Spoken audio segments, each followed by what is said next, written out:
Hello. Hi, boss. You're the only one in here, but hi. Oh, that's not true. There's other people here. Hi. Hi, guys. I have no excuses today. I just wasn't feeling prepared this morning until now. So here I am. I guess in my defense, Quinn has been sick, so I spent all day with him yesterday. I didn't really get any time to work, and then when I did get time to work, I was really hyped to get to work on like the spider dungeon and stuff, and then I got really overwhelmed again and frustrated because of all the bugs coming in. I don't know what's going on. I don't know why people are playing the game right now. Like, it's making no money, so I don't know where all these people are coming from. But the Discord's really active right now, and there's a lot of bugs coming in, so they're all like things that we've known about for the most part. Most of them are duplicate bugs. There's a couple new things in there, but yeah. We also had some fun Discord drama, which whatever, had to ban someone. But that person right before we banned them actually posted in bug support about how our poise system or our stagger system doesn't work for clients in multiplayer. So I want to test that before we go do anything else, because it's never been reported before. I've never seen that issue. I am like 99% sure that's not the case, because I'm pretty sure I was staggering people for my hardcore character, which is a client on Discord on a dedicated server, but I still want to just test it to make sure. So we're gonna start off by just opening up a crab here and give them really low poise. Crab. What is their poise? 5. Their poise is 5. They have 20 health. Let's make their poise 1, and then we'll just hit them with a stick. Here's our crab right here. Let's just make 2 of them, just in case we kill one too fast. We're gonna go to 2 players and hit play.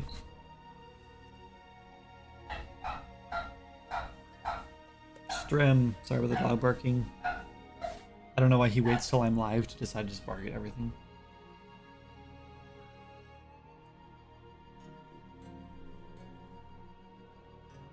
Also went to Costco, so I got more of my favorite water. It's delicious.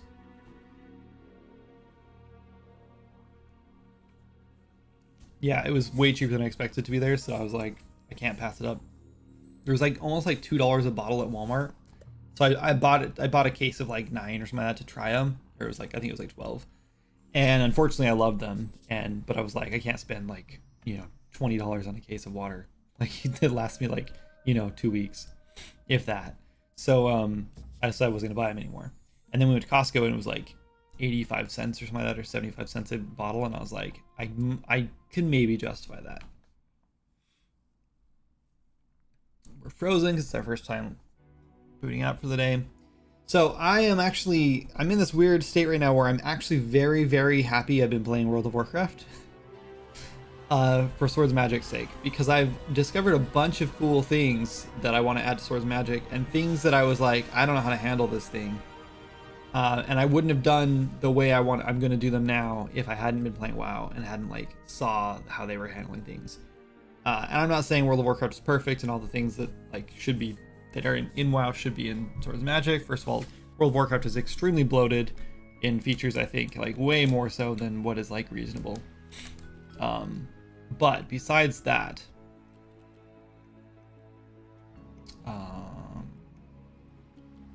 we need a crappy weapon. I guess we can just do this.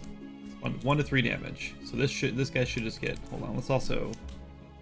Let's fix our camera because we've been testing that and it's driving me nuts. Let's go there. Okay, we bop this guy. He should like get like.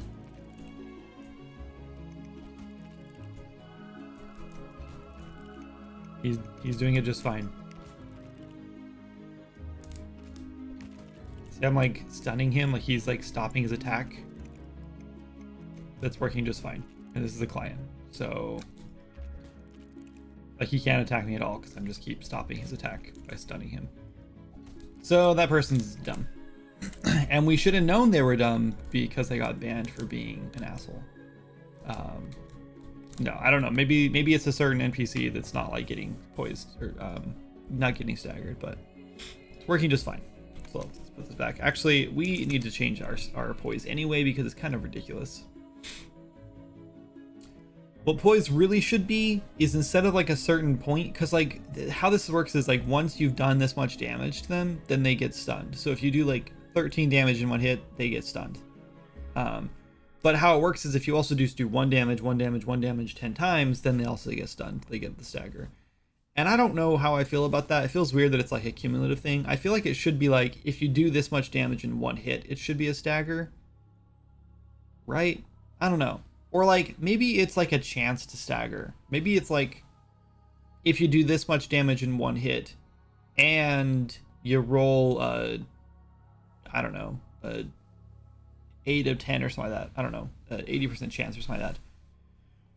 Or like a 20% chance. Maybe a 20% makes more sense than you stagger. Or maybe stagger is like a stat that you can put points into. Not points, but yeah, you know what I mean. That would be kind of nice too. But I don't know. For now, I think it's fine. It's a cumulative stagger is just fine, I guess. Anyway, there, we moved that poise up a little bit. Okay, so I don't really want to fix bugs all day long today. So what we're going to do is I'm just going to do what I think sounds like a fun thing to do today. And I want to finish up working on... What are you doing, Abby?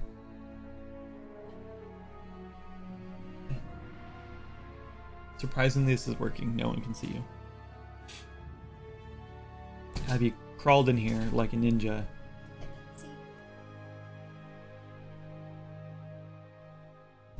To get a Pepsi out of the fridge. Bye. She goes back to school on like Tuesday, I think, so. Or Wednesday, I don't know which day. Next week, though. Can't come soon enough. No, she's actually not too bad now. She just locks herself in a room all day and plays with friends on Roblox or whatever. Anyway, okay, so yeah, so what we're gonna do today is probably work on a spell. Music's kind of loud. How's Quinn? He's feeling kind of better. I don't know. This is day 5. No, did we take him to the doctor yesterday? Yes. Yeah, yesterday we brought him to the doctor at like 10 a.m. and they think he has just like a viral infection in his throat, which would explain why he has no other symptoms, but he has a sore throat. Poor kid. So he's had like pretty high fevers, like 102, 103, the last like 5 or 4 days. So today is day 4. He woke up this morning with a fever again. So we're just like keeping our fingers crossed that this is like the last day. It's like 3 to 5 days for this infection, so we'll see what happens. But yeah, no medication or that for him. He's just got to wait it out. So, but yeah, when his ibuprofen kicks in and he feels better, then he's totally normal, just running around playing, having fun. So as long as we keep medication in him, he's good. At least he's doing better. At least we know what's wrong. Feels weird. This is the first fall I don't have school. Yeah, real world stuff. That is weird. The first fall, like you're out of high school or out of college?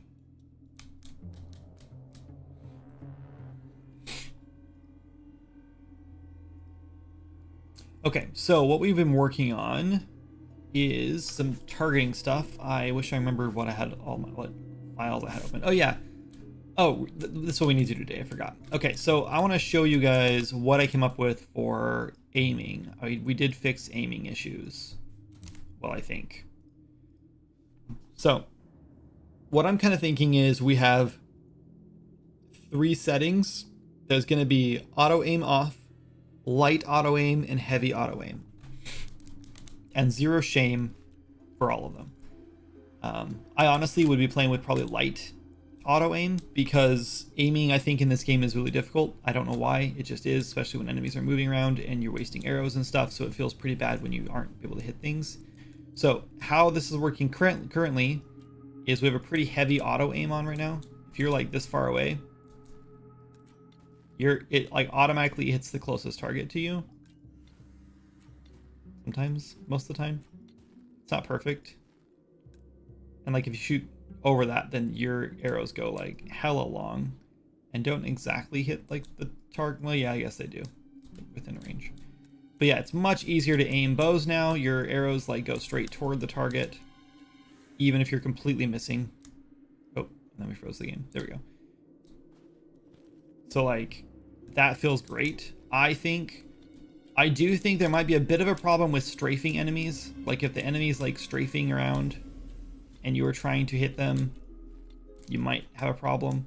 We did fix the aiming from like a far, like if you have the wide over the shoulder camera, so you have your camera offset like way wide. When you aim, the camera comes down over the top of your shoulder, so you're seeing a more accurate representation of where the arrow is going to go, rather than over here where the arrow is going this way and your camera is here.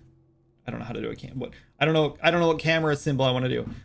Your camera is here, and your character is here, and or here, and then you're shooting from here, and then you might hit a wall that's like in front of your character.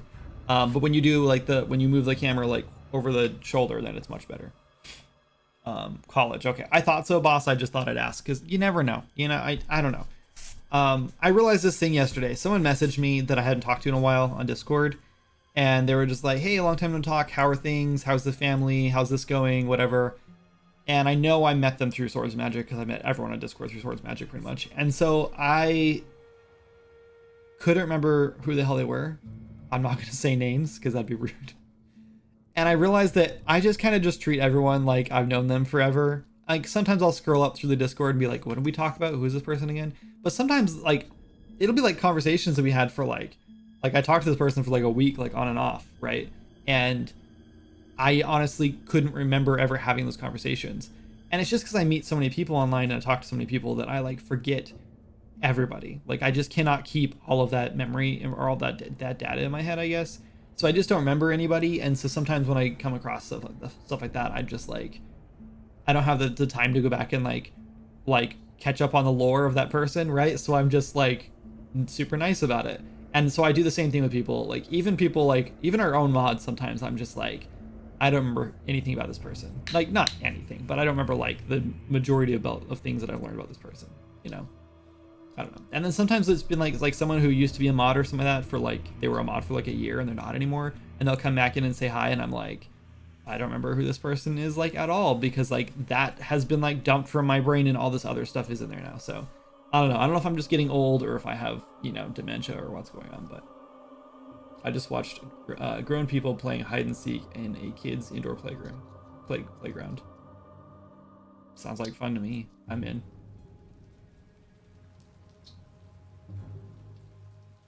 I know what I want to do on my birthday. Have you ever been to a trampoline park, Boring? We have a trampoline park near our house called Defy that Abby absolutely loves, and we take her there pretty much whenever we want because me and Jana also love it. We just don't show it super well to her.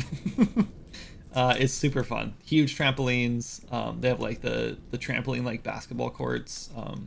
There's a whole dodgeball room, which is like a huge, like a whole bunch of dodgeballs, and the whole thing's like filled with like 6 trampolines. They're pretty great. But yeah, it's and anyone can jump. Obviously, it's meant for kids, but like so many adults in there are like, wonder if I can still do a backflip. You know, it's super fun. And I can, in fact, still do a backflip. I'm almost 40 and I can still do a backflip on the trampoline. I don't do like the tuck and roll backflips anymore because when I was like 19, I like did that and fell on my neck and scared the hell out of me. So now I just do like typical boring ass backflips. But yeah. There were larger ones here in Cologne. Nice. You remember me? I do, Oob. I do remember you. There are definitely a handful of people I do remember. I remember most people, like, I'm like, oh yeah, this person, but I don't remember like all the details. And sometimes like it will be someone I haven't talked to in a few months and then they'll come back in and I'll be like, I don't remember talking about this, but sure, I'll give you more information about whatever it was we might have been talking about. I don't know. I don't know what the deal is. I don't know if it's just so many people or I don't know if it's like, I've always been really bad at remembering people's names. Like if I go to a party or something like that and then like I get introduced like 3 people, I don't remember any of their names, like literally like 30 seconds later. So what I have to do is when I meet someone, I have to like, and oftentimes I'll just like do this on purpose where even if I remember their name, I'll turn around and say like, what was your name again? Or it was whatever, like John or whatever, right? And I'll like reintroduce ourselves and be like, great, yeah, it was great to meet you or whatever before I walk away. Not often that smooth, but yeah.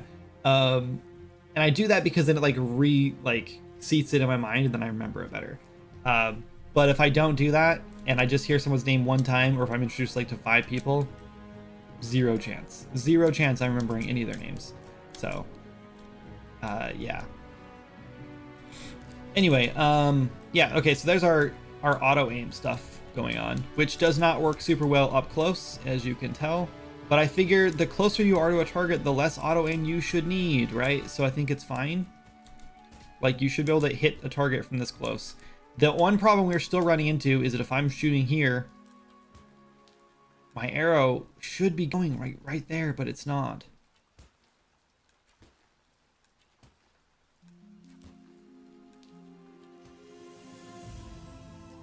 I really don't understand why this happens either.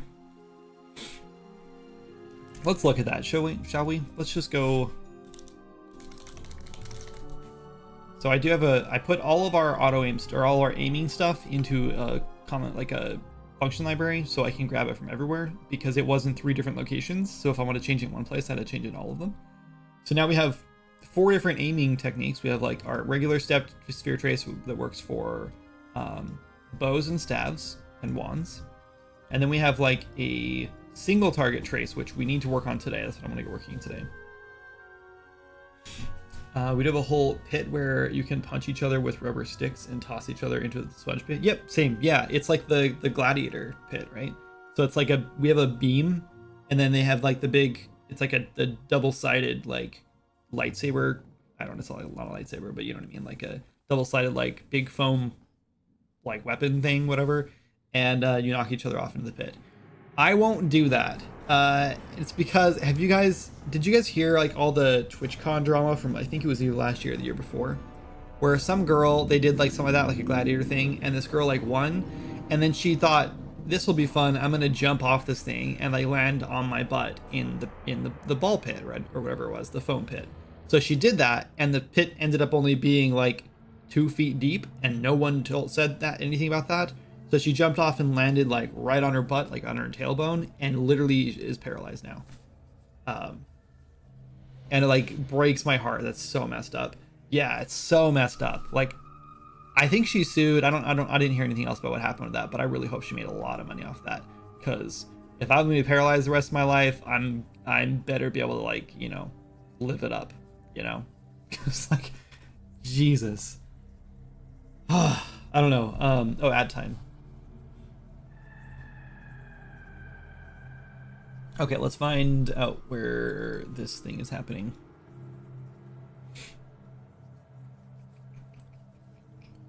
So we are not hitting a target here. Or maybe we actually are. Doesn't matter, we're not returning until here.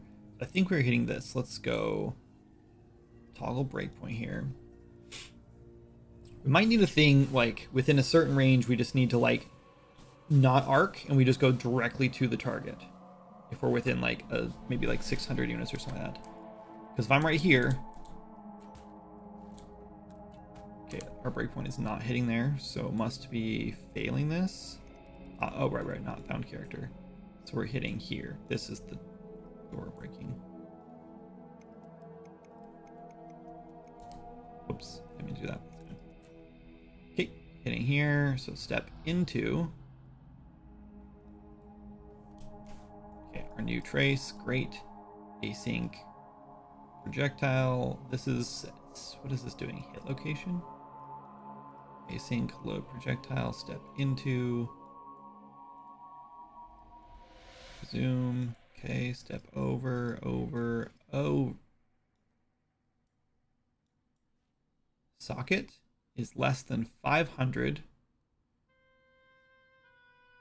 Okay, it looks like I'm already doing this. This checks if the distance from the socket to the projectile target location is too close, and then updates its location, the location, to simply be further ahead than it was, so we don't get any wonky angles and send arrows flying. Okay, this is where we need to change. This is basically, instead of, well, this should have been true actually. Interesting, that's not less than 500. Definitely seemed like less than 500. Also, let's hit stop here for a second. This is checking, oh yeah, this is 500. So that's showing like if we're less than the first trace range.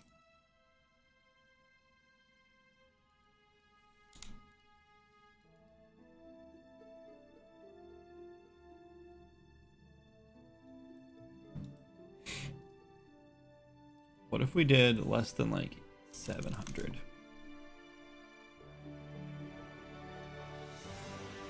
I want to put our breakpoint here. If true, we change our projectile start trace plus our hit location, get forward vector times 800. Why hit location? Oh, fine, look at rotation.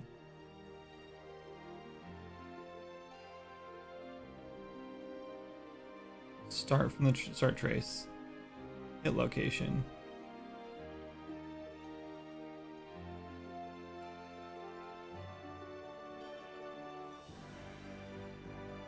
So the projectile start is where your bow is, so that's over here on the left side. The hit location is where we just hit the target here, and then we are finding the rotation for that. No, that would be, yeah, that would be fine. That's the rotation here. And then we forward vector that by 800. So that should be working. That should just be sending the projectile straight toward the target. But then we do a suggest projectile velocity, and this is where I think we have the problem.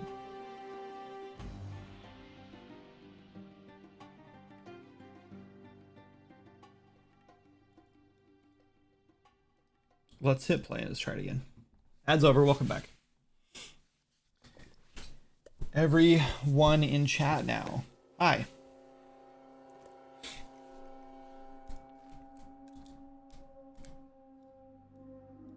Okay, turn that off. Hit play. This is true this time. Step over. So this new location, we should print this location to make sure. Maybe. Sure. So I'm afraid this is gonna like shoot all wonky now.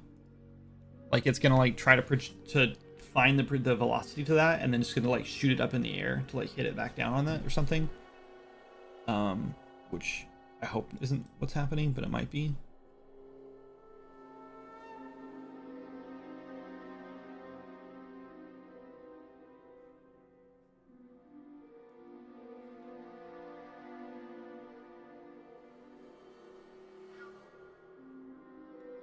Okay.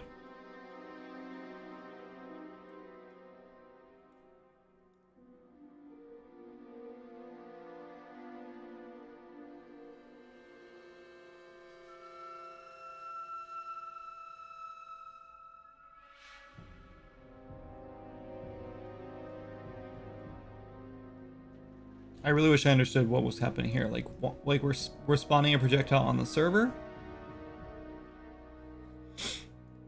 and I guess on the client. But if this is the server, then this will happen and spawn a projectile on the server, and then it'll spawn another one on the server again. So I don't know who's calling this. I assume. I don't know. But it's working, so we'll just leave it alone. Yep. That's exactly what's happening. We're too close. So whoever's idea that was to set that up did a bad job, and it was probably me.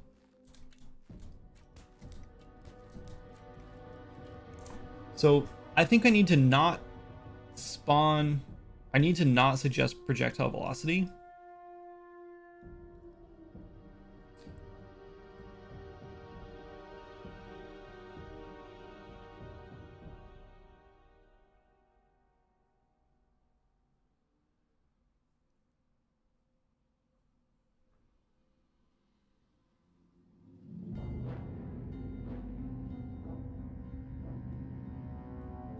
We should have a.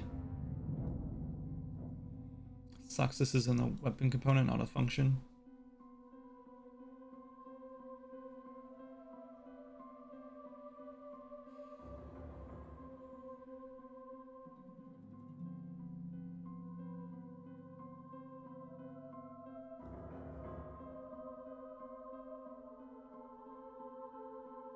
Because I just don't think we can suggest this. Like, I bet if I just turn this off and I just did true, just go straight through here, it's gonna work way better. We're not gonna launch into the sky. What's everyone up to today? I'm streaming. Yeah.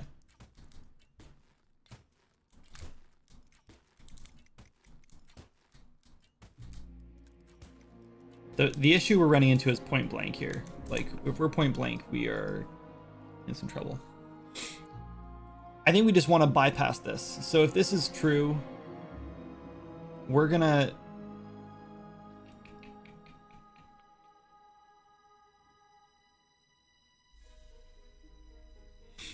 We're gonna do a bypass.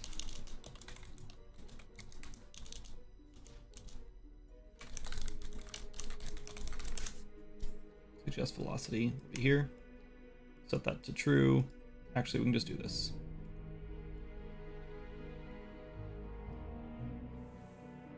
We don't need this.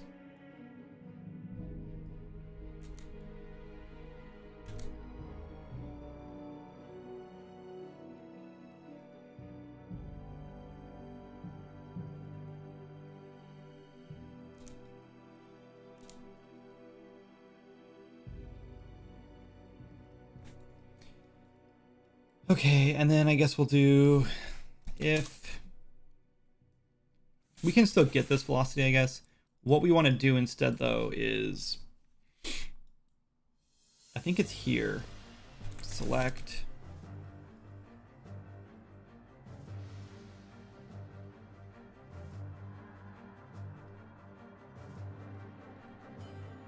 If we're bypassing the velocity, false would be the velocity, or the suggest projectile velocity. If we're bypassing it, then we want to just get like the hit location. We could have just left the code in, probably image over here. We want to do find look at rotation. Plug in, thank you. And that goes here. And that just sets the rotation of the thing. And we might have to, because this gets, we'll test it. Let's test it. I don't think it's gonna work because I think, no, it is just looking for rotation. I'm concerned about the velocity though. When enshrouded together? I don't know. I wasn't super vibing with it the other day.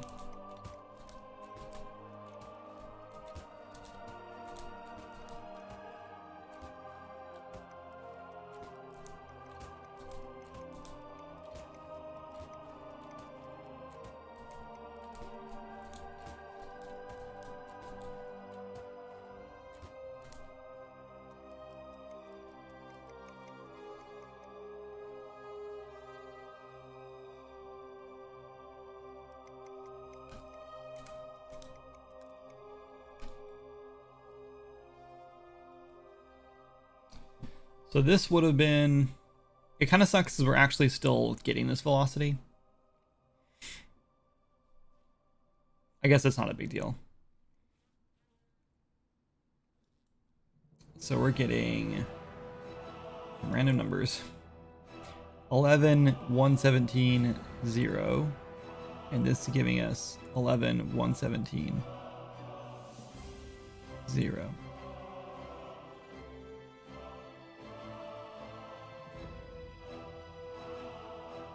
It's slightly different, but not much.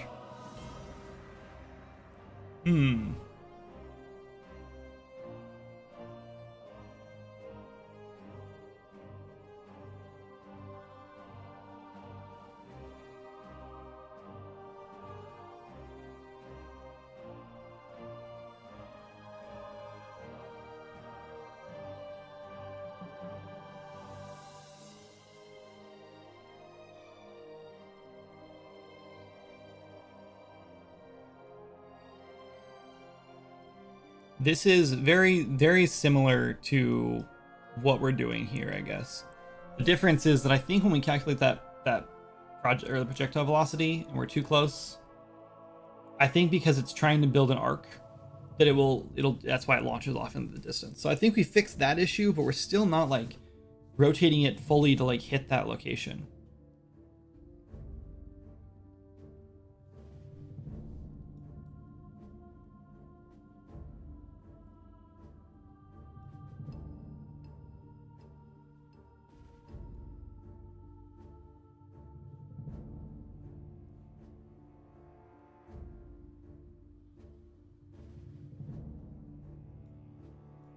This also just seems so dumb. Like, why are we breaking the rotator, making a quantize, the breaking the vector, making a rotator again? Why are we not just doing, no, we're not just doing this? Wouldn't this be easier than trying to like convert all of this multiple times?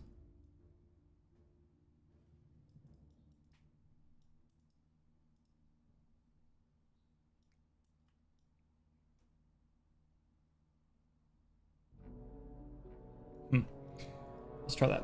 But I don't think this is gonna matter. I still think we are running into, I don't know.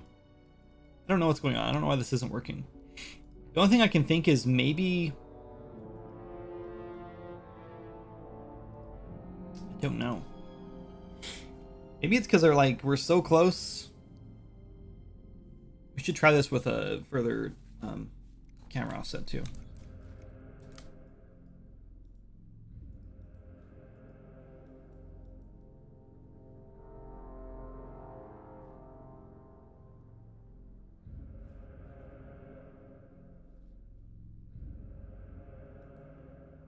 Look the exact same.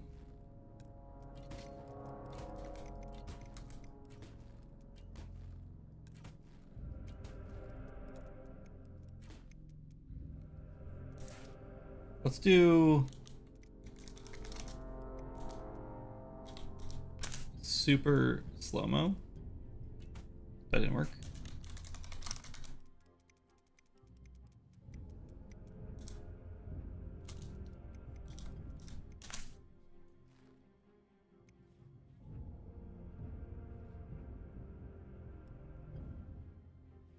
Then as soon as I release, I'm gonna hit F8 and try to like move our camera around to see which direction the arrow is actually coming out of. Oh, messed it up. It hit. Yeah, like the arrow should spawn here and then go straight up like this, which is weird, but like that's what it should be doing.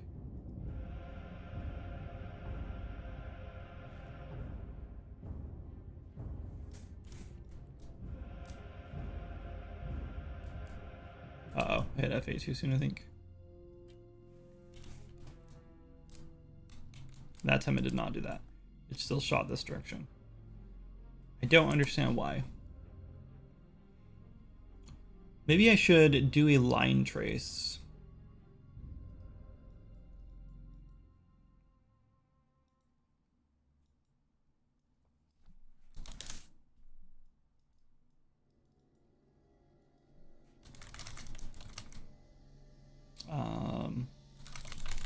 Sure. Line trace by Chanel.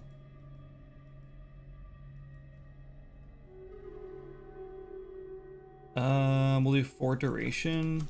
We're gonna do these two. The socket is our start. The hit location is our end. Visibility is fine, I guess. That's it. And then let's just see what that looks like.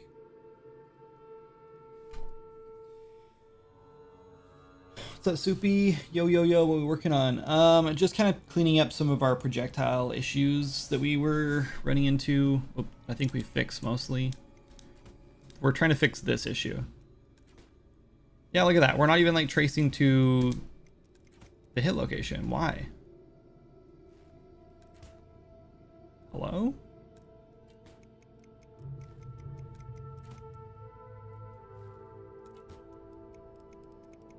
We have two hit locations? Why are we... Whoa, whoa, I think we're sending the wrong hit location.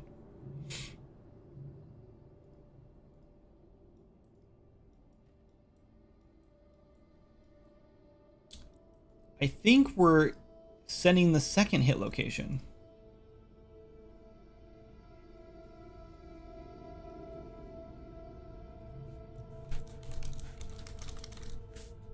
Ooh, wrong. I don't know how to do this. I don't know how to type. We're gonna try a reverse for each loop here. I want to see if we hit the first hit location this time, and if this fixes the issue. I don't think it's gonna be this simple, but that would be nice. So we'll try that first.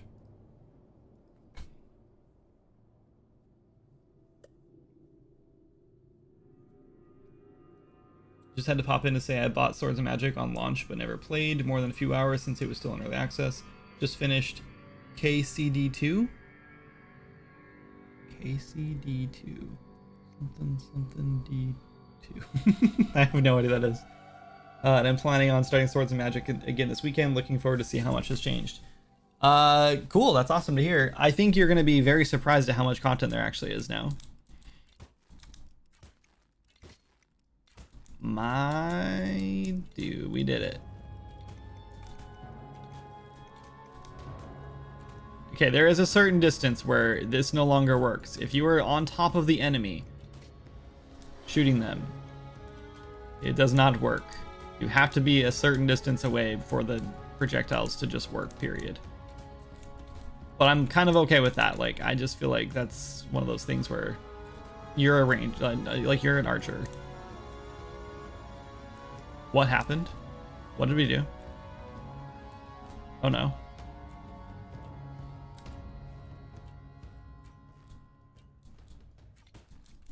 It's like we're out of arrows, but that's not a thing in this game. So I don't know what's going on. Okay, we broke something. So we can't do reverse for each loop.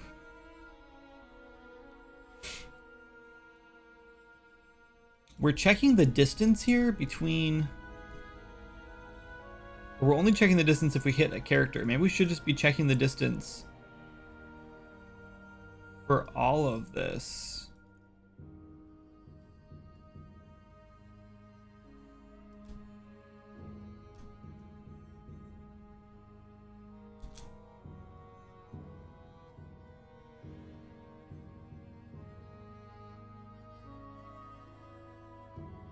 In which case we could just move this.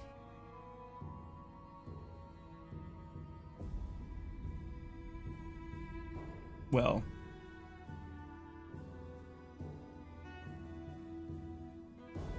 Kind of. Not really. I guess we could just use the hit character as a select instead. Then we can only... it's fine. Let's just do it like this. I don't care if we have this check in here twice. I know it's bad practice, but it's like... it's fine. Kingdom Come Deliverance 2. Got it. I tried playing the first one and I got kind of bored after like a couple hours. It was kind of a slow start, I think, so it's also very difficult.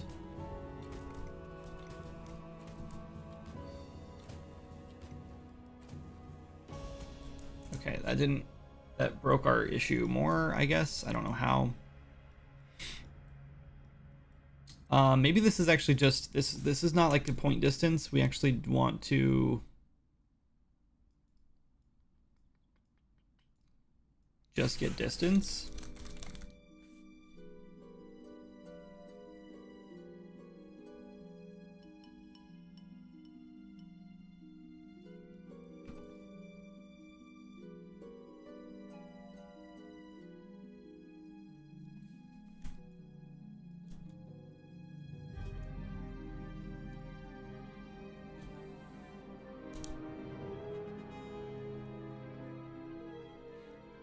Anyway, what version of UE are you using? Yeah, this is 426. Ideally we'd be on 5, but the project's kind of so deep now that it's just too much. Too much to move over. But anyway, yeah, Swords has come a long way since launch, like a long way. Man, how do we fix this? I do think this is the move. I think we check. What is local hit line distance anyway? It's just here. Okay.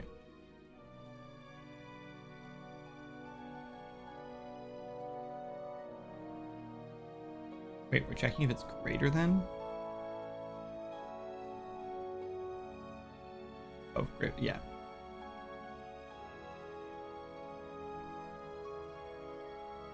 Sure, that's fine. It's a little backward, that's fine. If we just check these instead of checking it on the line, because maybe the line hasn't started yet, and that's why we're running into this issue. Okay. I'm working my game with the latest 5.6 and can't stand the constant bugs I'm hitting when reopening the project, trying to rebuild the C++. Yeah, so I don't touch C++ for the most part because of issues like that. Okay, so far so good. And then we get to here and we no longer have projectiles. Why?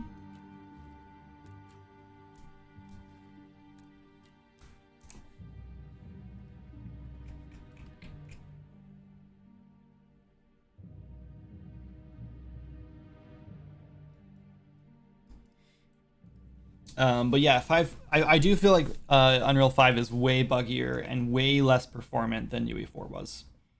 Maybe not, I don't know. There's like a lot of nice things to like about UE5, like a lot. But I do feel like when I'm working in Swords and Magic in 4, I do feel like it's a lot more consistent and I don't want to say stable. I definitely crash quite often. I don't know. It's been a while since I've crashed, actually, knock on wood. But yeah, I don't know. I do think that 5 just has a lot of quirks still that they're still ironing out, and I feel like the way they're moving so fast and adding new features so fast, I'm a little afraid that we're gonna run into like the Unity issue, where Unity has like a million features, but all of them feel like they're 20% finished. And same with Blender. I feel like Blender has like a million features, but all of them feel like they're 25%, 30% finished, you know? So, I don't know. We'll see, though. I've been on this channel for 3 years now. How's development? Wow. That's a long time. The fact that you remember how long ago is impressive, though. Development's going okay. I have kind of taken a step back a little bit from Swords and Magic. I'm still working on it right now, full-time. But I took a step back for a few months to work on other things for a while, to take a break, kind of get into a different headspace or get out of the headspace I was in because I was kind of burnt out. Yeah, and then we're just recently kind of just getting back into it the last couple months. So we've been full time for the last, I want to say 2 or 3 months now on this. We just had a big update, kind of a minor or a regular update, and then before that a major update where we released some additional content, finished up one of the zones that wasn't finished yet, and yeah, added some cool stuff to it. We added a weather system. We added I don't know, a bunch of cool stuff recently. A moon phases system. It's neat stuff. Yeah, I don't think this is working. I don't know why though.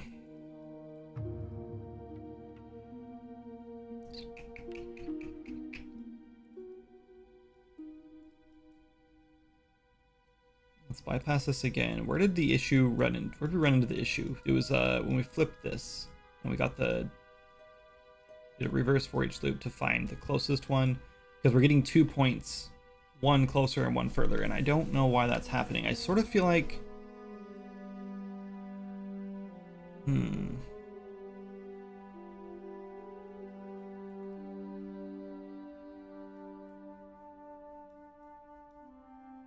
maybe we check to see if like if we hit something on the no, I don't know.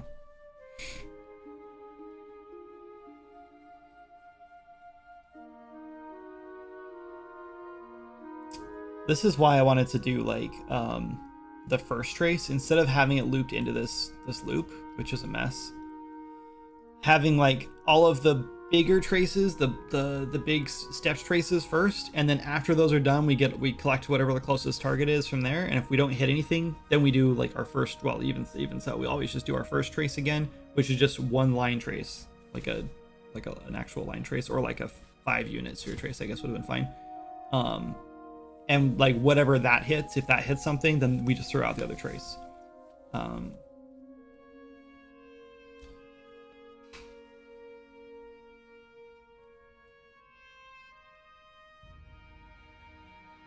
don't know. It's kind of a mess.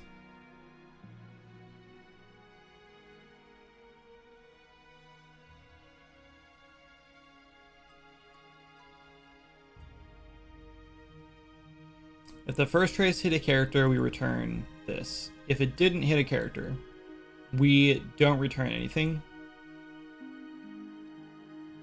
We wait for this loop to finish, and we return something here.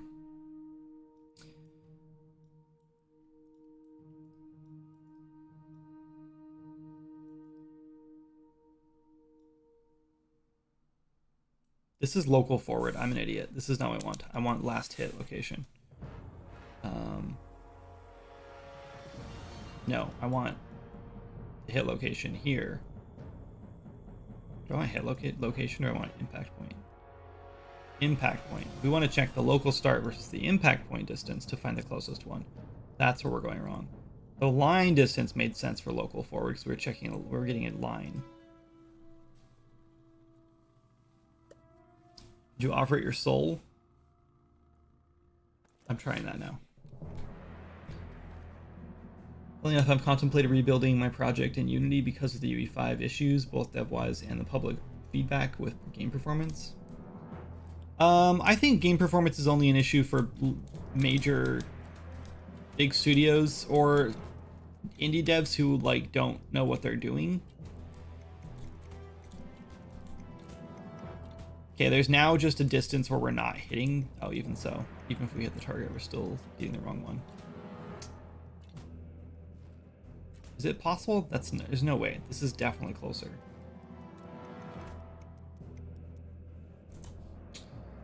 What might be happening is we're hitting a target here. So this is reducing our local hit line distance. And then when we're not hitting a target, well, no, I guess they're hitting a target and that should be working then.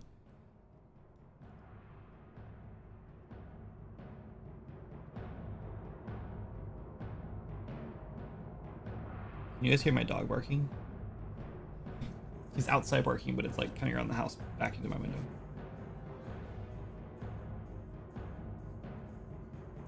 Another ad break already?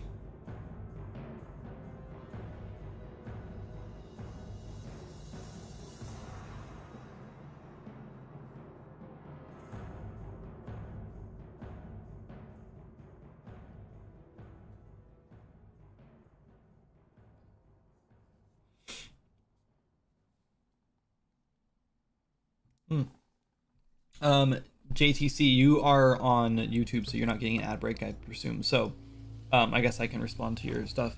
Yeah, I think the performance things are. I've seen a bunch of like random YouTube videos, semi-recently, that say like, UE5 is the worst engine and it's so bad and it's killing games and every game looks the same and runs terrible and all of that stuff is. All of that is the dev studio doing it. I'm so sick of seeing those videos. Because like I could easily switch to UE5 and I could easily keep the performance at the same place I'm at now, right? Yeah, I'd have to get rid of Lumen and stuff like that, but that's okay. And I can make my game look the way it looks now. It's like the issue that people seem to have with UE5 is that all the games look the exact same. And I don't know if people realize this.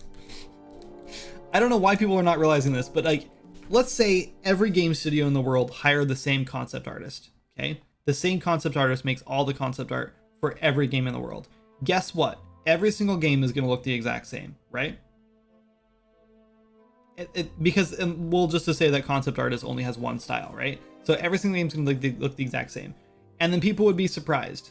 Like, why is every single game look the exact same? But then when you think about how AAA games and like even indie studios who are trying to make AAA looking or like AAA quality, like highly realistic, hyper realistic, whatever games, they're using the same concept art as everyone else. The concept art is real life, right? You're using photo references for everything.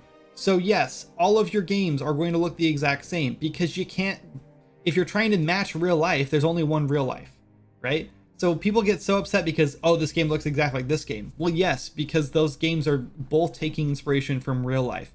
So that's why Call of Duty and CSGO look the exact same. I mean, other than like CSGO is a little bit lower quality and like, you know, whatever, because whatever reasons. But like you could literally just interchange art from all of these games that are going after like AAA graphics and like, you know, high fidelity realistic art. you could just interchange all the art and it wouldn't matter because it's all based on real life. So when people say like, oh, all games you made in UE5 look the exact same, that's not the case. It's all games made to look realistic they all look the exact same. And it's because they're all aiming for the exact same thing. It's pretty clear. Like, you can go to YouTube and look at, like, there's a couple artists on YouTube I'm watching because I've been following, I've been playing World of Warcraft a lot recently. So I keep running into like random new channels because I'm getting recommended a lot of stuff on YouTube for WoW related content.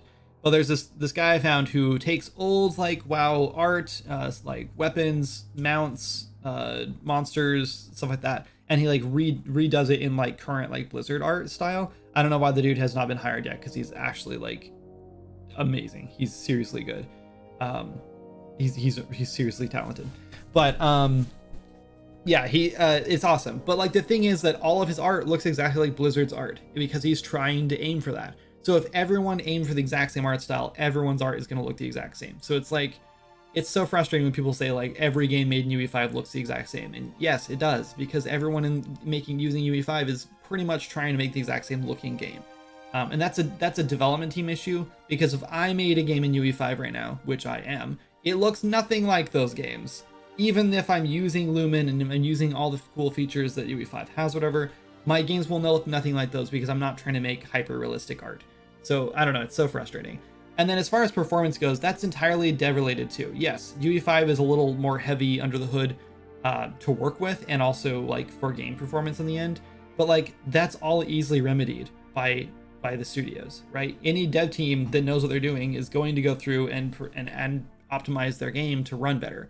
And there's been plenty of UE5 games that have come out already that run perfectly fine on high-end PCs and low-end PCs or whatever, based on whatever, or based on your graphic settings and stuff and your hardware.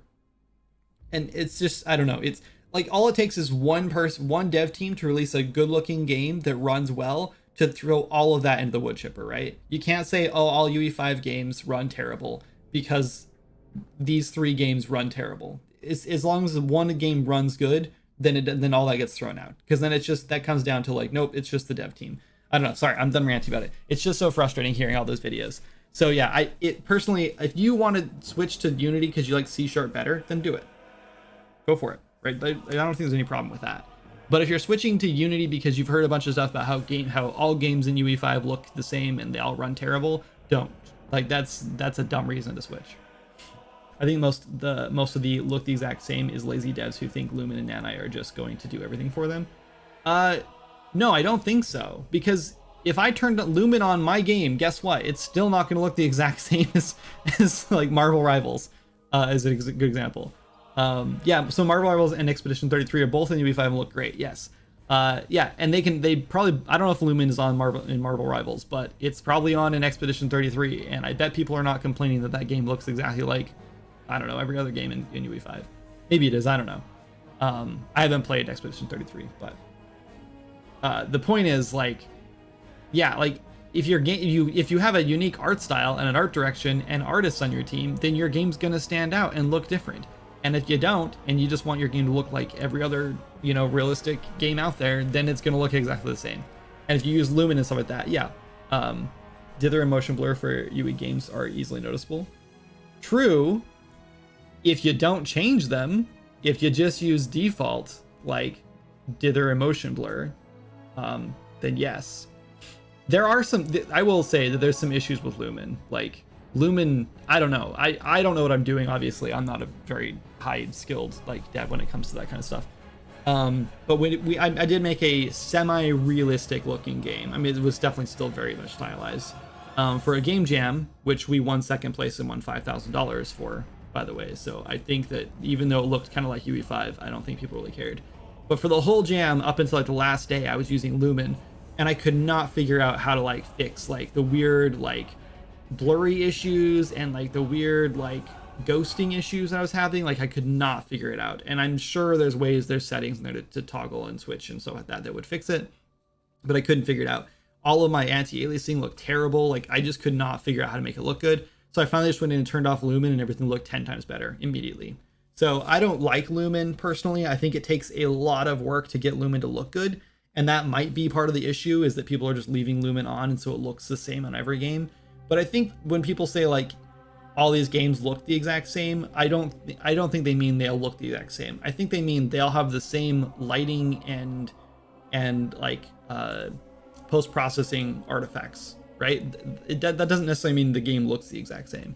So I don't know. I also think there's a little bit of a disconnect between what players are trying to say and what players are actually saying about games.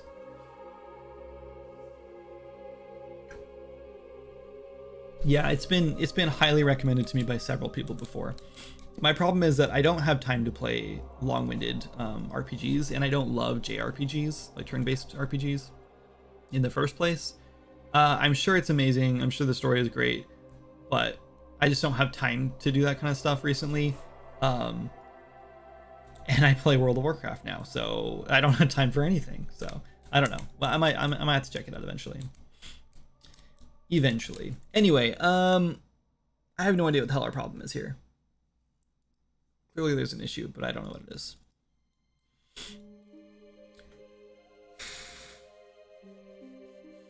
I do think that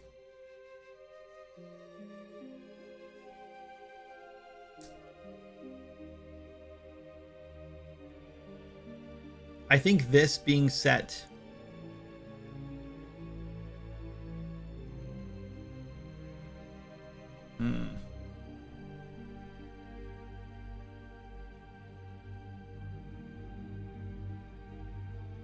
Oh my god, no, we're fine.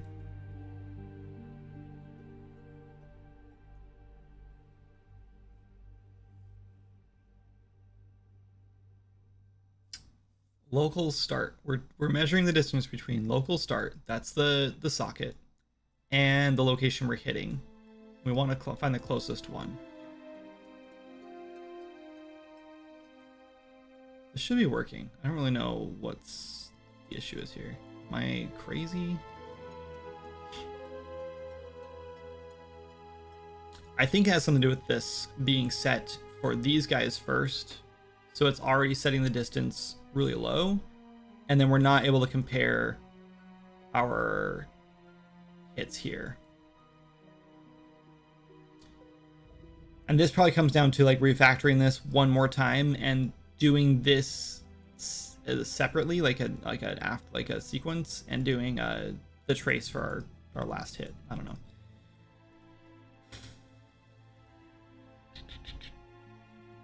Yeah, I'm not really sure. I guess because this is failing.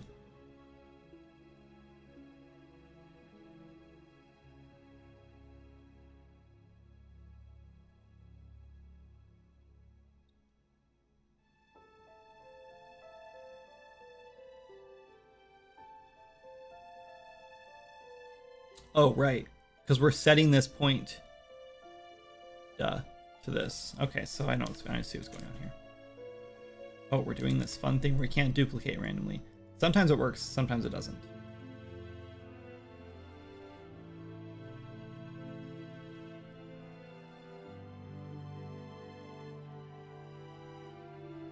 I have a lot of these like random stray reroute nodes going on. And now we're frozen. Okay.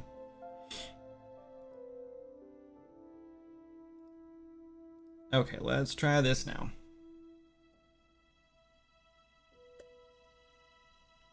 Anyway, sorry for getting a little heated. I'm not trying to like fanboy over Unreal Engine either. I think that the whole fab thing they just did recently, absolutely atrocious and like a huge mistake. I think fab is like the worst thing that they've ever done, to be honest. I definitely don't think that like Epic is infallible here at all. Like, I think they're pretty, I don't know, I think there's some really bad things or some really problematic things that they're doing.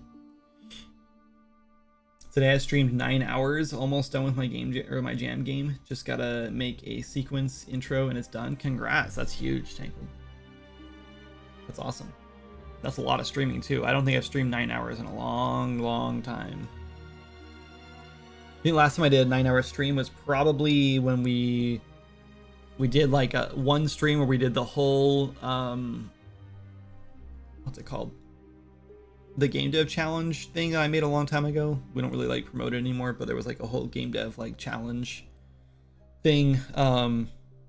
It was like learn game dev in like, I think it was like 30 days or something. It was like 30 different challenges. Maybe it was less than that. Maybe it was 20. Maybe it's 10. I don't know.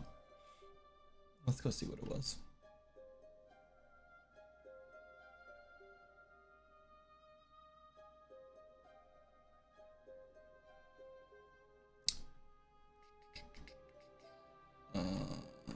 Sorry, I got distracted. Let's see, game dev chat. It's probably pinned in here somewhere. 30 days of game dev challenge. That's what it is.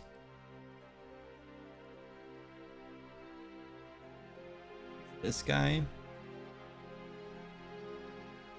So it's just like 30 different like small challenges that you're kind of supposed to be able to do in 30 days, but it's also sort of like some of these might take longer than a day. And some of them you can do in more like play a sound effect with a trigger. That should be like an hour, you know? So anyway, so you can do like the first like 5 or 6 in a day or whatever. Anyway, the point is that I did the whole thing in one stream instead of 30 days.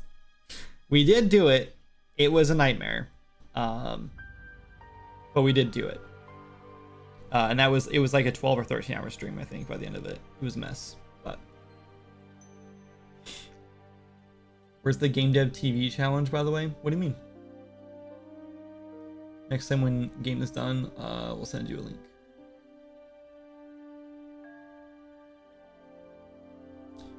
Yeah, that'd be cool.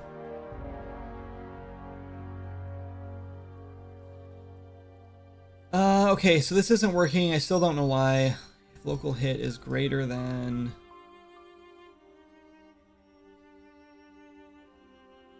So confusing we're doing greater than. I don't know why that throws me off so much.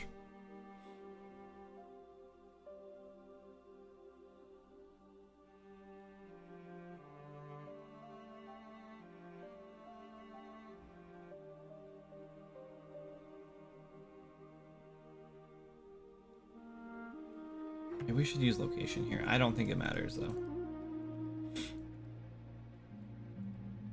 We're definitely drawing 2 points here.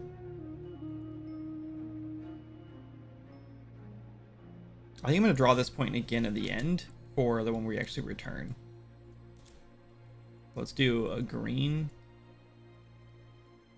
Draw this green up here. Because I want to know we're actually like which one we're actually returning. This will make more sense. I'm pretty sure it's going to be the further one, obviously, because that's where we're done. That's like what we're shooting at. Oh, or not. Yeah, so that's there, green. Why is that not green? Oh, because we're hitting something maybe?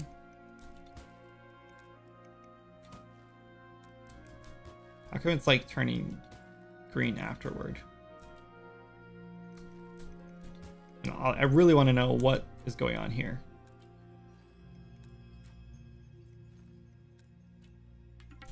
What do we do?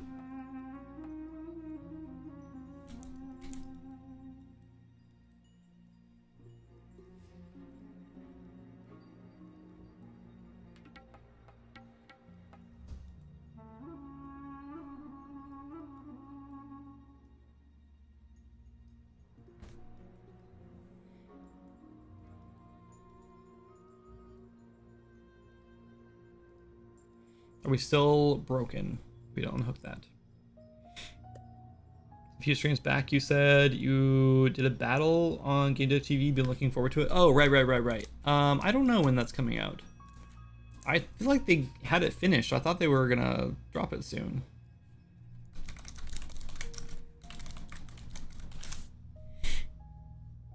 I'm assuming you checked their page. Let's see. Videos.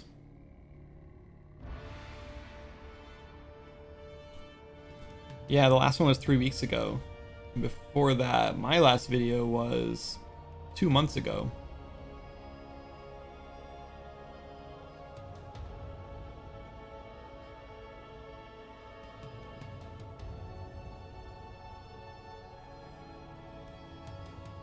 I don't know when it's coming out. It's gotta be soon. I don't have a date for you though. Okay, let's look at this. Obviously, we have messed something up here.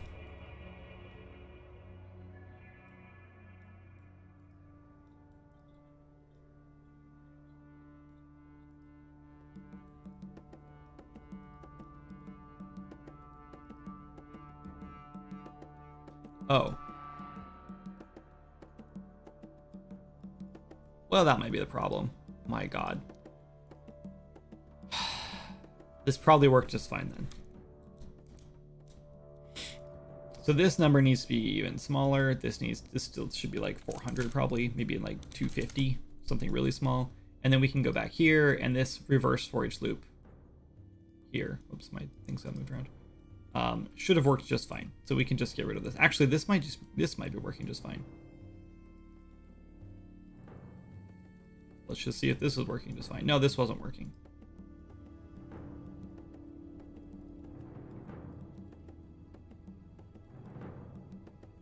Let's just switch this back to our reverse. Because this was working just fine, other than it wasn't launching, and that's just because I'm an idiot and didn't plug in the default node.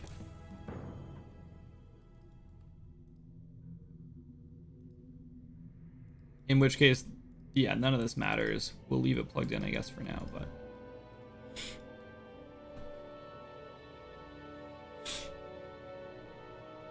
I forgot about it? I don't think so. I happen to live with one of the employees over there. She's in charge of it, so I don't think she's forgotten about it. Yeah, so once you get to a certain point, the trace starts after the character, and therefore it does not hit the character anymore. And that's kind of a problem of like positioning, not a problem of for me. It's not a me problem.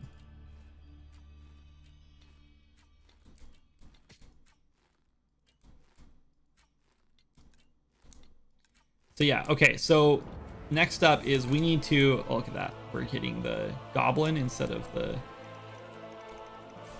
that might be a problem. I think now we're hitting,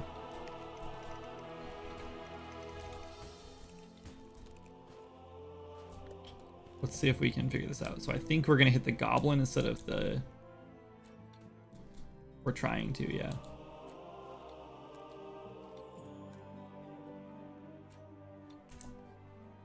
By doing a reverse, it's not fine. Oh, that shouldn't matter though. Let's just keep moving.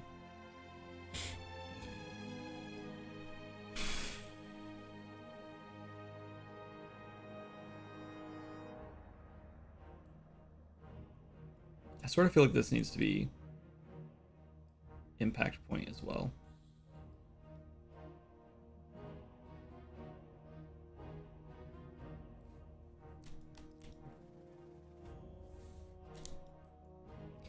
Do you guys think the closest thing to your crosshair, like, okay, so let's look. We have two options here. Either we take the closest thing to the character, like for example, so there's a goblin back here, right? So if I'm aiming at the goblin and I shoot, it's aiming at the goblin, but it's hitting this thing, this dummy, because it's in the way, right? Which is fine. But if I aim like this, yeah, so the closest thing to where my crosshair is going, so the goblin is way closer to the crosshair. Well, actually, I don't know why that is the case.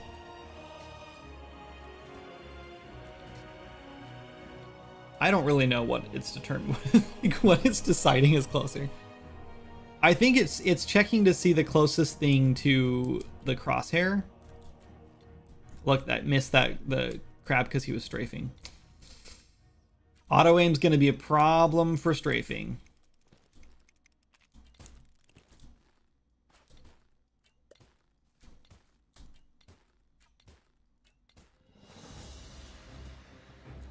You know what? I think this is close enough. I think this is good enough, if not better.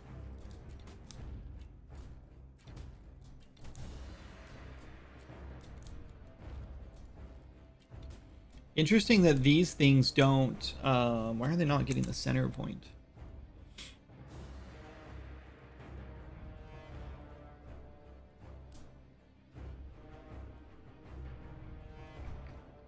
because of this.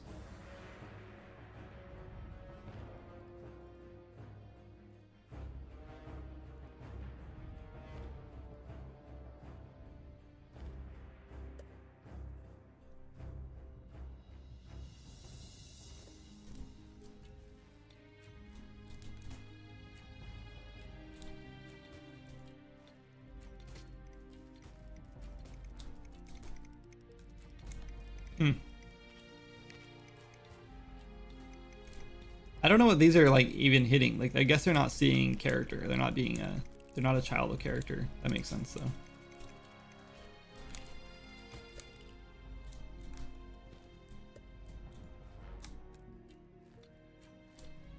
Okay, the other issue we might run into is that this system works the exact same with staves. Once we load that in, there we go.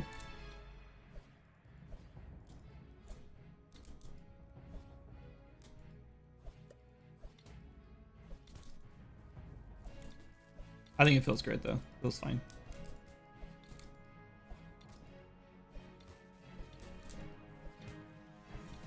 Fine. It's good enough. We leave it alone. Okay, so we need to build a UI now. And we need to build an option in the options menu. So let's just do the settings menu, I guess, first. Game settings. I think we're gonna do an enum for this.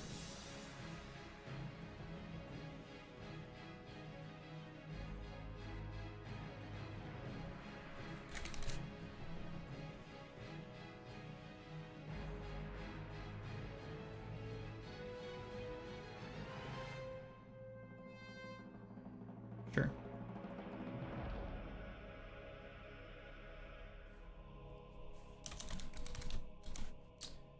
Aim assist. Open this guy up, and we're going to add 3 options. No assist. Light assist. Can you guess what the last one's going to be? Hamburger. Heavy assist. Just want to keep you on your toes. Okay. Now we add. Let's duplicate this guy.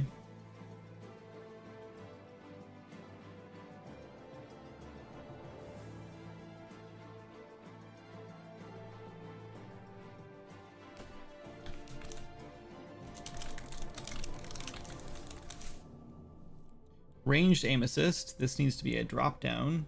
So we're gonna, can we just like replace with? Nope. What is it called? It's not called drop down. It's called a combo box.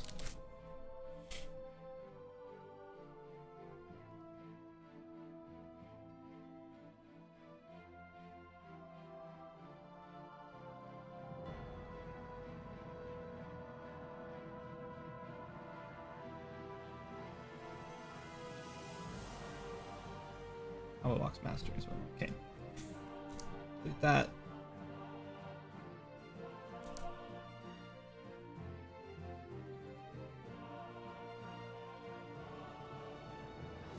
Delete that.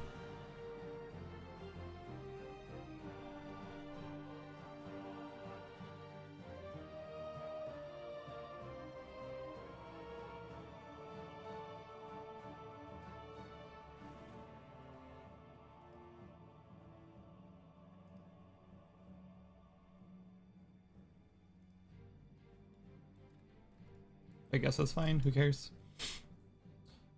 I don't know why this doesn't like fill out, but I guess it's also fine. Okay. Anyway, options.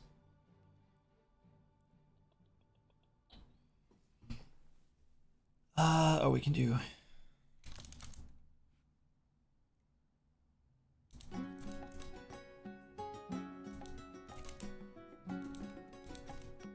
There we go.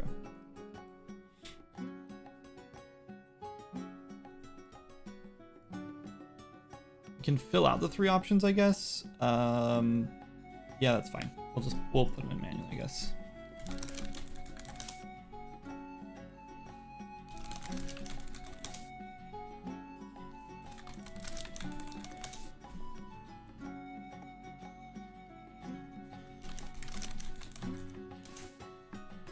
did that. We spelled that wrong.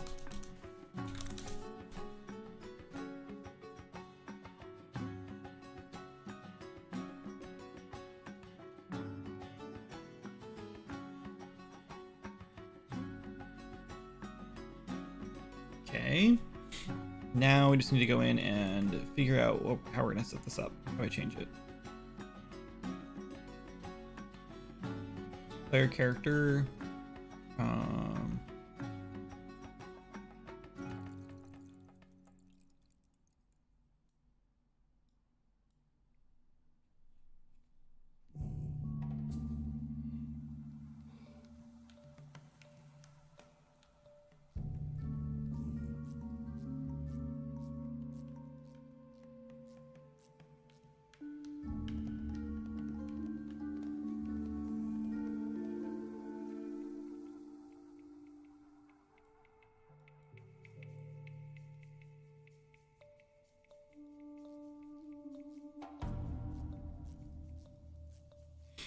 Player component, difficulty settings. We'll open our player component. Sorry, just trying to remember how this works.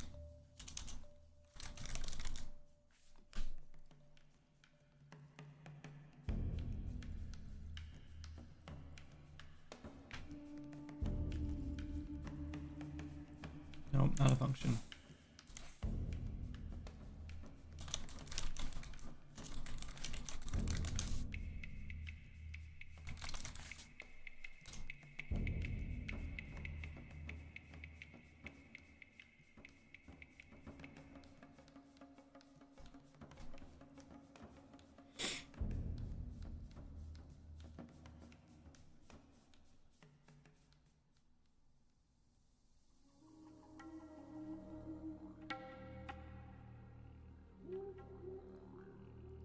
Okay, and then what we'll do, we need to go to our player settings.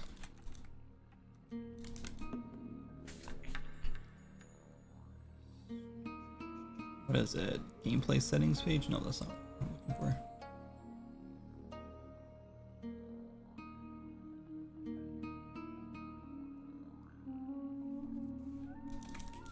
Preferences.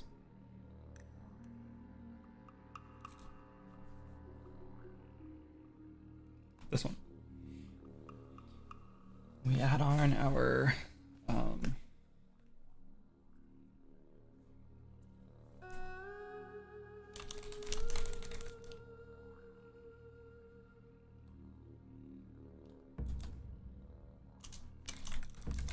sure.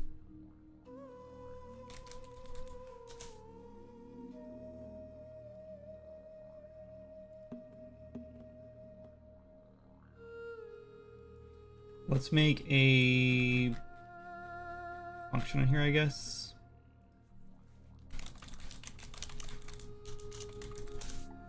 Called update aim assist.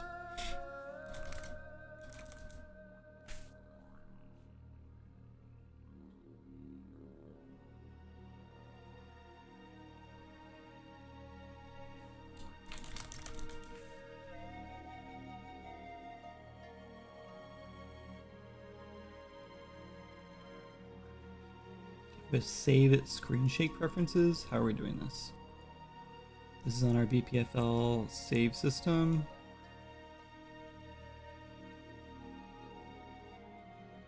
Okay, let's just duplicate this.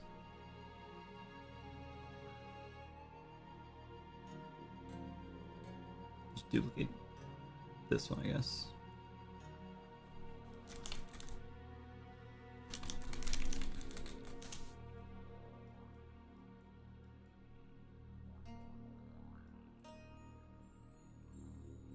Oh, this isn't gonna work. Oh, wait, is this gonna work? No. Never mind, can't do that. This one.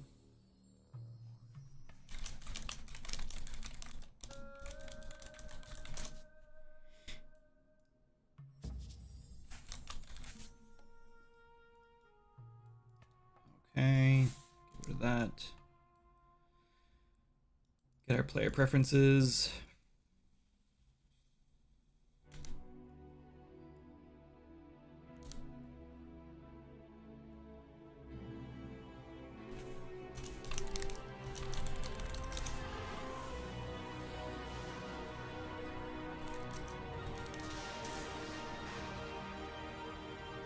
that aim assist setting.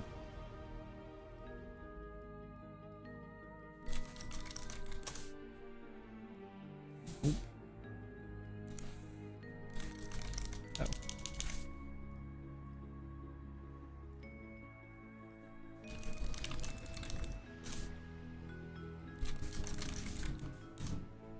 Why?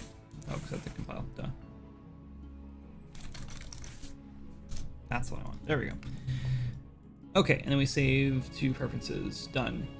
Okay, so maybe we just actually do this here instead, and we don't do a guy here. We don't need that.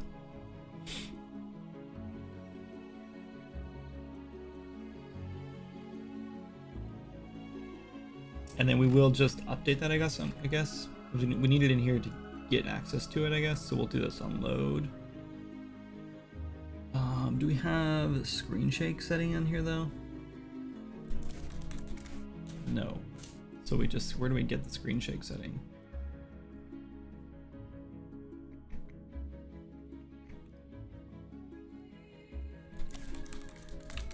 I think it's a function library.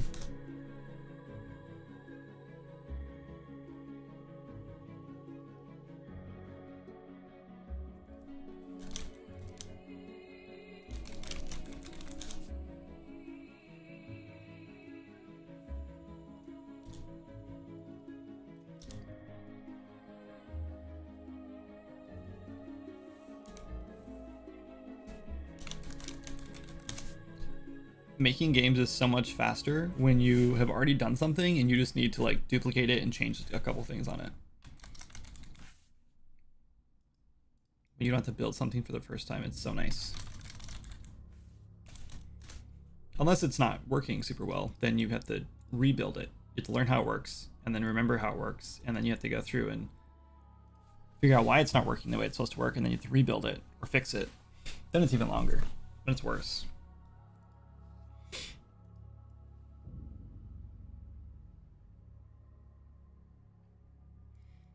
Okay, so now we can get access to our aim assist from the save file. We can store it in the save file in our game settings page.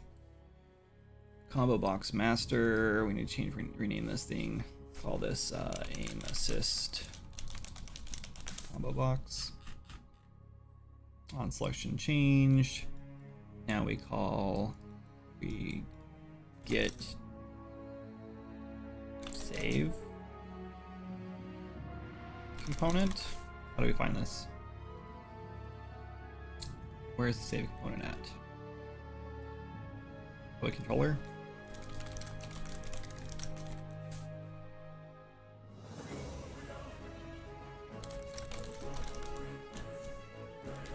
It's a BPFL. I'm an idiot. We just call update, or no, what was it? Aim assist. Save aim assist preferences.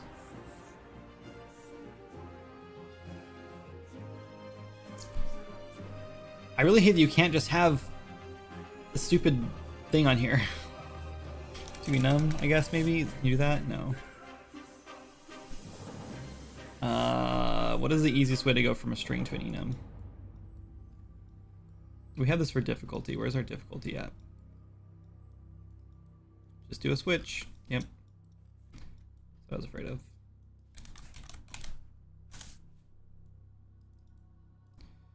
Turn off the default to 3.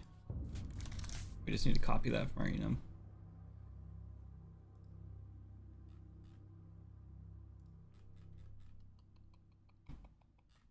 Where is it?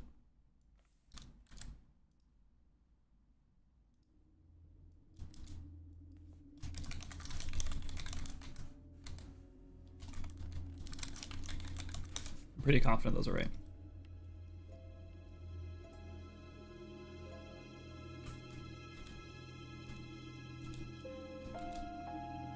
I don't know what the deal is. I don't know what happened with... I installed a new plugin recently, and I'm pretty sure that has like bugged some stuff. I uninstalled it again, like removed it, because I didn't like how it was working, because it overrode a bunch of my keyboard shortcuts. And even though I really loved the idea of how it worked, it in the end, like I would have had to relearn a bunch of stuff, and I don't do that. I don't relearn things unless I absolutely have to. Good morning, Lewis. How are you doing, man? Long time no talk. It was nice seeing you in the Discord the other day. How's the game going? Gianna said something about, what'd she say? She said she saw something about it. She saw it somewhere. I don't remember. Did you post it somewhere? I don't remember.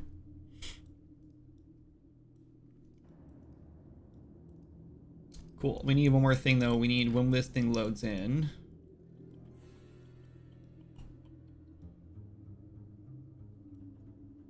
Then construct. Game instance. We need this new aim assist. Set.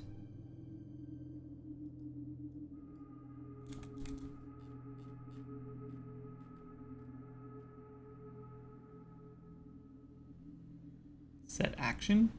What does that mean?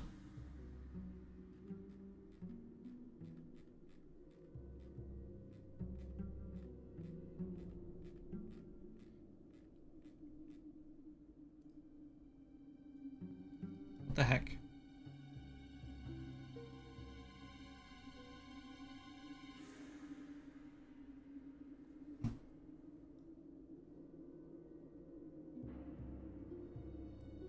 Set selected option. I knew it was something like that. Oh? Why is this not showing up? Oh. That's why it wasn't showing up. There we go.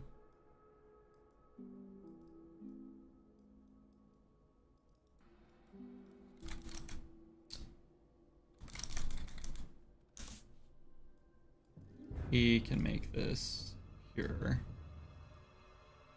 Cool. Doing well, finally done with a million deadlines and have time to actually exist as a human again. Yeah, that sounds exhausting. You, like, the last, like, several months, it feels like you've been, like, run ragged, if that's still an appropriate term. We launched the Steam page yesterday. That's what she was saying. I don't remember how she heard it. Did you post? You must have posted it somewhere. Well, that's huge. Congratulations. Is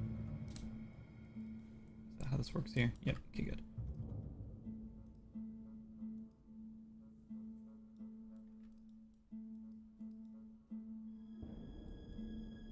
I feel like this should be a delay and wait for this to be a thing, but I don't think this is ever going to be a problem.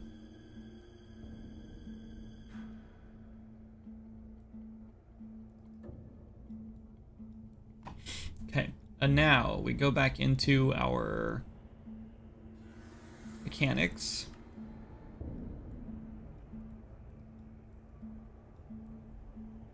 And we have local range divided by 500. I think we do it here. Select.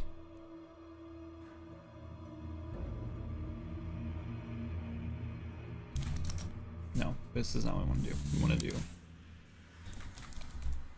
select.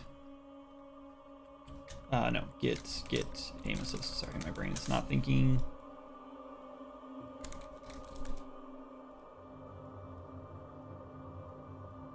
That goes here. Okay, heavy assist is 500. Light assist is gonna be 250, and no assist is gonna be, I don't know, like 5. Let's set this to 5.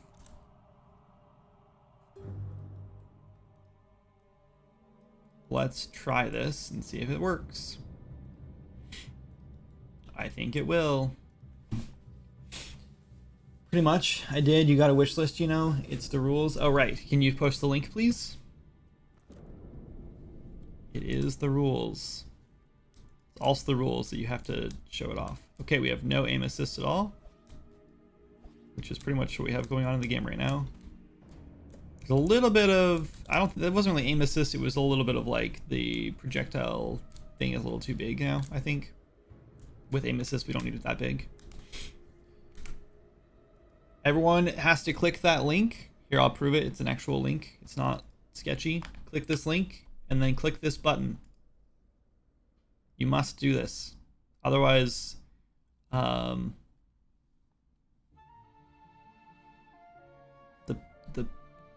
pizza dungeon monster will come get you in your sleep. Yes, yes. I'm so excited to watch the trailer. Wait, hold on. I hate that Steam does this now, where you can't full screen before you hit play. So you have to press play, pause it, full screen. Like, I know they updated this player, but why did they not think that through? Did no one like? Sorry, I'm getting heated. Like, did no one test play this stuff? Like, does no one try the things they built first anymore? Like, no one does this stuff. Anyway, okay, we pause that. We're turning the volume up.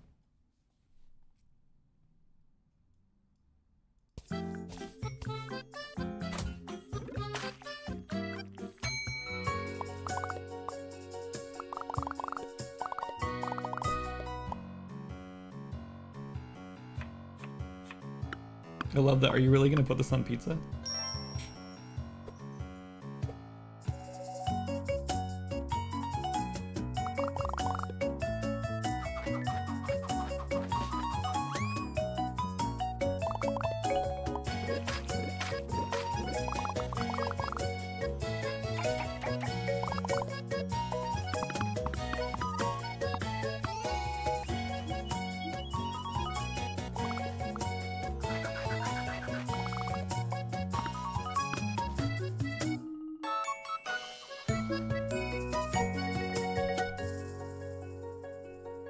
Those finished pizzas look disgustingly delicious for some reason.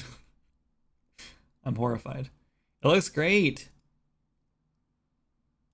It looks like things have updated since the trailer, maybe, or maybe I'm crazy. You probably just didn't show any of this in the trailer, is what I'm thinking.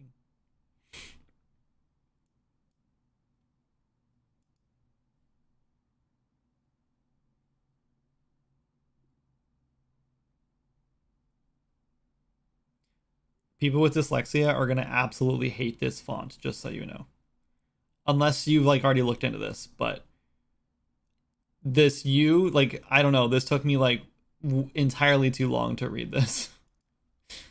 The other font is fine. The dialogue font looks fine to me. It's cute. It's cute font.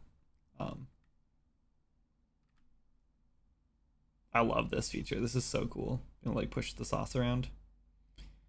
And I worked at Pizza Hut, so you take it from me, like, this is very accurate. That's exactly how you do it.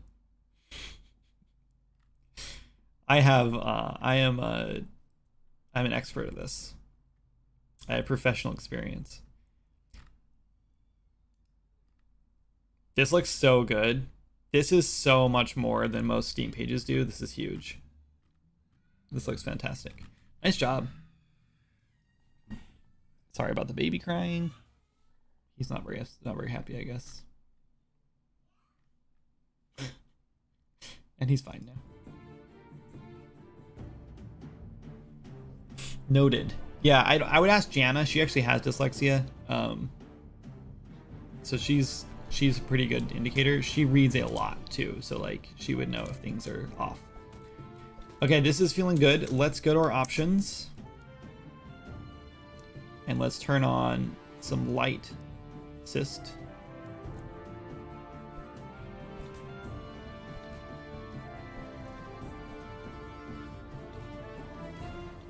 Feeling good. We can maybe go a little more on a light assist.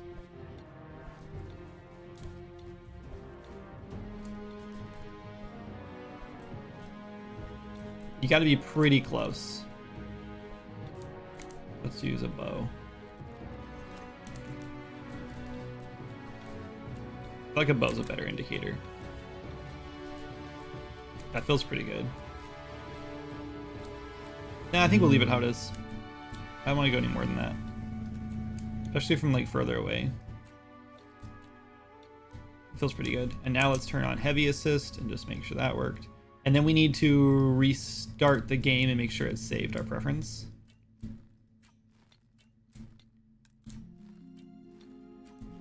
Doesn't feel a crazy amount bigger, but it's definitely bigger. Oh no, it's pretty huge. From far away, it's like you don't have to aim at all. It's great. Perfect. Lots of games crank the assist up a bit when you're using a controller. We could modify it a little more for controller, but that's why we put the setting in the first place. I think it's hard to aim as it is with a mouse, to be honest. Like, I think it's just our arrows like take a while to get there, you know? So I think it's already one of those things where it's already a little harder than it should be. So yeah. So anyway, I like where it's at, and I like being able to change it.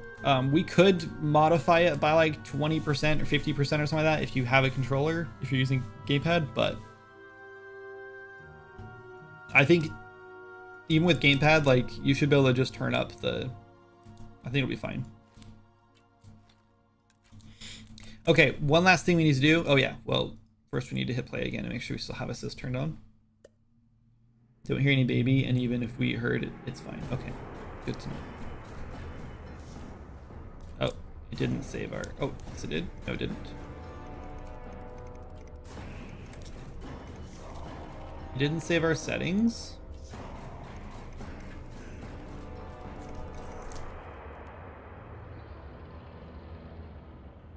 It says no assist, but I'm almost positive we got some assist there a second ago. Yeah, we're definitely have some assist here. I think it's like light assist though. I don't know why.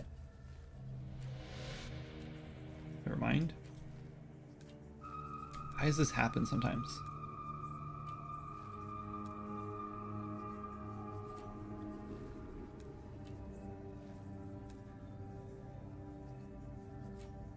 Oh, I know why.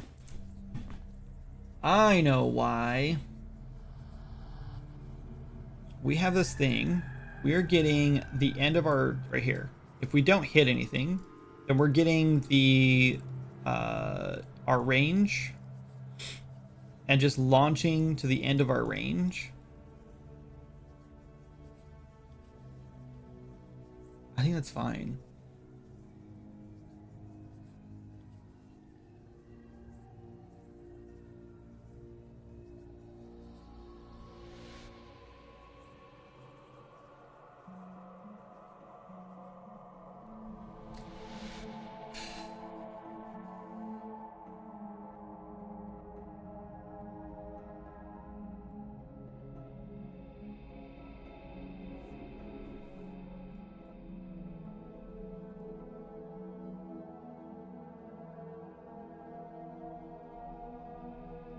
It's because we're setting the local start each time. So we set the local start each time after each trace, which means the first trace is shorter than the last trace.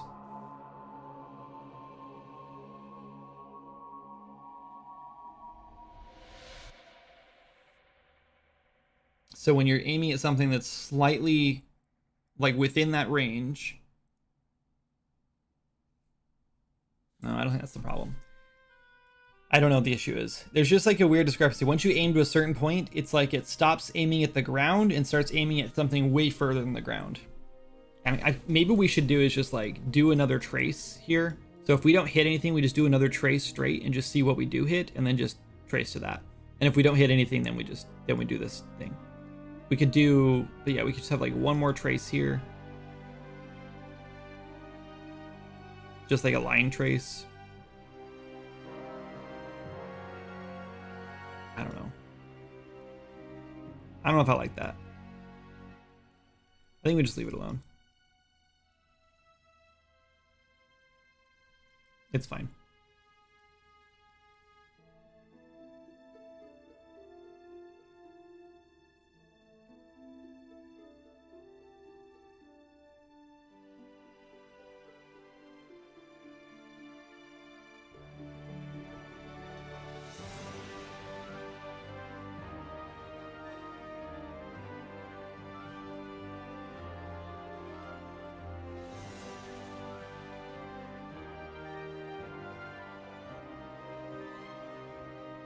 I don't know. It's fine. Okay. I think we're good enough, but yeah, we did not save, and I don't know why, or load.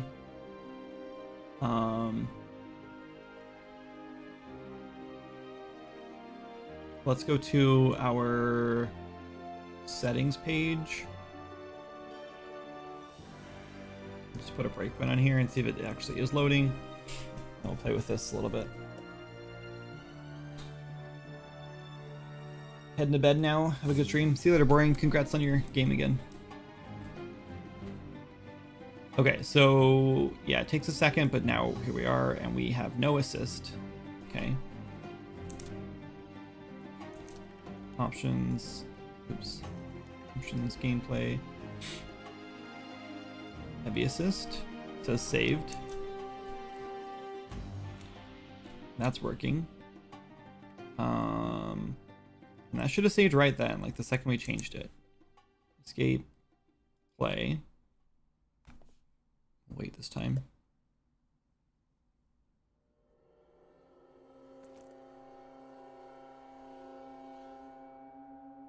Okay. And no assist.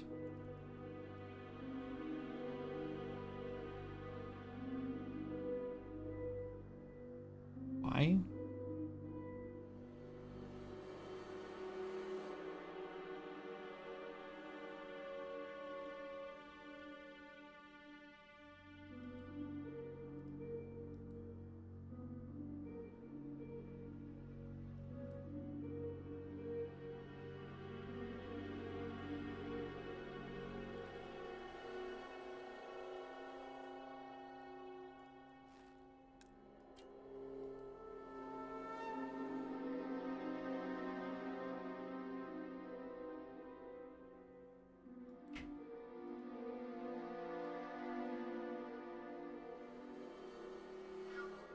Hmm?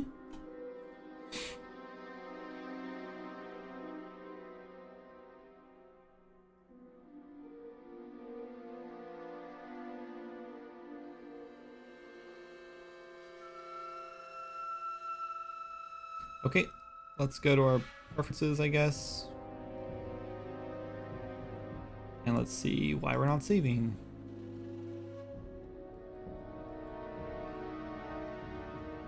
Maybe we're getting, I don't know. This doesn't make sense. Let's actually break here. Okay. No, this must be working. It's gotta be working because it's actually working. Like we said to heavy, it says heavy. Step over. Step into.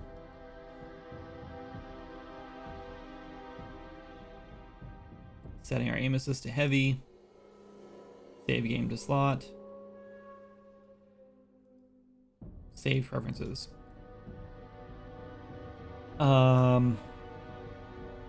Maybe this is an issue where it hasn't fully loaded yet, but that can't be the case.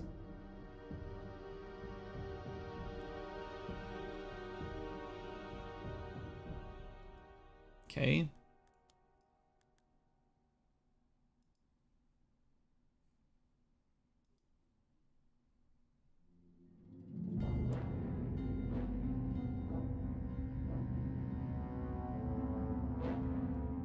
Ah, this is the problem.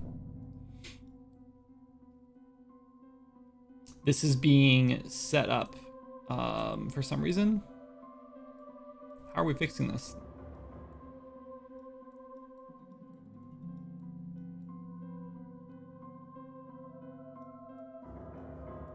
On selection changed, can't update. Or resetting can't update right here. Got it. This is so stupid. So when this gets set up, oh, I know why. It's because it's like a master combo box. So the combo box itself is like setting those things. Yeah, it's so stupid. Yeesh. We should fix that like legitimately.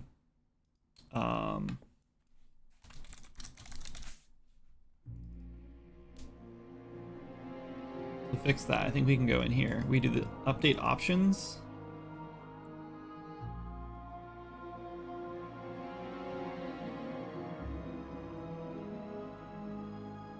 on selection changed. I guess not. It's fine. I thought there'd be an easy way to fix it. There's not. Okay, so yeah, we just go back into here and we check this can't update thing.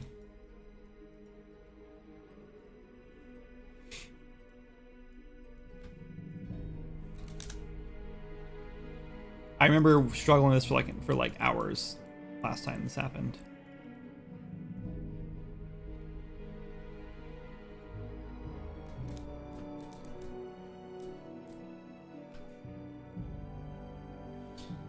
Fixed.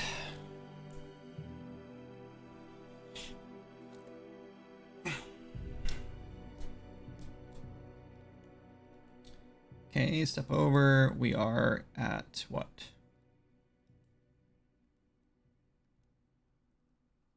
I don't understand why this sometimes is in the scope and sometimes it's not. No assist. Okay. Options, gameplay, heavy.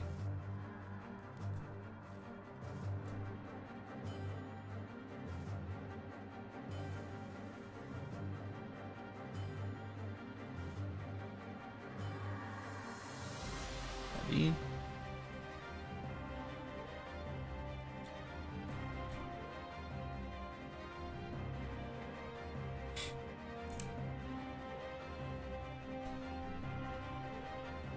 Ad break.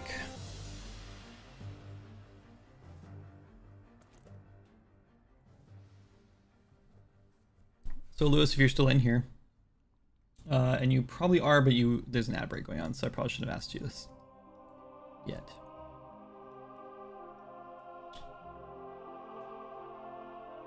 Like, why can I not just see you?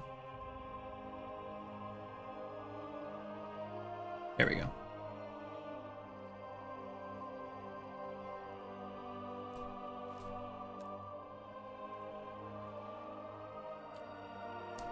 Uh-oh.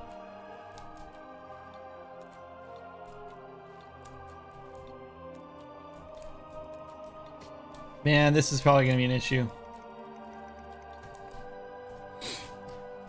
That crab was just walking away from you like relatively slowly, and like the aim assist missed.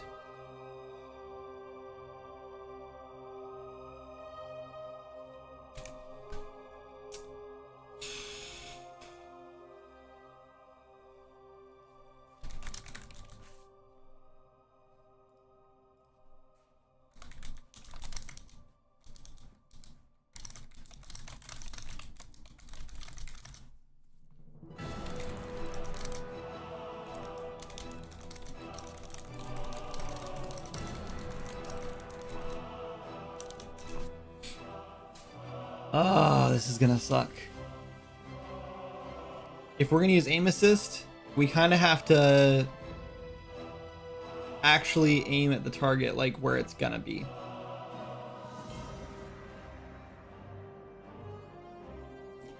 We have to predict where the target's gonna be, and that is gonna be a pain in the ass.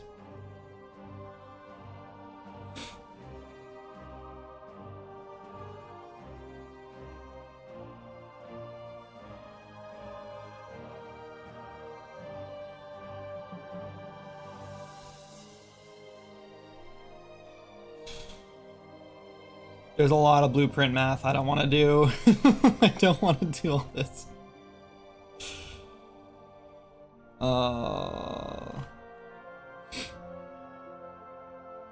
I thought there was just like a way, like I was hoping there was just gonna be like a blueprint node that was like project or like predict location or something like that with, I don't know.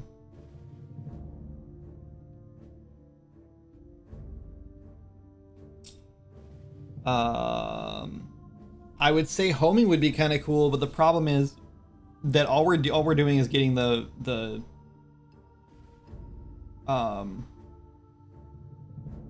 vector, not the actor. So I can't like home to where the actor is going to be or currently is because the actor is moved from that vector location. So the only thing I could do is like on the projectile or before we, yeah, I guess what we could, all right. Refactoring the velocity it's offset into a node like that would be a good start.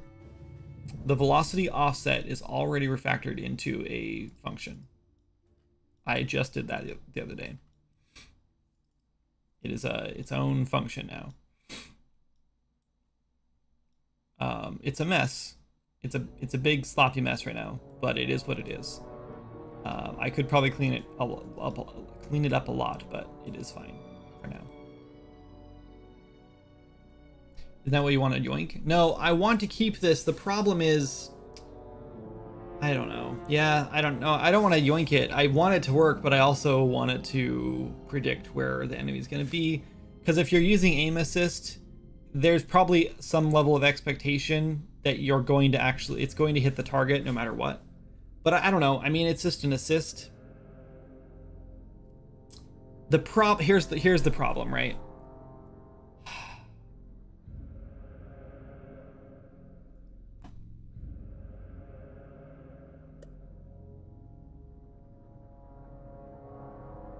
That velocity offset is a prediction. It wasn't. Okay, so if I'm aiming, okay, so crowd's moving here, I aim ahead of it, right? All right, well, stop moving. But if I aimed ahead of it, because I was like, oh, the crowd's moving to the left, I need to aim a little bit ahead of it, and I shoot, my auto aim, my aim assist is going, no, you've missed this shot. You're gonna miss it. Don't do that. Here, let me help you. And I'm gonna aim directly at the center of the crab. And then by the time the arrow gets there, it's gone, right? The crab's already gone. So you might have aimed perfectly where you needed to aim. And then the aim assist is like, yeah, you missed, dude, here. And then it missed for you. So aim assist is going to have its drawbacks for sure. If the enemy's just standing still, it's gonna work perfectly. Or if they're moving slowly, it's perfect. Or if they're moving towards you, or away from you, then it's perfect. But if they're strafing, you're gonna miss a lot. And maybe that's just a drawback of the aim assist. Maybe it's just sort of like well, that's what it is.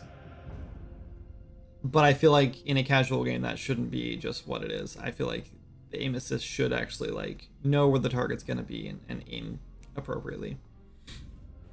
You gonna account for that? It's not too hard. Well, GPT just made it sound way harder than I think it needed to be. The problem I have, well, maybe not. Maybe it'll be fine because I know here we have a target, right? I have a root component. So I can probably do, like, I probably have all the information I need right here. Just like get velocity, right? I just wish there was a node for this, and I just feel like there is. I feel like there's a node for this.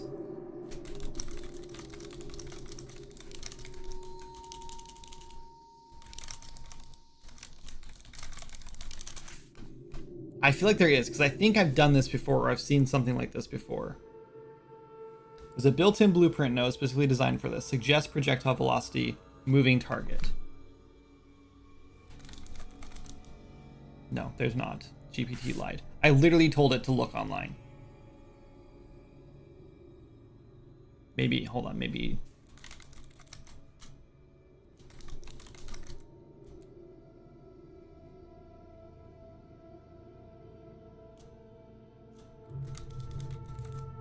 Get the velocity of the enemy, multiply it by some scale, then add that to the root component origin. But what scale?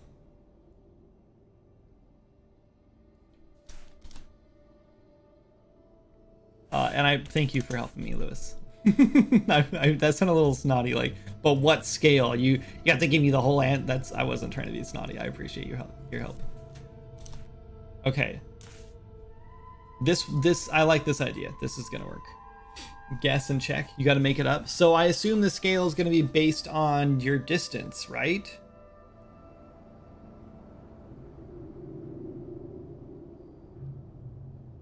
Would it be based on your distance from the target?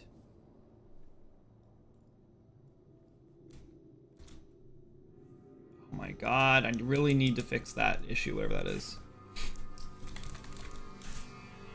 That makes sense to me? Okay. Alright, then okay.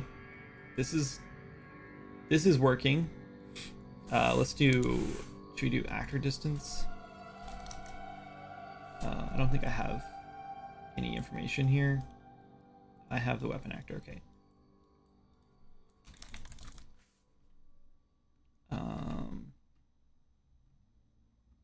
There is a way to do, let's see, get weapon actor.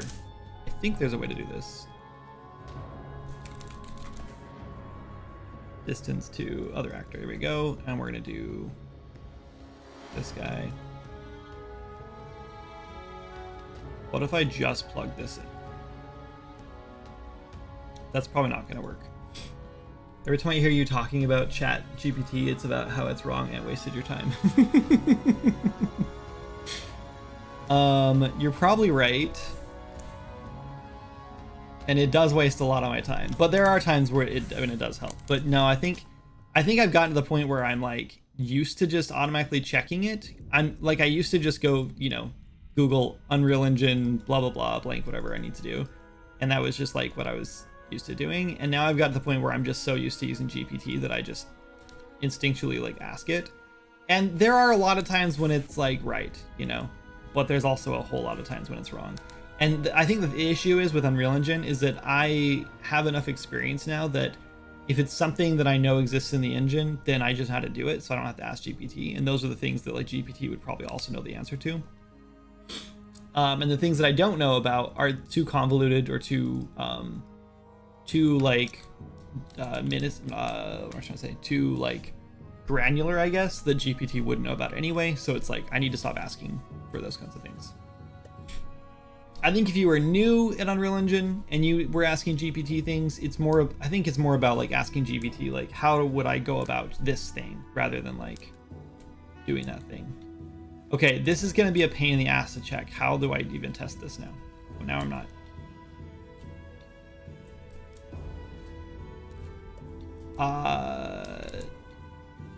No, this is definitely not working. Definitely not working.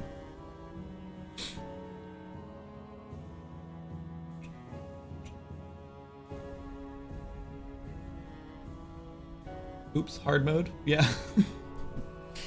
Okay, so I don't know. Okay, wait. This is something that GPT actually probably is good at, though, right? Is understanding like the math to like figure this out.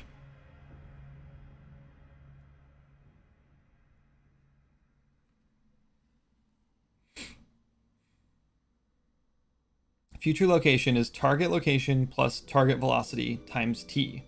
T is the initial guess length. Target location minus shooter location. Target location minus shooter location.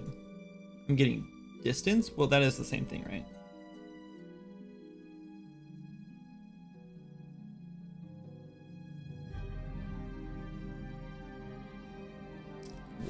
Okay, hold on. It's length times target location minus shooter location divided by the projectile speed.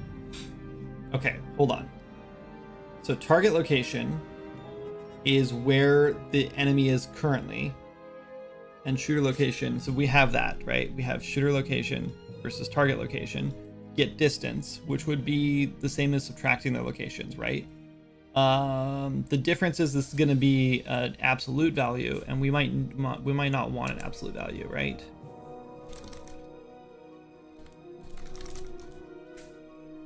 Also, we probably just want to use the start location because this is not the center of the actor. This is the point where we're going to spawn the projectile, and that's probably going to matter. And maybe we just want to do impact point instead of actor. And maybe we actually probably want this, the origin, because that's the target location. Okay, so target other way around. We need to do vector.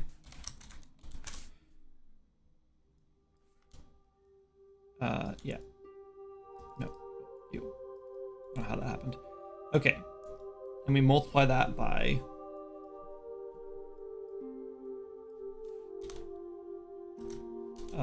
float. And this is the length. And then we divide this whole thing by the projectile speed. That I don't know.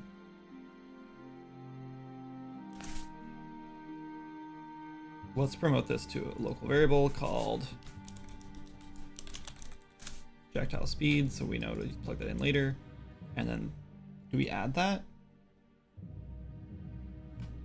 Future location is target location plus target velocity. Not times target velocity, plus.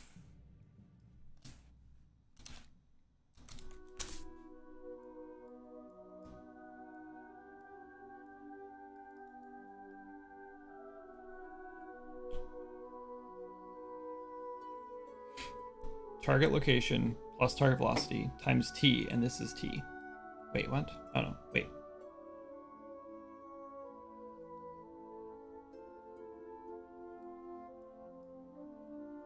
Hold on, this is here. And then we multiply this.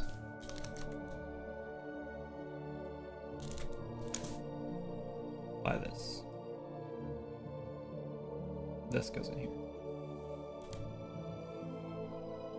I don't know if I trust this. We're missing one thing though that I forgot to put in. That was what? The length. No. Yeah. Length times target location minus. Yeah, so this is the length. What does length mean? The distance between? No.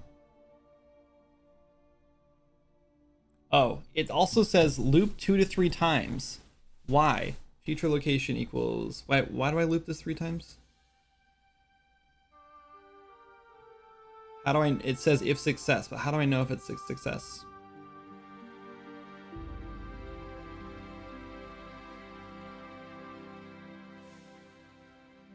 Get toss velocity.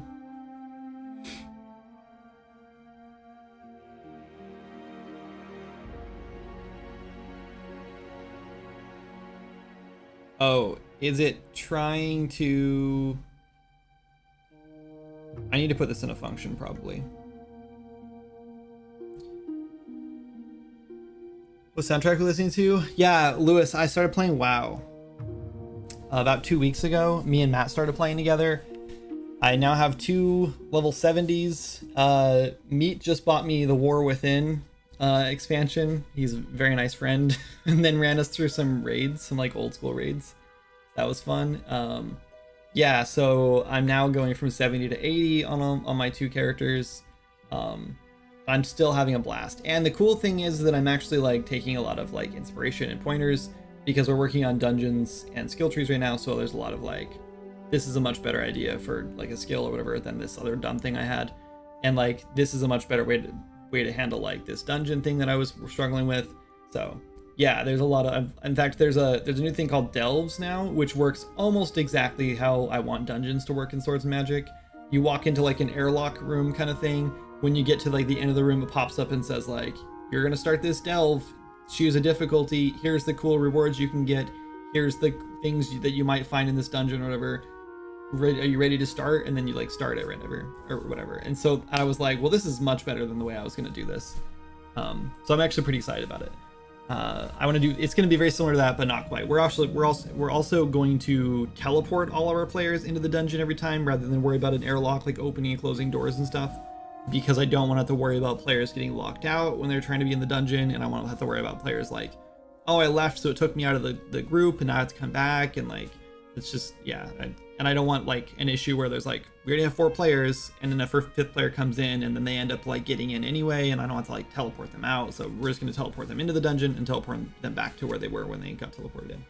Anyway, we have there's a lot of cool like stuff we're working on right now.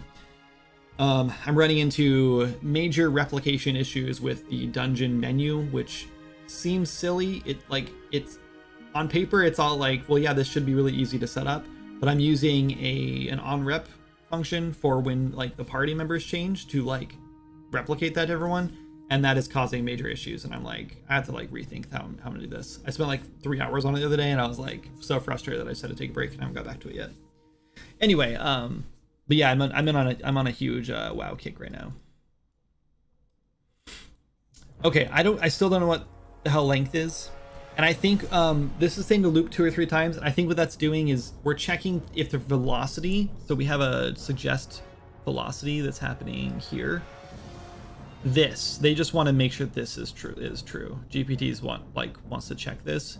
And I think this is with a trace option, meaning we want to make sure it's not going to hit like something, like hit like a wall or something, but it's fine. I don't think we need to do a loop 3 times. I think we're just going to calculate this and be done, but we'll find out.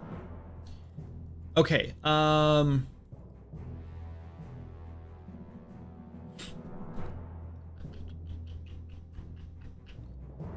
Yeah, so again, I do not know what the length is.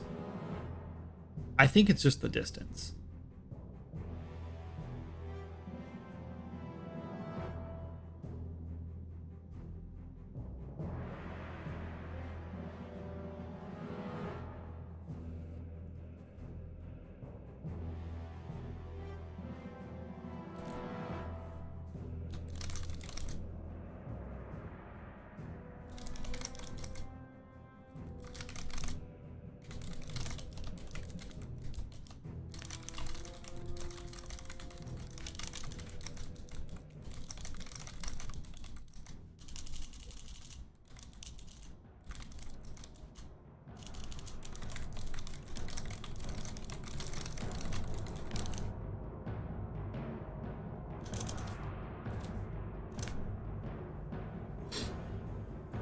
Okay, so it is the straight line distance between the projectile's spawn point and the target's current location. So that's where I needed that distance node. So we can just do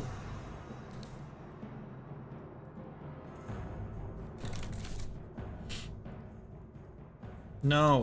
God, I hate when it does that.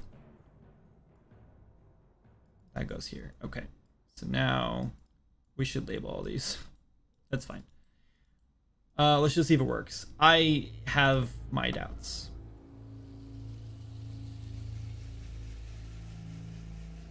But this is where I struggle because I do not know math very well. Vector math is finally starting to like click better with me though. Well, this works fantastic. Good job, GPT. This is exactly what I was hoping for.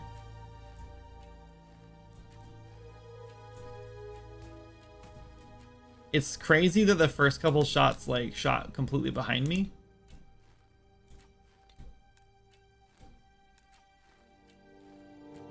I don't think it's working.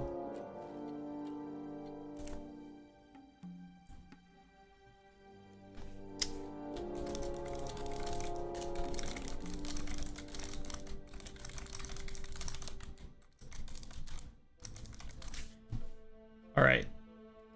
This is my only attempt to, let's see.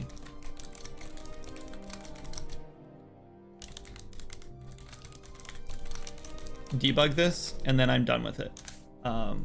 Because I'm not going to sit here and play with GPT for 2 hours trying to fix this. So I'm going to give it one screenshot and see if it's like, oh yeah, you missed this thing.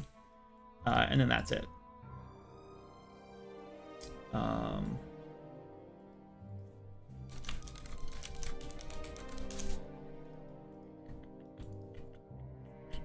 This is also assuming that this is the right actor. Yes. Okay.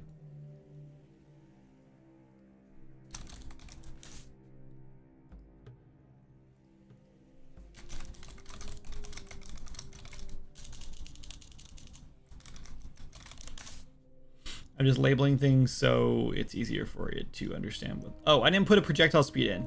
Okay, hold on. This might be entirely my fault. How do I get the projectile speed? I do feel like we have it somewhere in here. I'm probably getting it here. Launch speed. Uh-oh.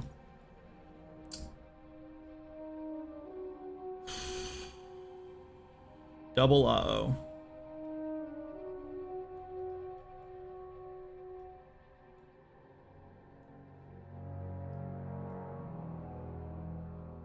Oh, wait, no, wait.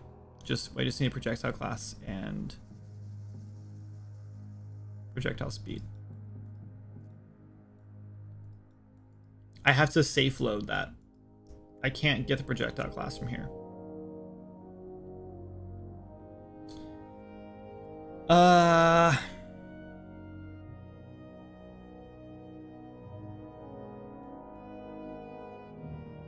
Okay.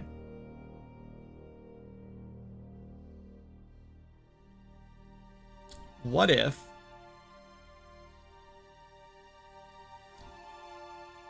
I could pass it in as a parameter? The problem is that this projectile gets async loaded after this happens. So we find the hit location. Okay, let me back up and I'll show you where this is happening and why this is not going to work. I don't remember.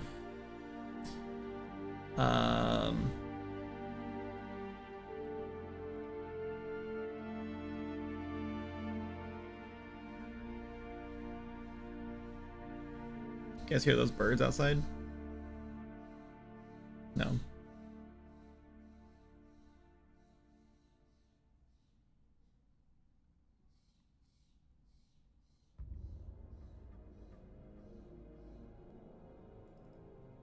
This one. Okay. This is the old trace. This is the new trace. Okay, so yeah, so we're finding the trace, setting a hit location, and then we're loading the projectile. So, and like that's the whole point of async loading the projectile. So I feel like we really shouldn't be. I can't like, I don't know. The only other thing I can think is I just output the actor hit.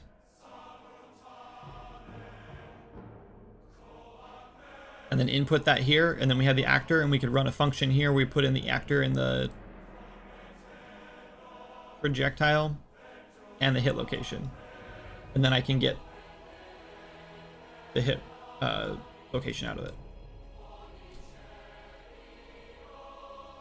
Hard code a number, the speed won't be that important. So let's see what the projectile speed is with arrows then. I guess so.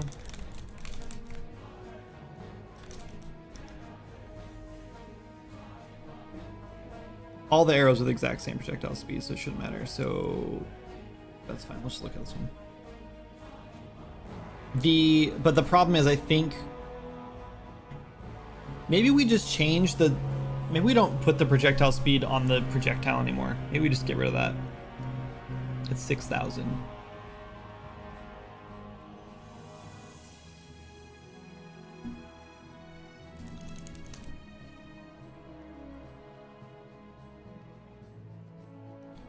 I still have my doubts this is gonna work.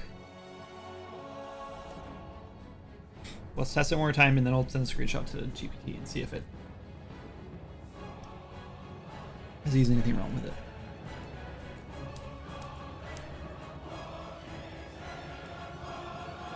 Perfect. It's exactly what we wanted. Now we have to turn the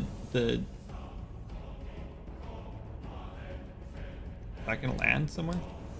Now we have to turn the damage up on bows to like 5,000 times what it is now.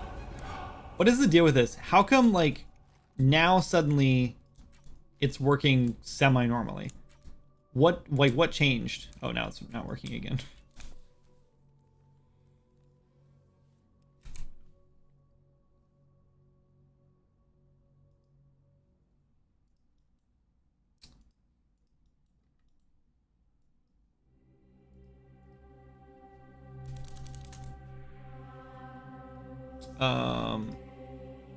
I wonder if this is actually not this speed though.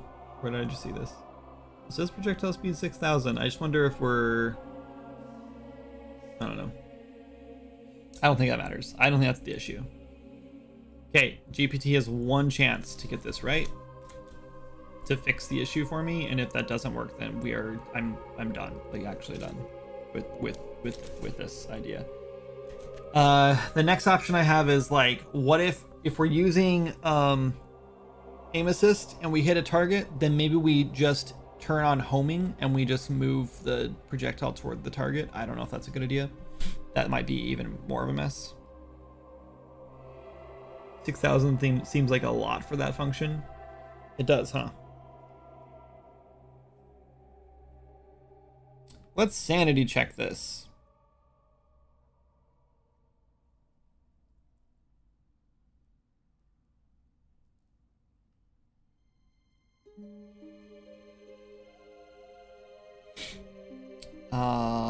Start your muzzle or actor location, target. Wait, use world locations, not bounds. We are. Don't need get component bounds here. Yeah, because I want the origin. Is the origin... This has been working. The origin has been working as a world location. I know this is a world location. This is...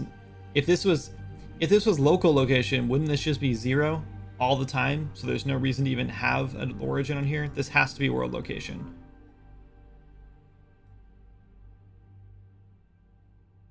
So GPT, you're wrong. Units. Projectile speed must be cm divided by seconds. I don't know why I said it like that. I know that meant centimeters. And should match your projectile's initial speed and usually max speed on projectile movement. Maybe we're looking at something wrong here. Just open mass projectile.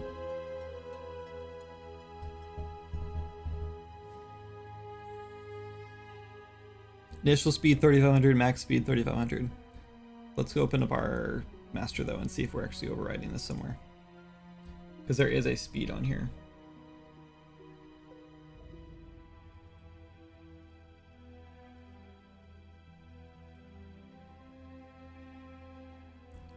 We don't...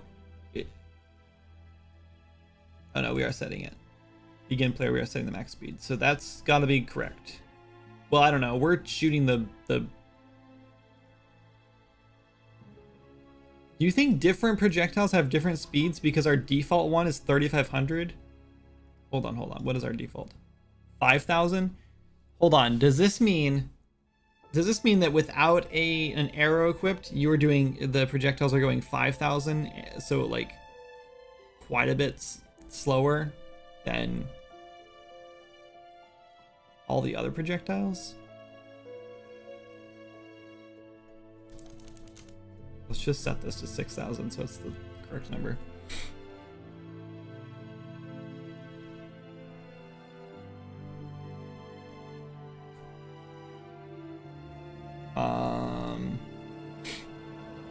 Okay. Get a real velocity. Use the target's movement component velocity. If it has one, get velocity on the actor can be 0 for non-physical actors. Oh, okay. That might be a problem too. So let's do get movement component. No, not movement state. Get. I can't. I guess I'm casted here, so we can check here, but.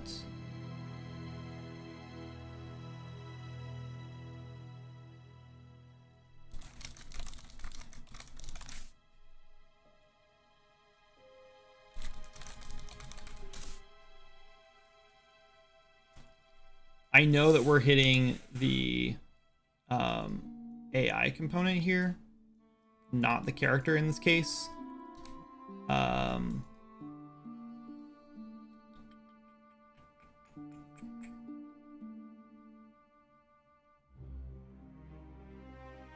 We might have to just do like find component, get component by class.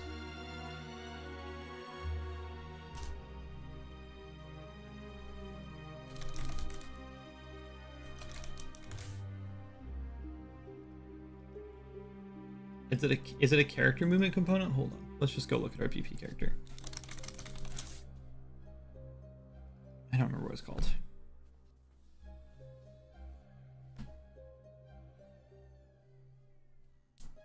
Wow, Quinn is fussy today. It's called character movement. And it's probably the exact same one we have on the player character, I assume.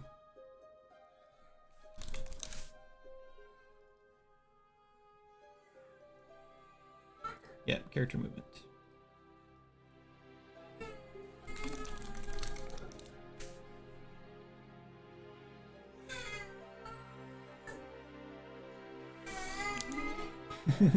He doesn't want to take a nap.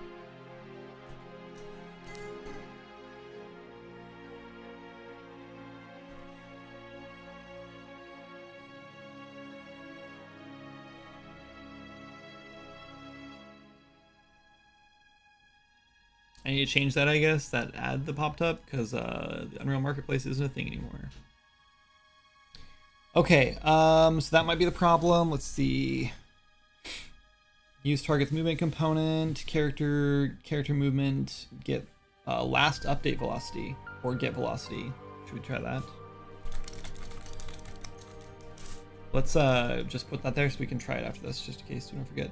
Put it on the server. Clients can have stale positions. That's definitely another problem. Clamp time guess. Start with T equals distance divided by projectile speed, then clamp something to 0.1 to 3.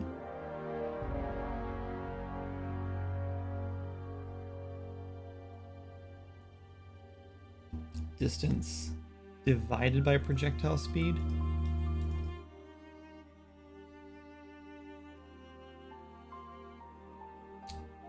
Hold on, now it's saying T equals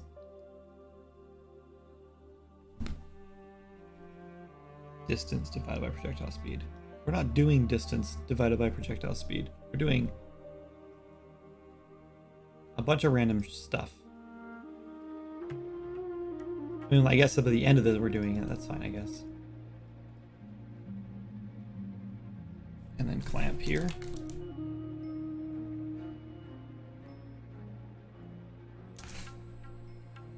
And this thing to do like 0.1 to 3. I don't know why, but okay.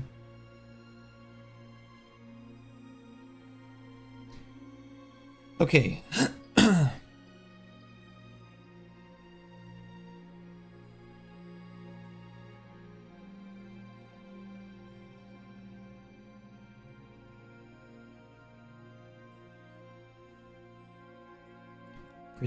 Predict projectile path.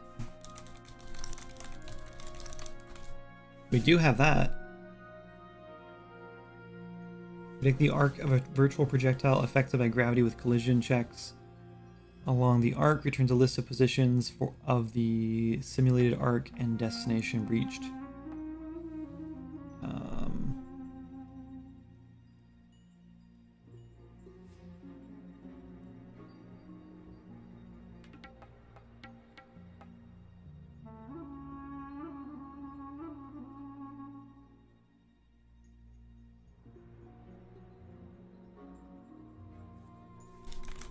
It's just a hit result. It's saying to read the time output. There's no time output. What does that even mean? Oh, nope. I don't know what that means.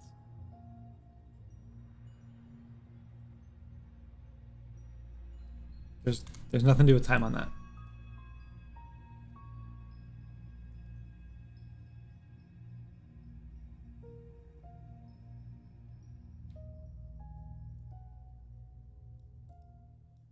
Okay, let's try this one last time, and if I think GPT is like way overcomplicating this, and this is the last attempt. We might Google it, I guess, after this, but I don't really know.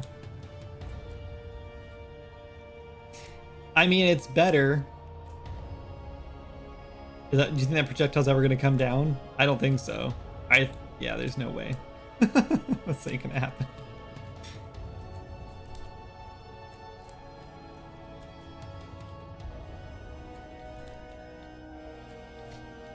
If I don't hit an enemy, it works perfectly fine, obviously.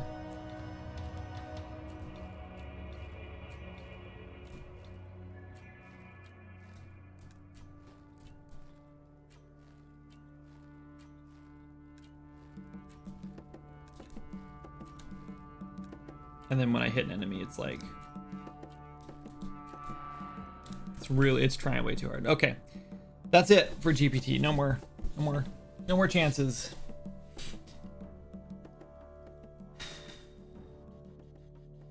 So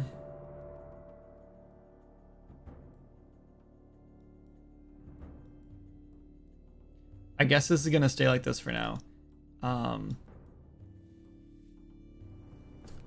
Let's Google it.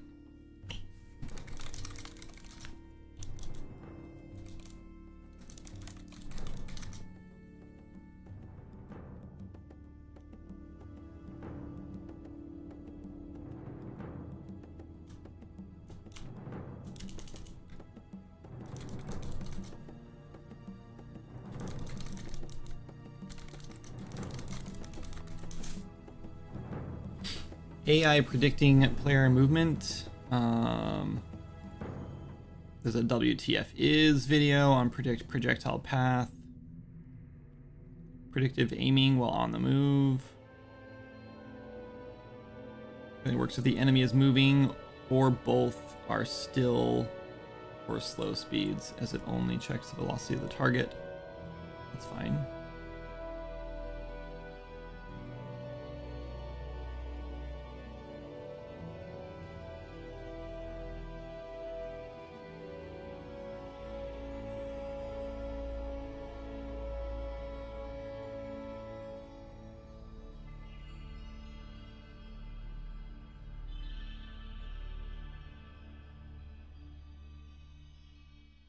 The target velocity times projectile travel time minus the player velocity times projectiles travel time plus target location. I don't think we need to know the player's travel. Like, why would you need to know that? I think maybe in this guy's game, hold on. I think in this guy's game, so he has a player moving this way and an enemy moving this way, obviously. I think his struggle is that maybe he wants to I don't know why you would need the player's movement, right? Because once you fired a projectile from, I assume here, I don't know, it should be its own velocity, like its own thing, right? Like it exists at that location now. It's not moving with the player anymore, right? So it should just fire here and then go toward this location and not worry about where the player is moving. Making space game and want a player to target another ship and fire their cannons. Oh, okay.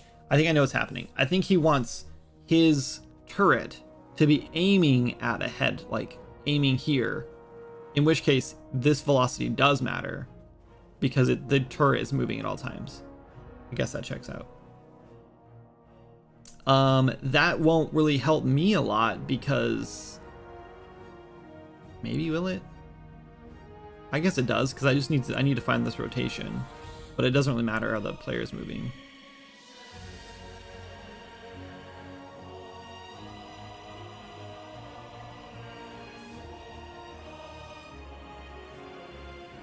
The target velocity times projectile travel time.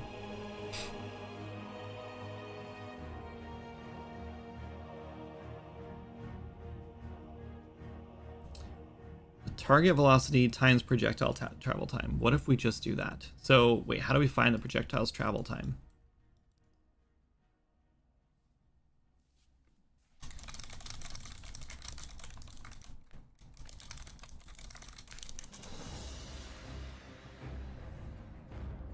Okay, we're dumping all of this. We do need projectile speed though. We didn't even try this, but I think it's fine.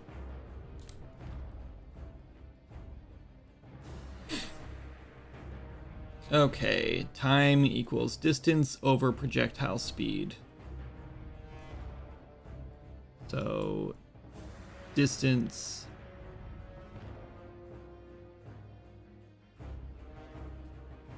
divided by projectile speed.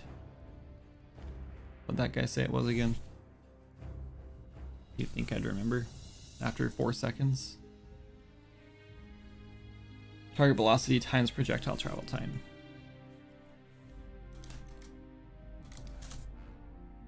And then he adds that plus target location. So,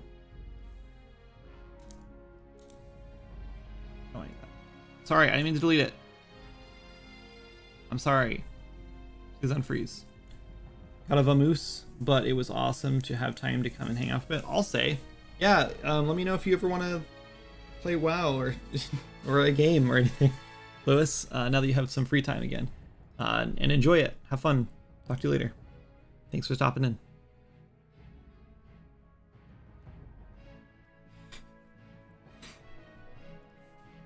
Let's control Z, and again, need this.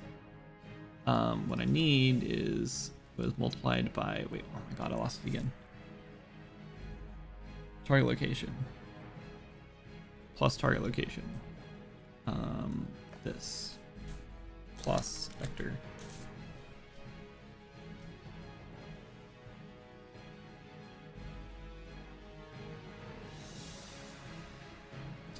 This seems a little more manageable.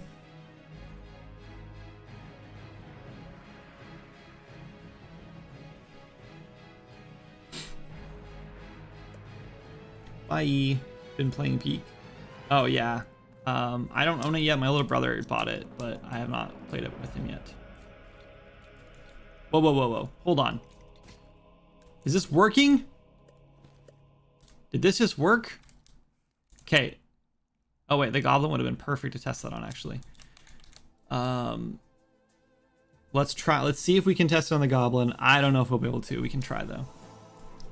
If worst comes to worst, what we'll do is we'll play 2 players, multiplayer. We'll have one player aggro the crab and have from like one farther away, and then we'll switch to the other one and then shoot at him while he's moving.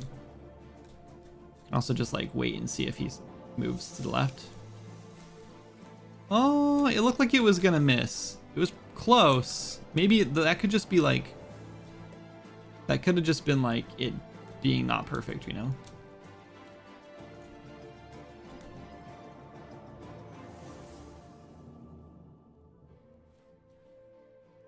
Come on, goblin.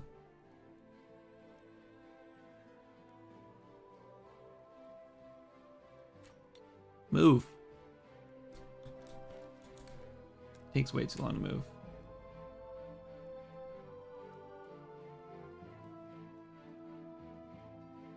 Okay, we're gonna try 2 players.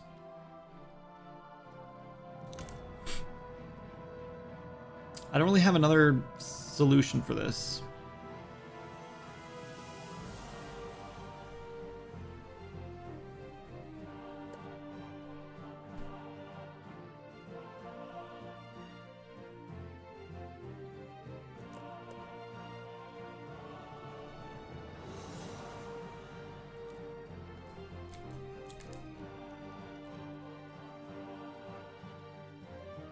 Okay, this guy over here is gonna go way over here.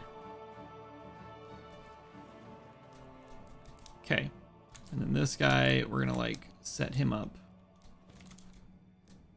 over here because I'm afraid we're gonna hit the dummies.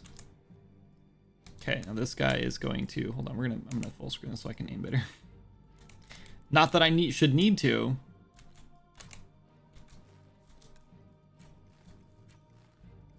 Nope, not even close.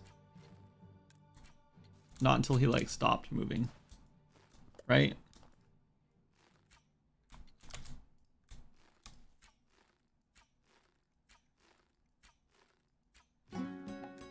At the very end it hit him, but like I don't know. I think we're off.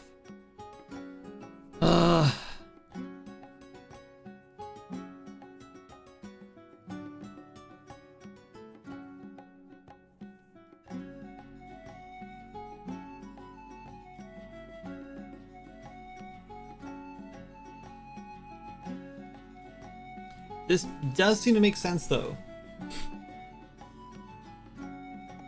So we get the target's velocity.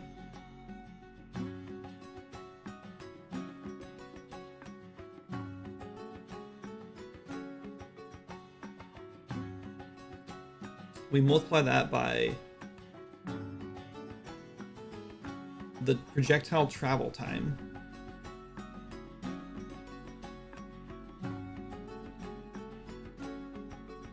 and then add it. And I think like it's going to be predictive, but the velocity should be staying the same or pretty close to it.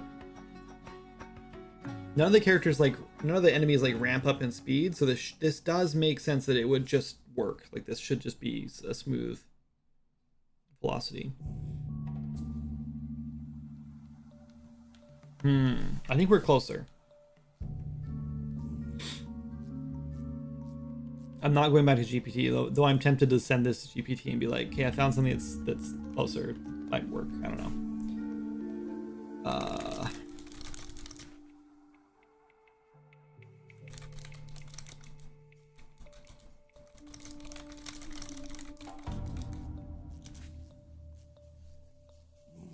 Predicting enemies' location and shooting them. I don't want to watch this. I don't want to watch YouTube videos for this. 30 minutes too.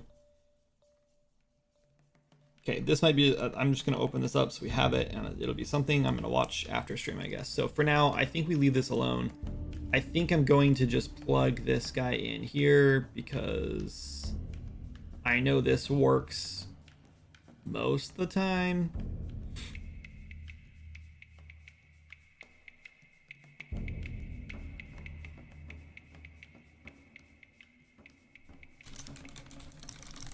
This is close though. Like honestly, I'm actually pretty surprised that this didn't like completely fail.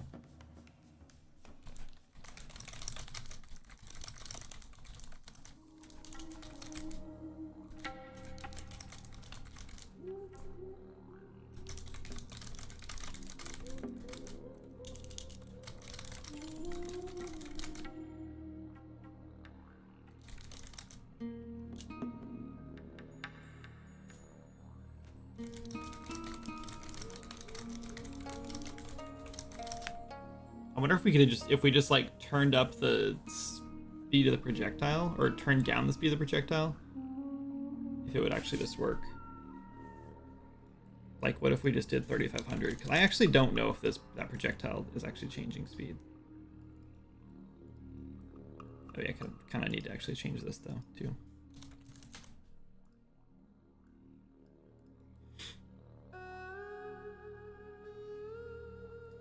Also, I think on that projectile, we are setting the initial speed too. But this is happening on begin play. I don't know if this actually does anything on begin play. I feel like it's already moving.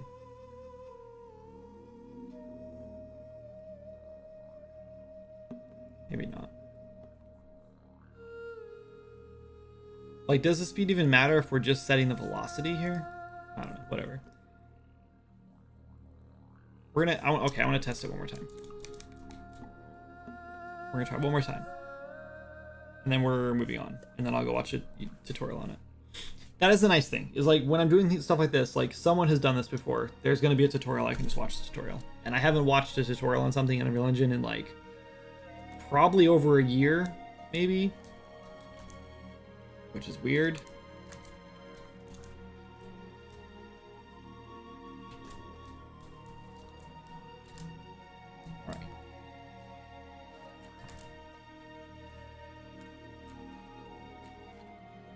Oh, it hit him. Not those times, though.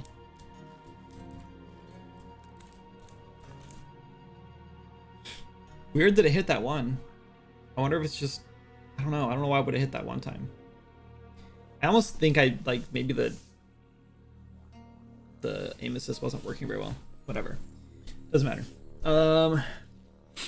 Okay, what I want to do next. We're moving on from this.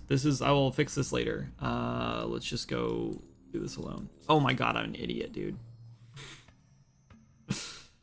I don't know how I hit it that one time. That was luck.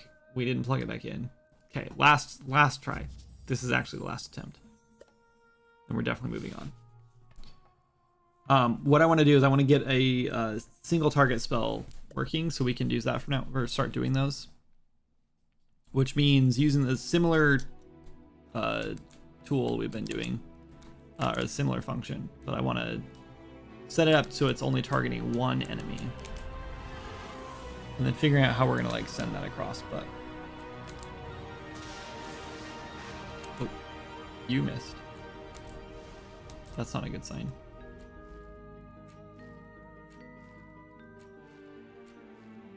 Okay, definitely not working. Okay, good attempt.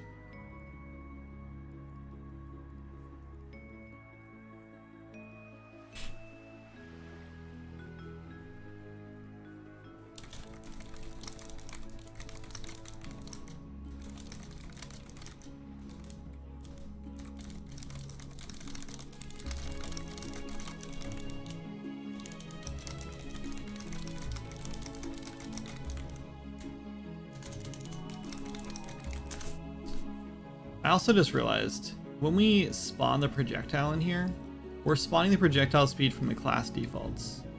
No, that's fine. That's right. But it does seem kind of stupid that we have a launch speed in this projectile velocity, and then we're overriding the speed of the projectile at begin play. I mean, we're overriding with this, so this shouldn't matter, but still. Like, we shouldn't have to do that, though, if we're already doing this. So I don't know what we're even doing that for, but whatever. Okay, let's save this. Let's close all these things. Close. Oh, we need. Oh, we're not done yet. We have more things to do.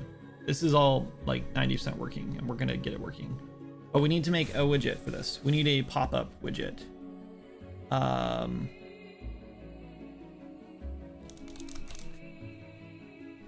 We have like a not news pop-up. What is it called?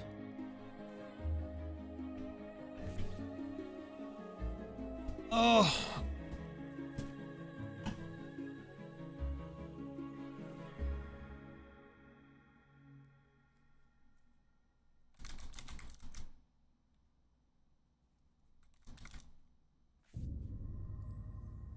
Confirmation. This one. Is this the one I want? Yeah, I guess that's fine. We're gonna duplicate this.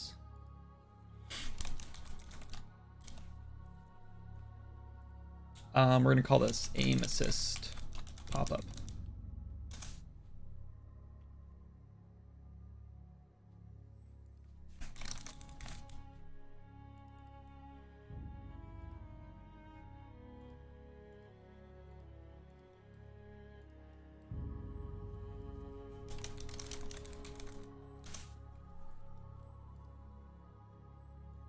Okay, so what we're gonna do is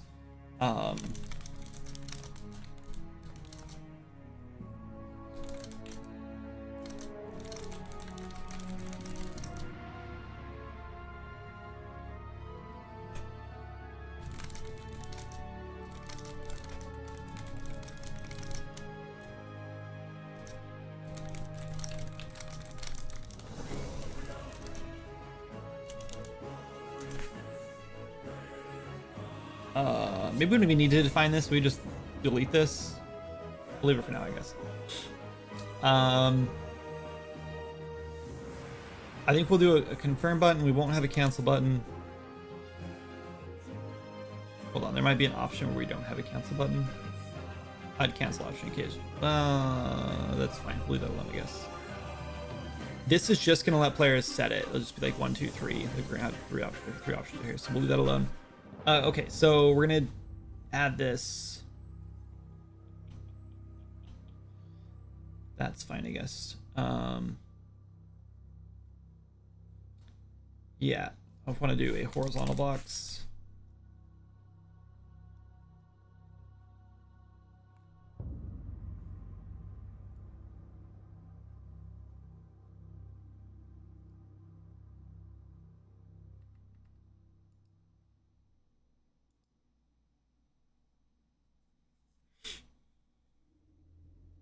Okay, and then I want to do 3 buttons, I guess.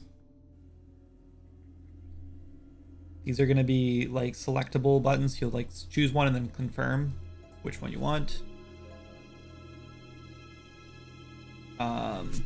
What am I thinking for this though? Like, what do I want the buttons to look like?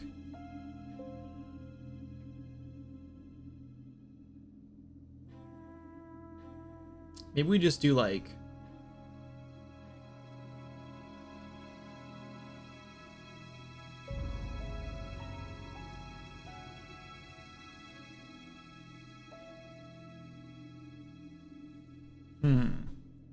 okay, I'm gonna ask GPT.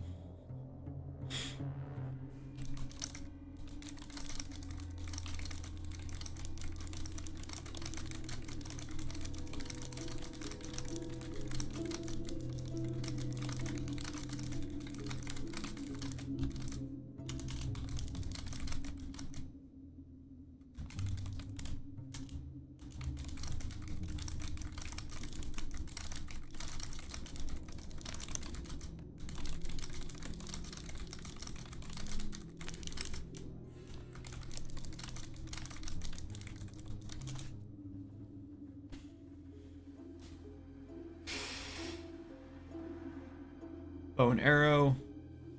Aim assist low will be a reticle with a small faint highlight around the character. What if we do a magnet and then a magnet with a plus? So we'll do a bow icon with a magnet, and a bow icon with a magnet and a plus sign.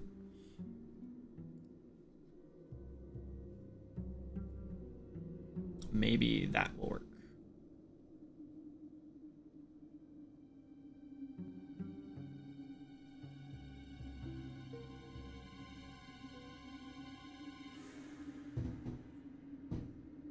Let's do it on our skills page, and we'll just duplicate.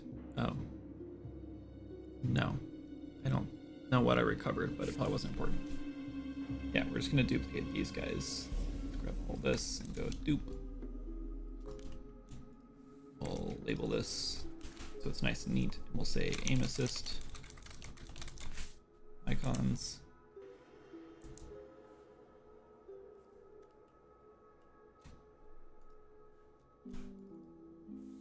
I'm actually going to delete these two.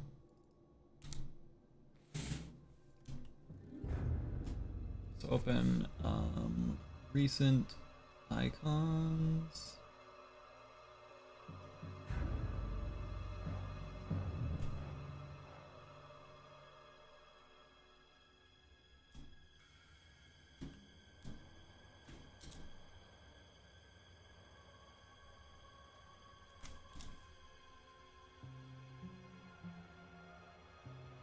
Let's just mirror this.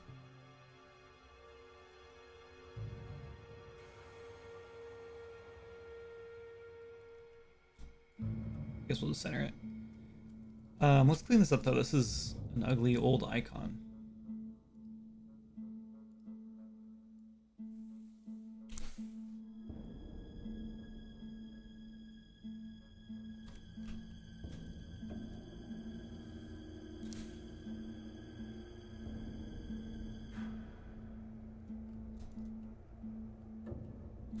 That's better.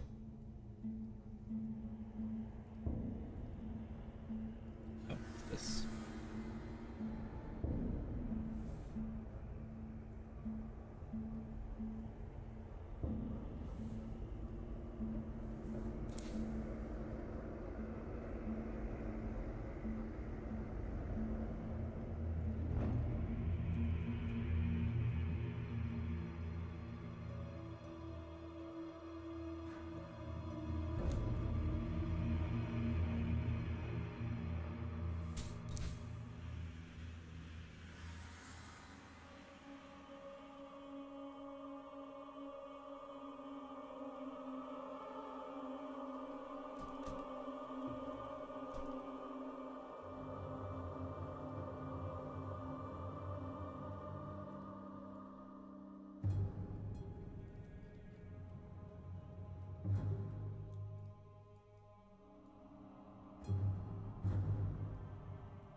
Really wasting my time cleaning this up for no reason.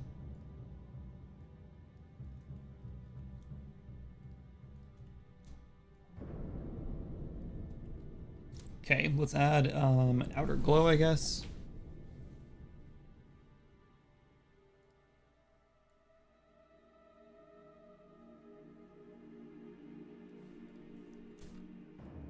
Cool.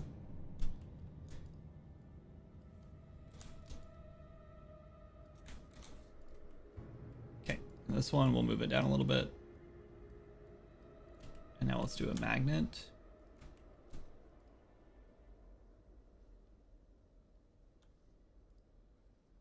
Don't worry, I know exactly what a magnet looks like. I do not need any reference or anything.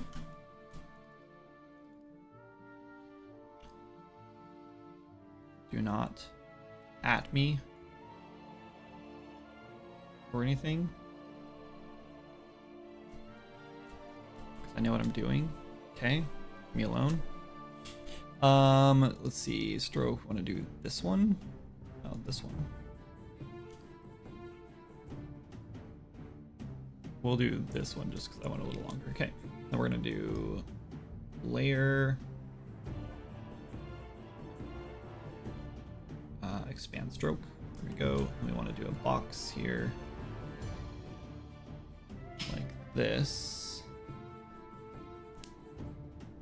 And this is gonna be white. That.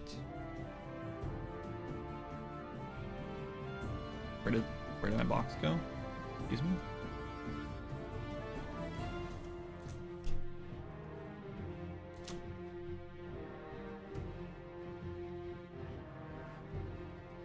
Okay, and then another box here.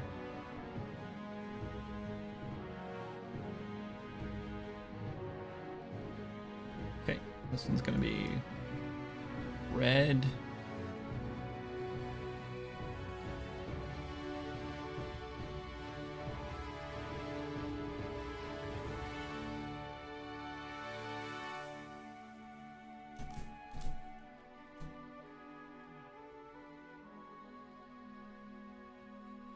I hate trying to find the stuff I'm working on. Like, I just want everything at the very top. Whatever I'm working on, I just want it at the top.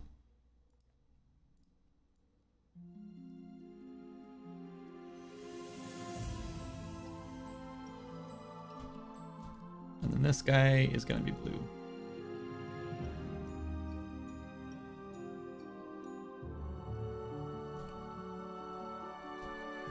I don't like this one.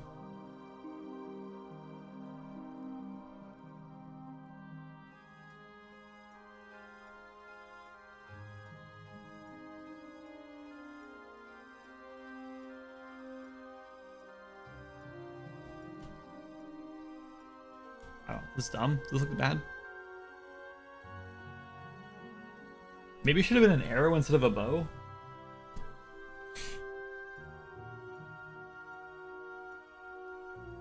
That's fine. Let's just do copy that, paste.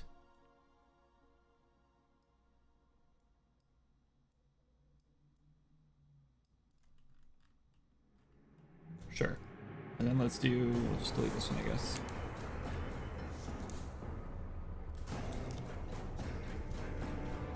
And we just duplicate this maybe and do another one. I was gonna do a plus, but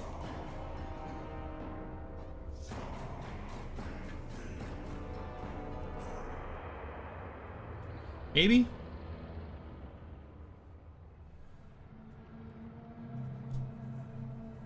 Should we just do a bigger magnet? No. That looks ridiculous. I like the 2 magnets better, but let's try a plus, I guess.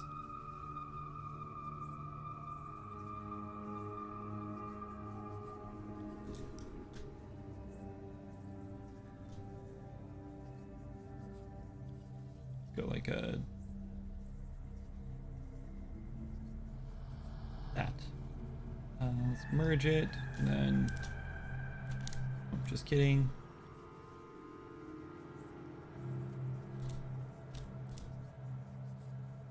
Excuse me?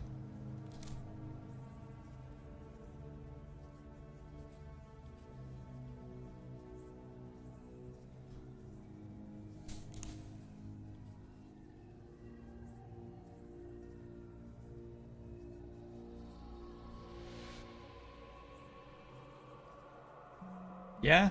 That good enough?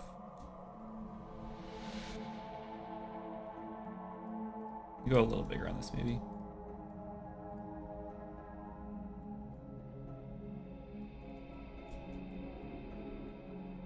That's fine. Okay, good enough. Let's export these out.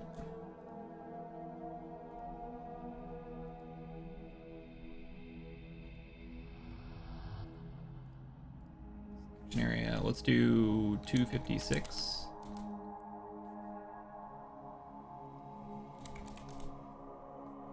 Turn off the stupid link. This should be perfectly square. I don't know why it's not. Where's the magic refresh? Let's just go with interaction icons, I guess.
Okay, I want this to be a button.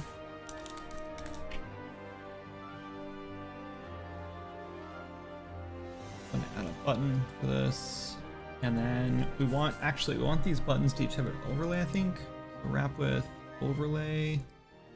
And then we want an image behind it. This image is going to be glow. This one. That. And the button is going to be our aim assist. Aim ass. It checks out. Looks like 128. Image. Why is this a thing? Let's just do center. And then put switch places here.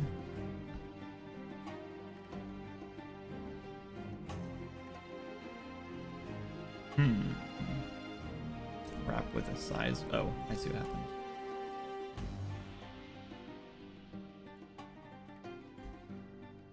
There we go. That's great, except I can't. Oh, let's see. What if we change the?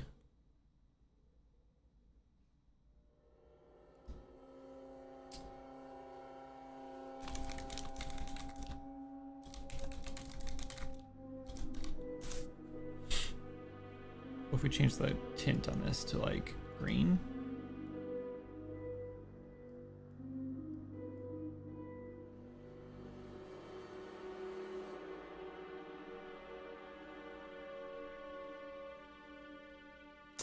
I don't love it. Cancel. What if we add a little bit of padding on this? Doesn't do anything. What if we wrap it with a size box?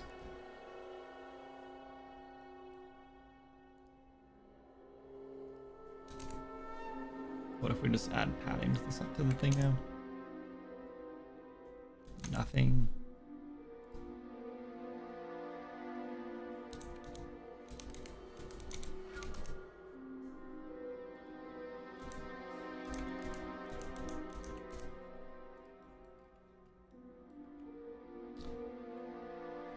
Maybe. I don't know.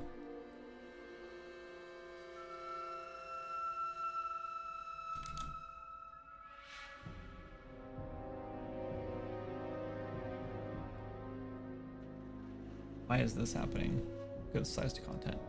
Okay, that's fine.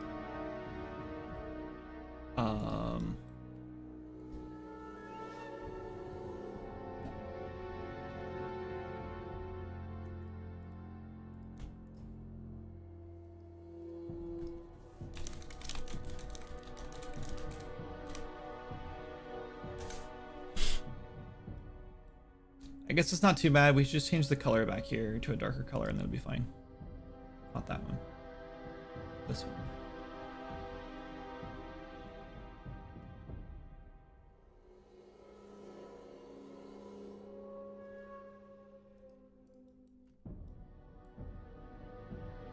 That's fine. And then this, I think we go a little bigger.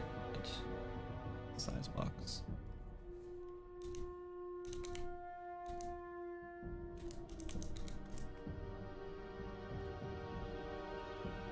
That's fine. I guess we could also change the color then, and it'll look better.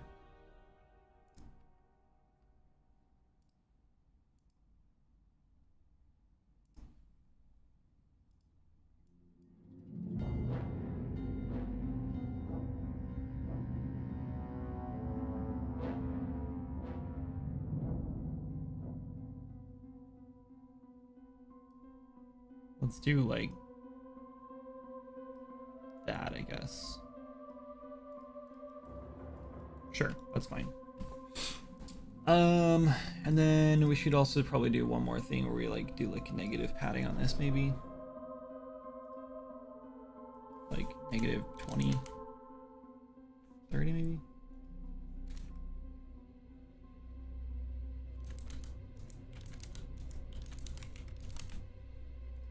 We don't need them that spaced apart. Okay. Now we have one button working. Let's copy this, paste, paste, paste. Pull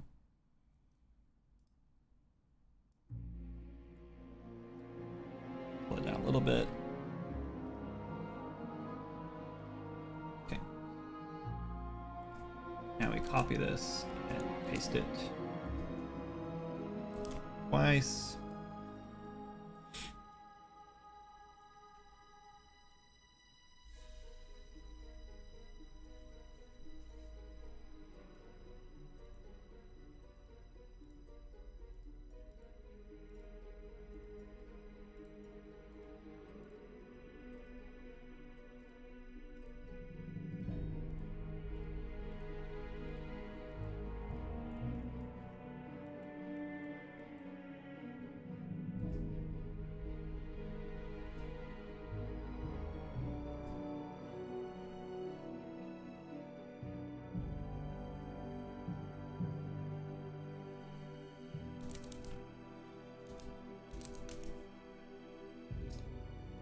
That didn't do anything. Okay, that's fine. Yeah, that's fine. I guess we could maybe turn the padding on 0 and 2 on the left down to like -15. That's fine.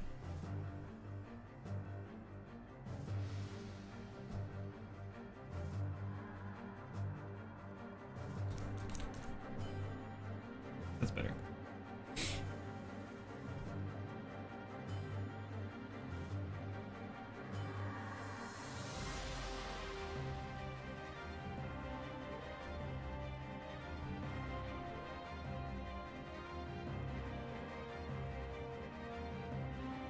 Oh, sorry, I'm missing chat. Dad joke. How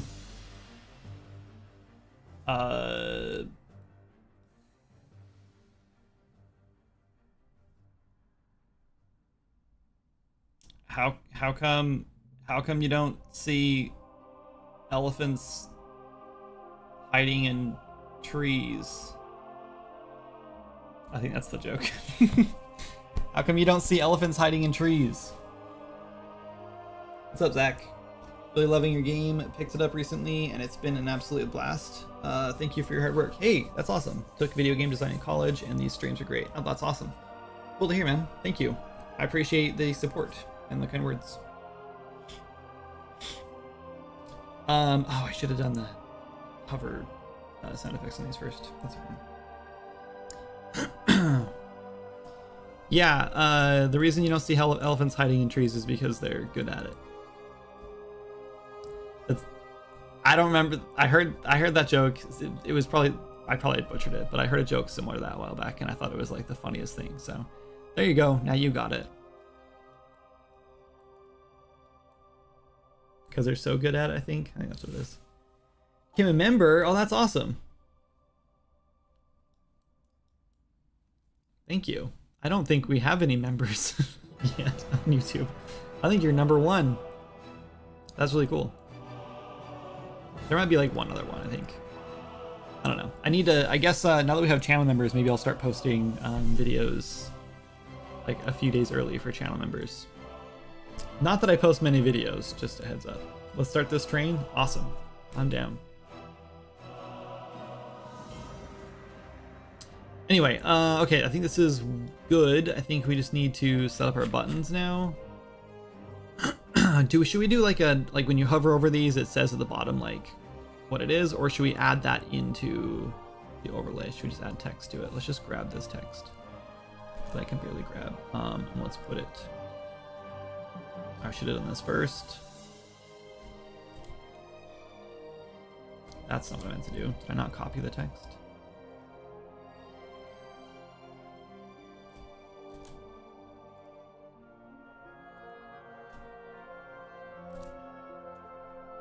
I guess I did do that.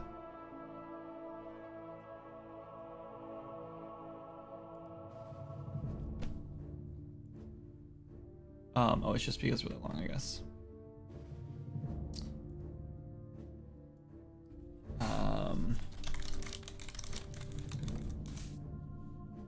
Yeah, I don't like the text.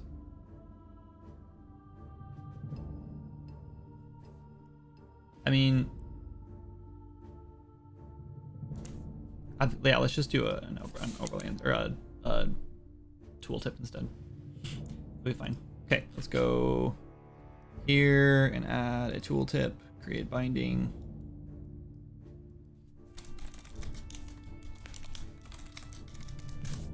Let's try to spell things correctly. Let's say this is going to be no aim assist.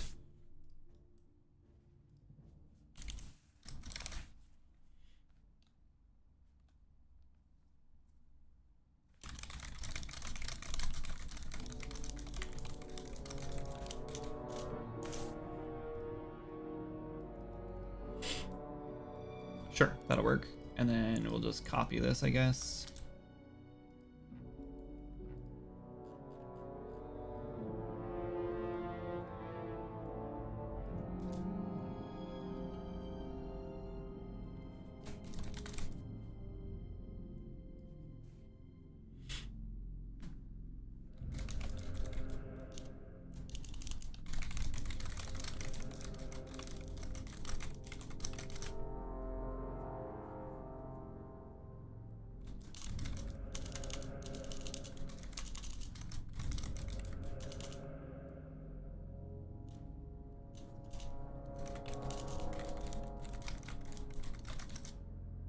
That's not exactly what it does. It, let's see.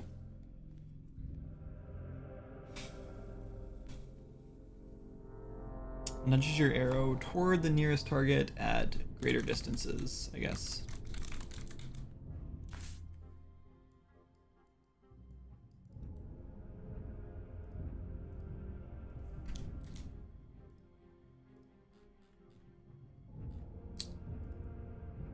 And one more.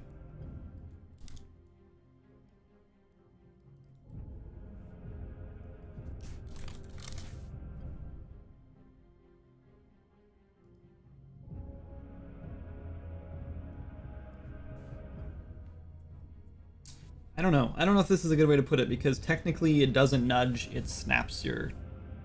Let's just, I don't know, let's just say...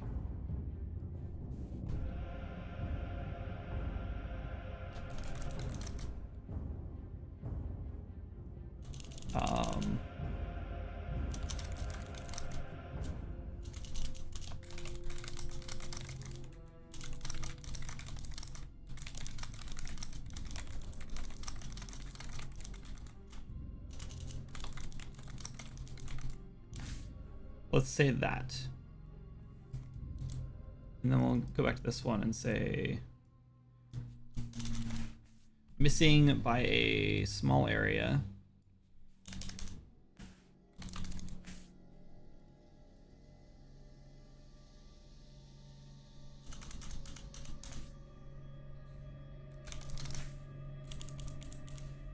Will snap your projectile to the target.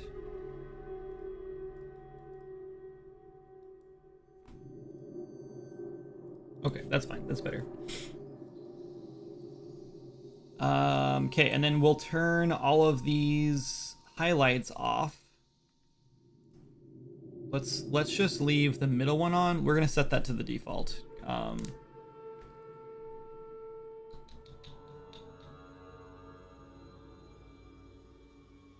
Yeah, we don't have that by the default for now, so we'll just leave it off by default.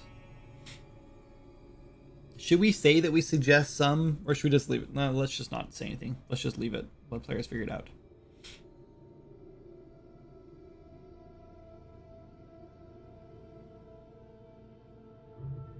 I don't think I like this glow. I think it's too much. How are we like... I don't know. It's fine, whatever. We'll fix it. We'll polish it later. Okay, we're turning this off. Set visibility to collapsed. Collapsed. Okay, that's it. And now we should have done we should do a sound effect. Hang on. Pressed is UI click, I think. Nope. Menu click. Click.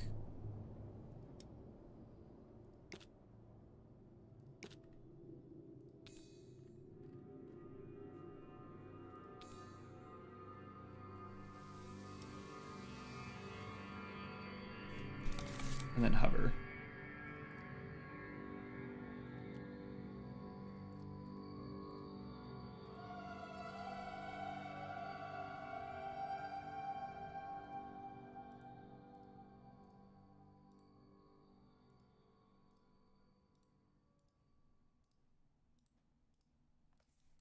Done.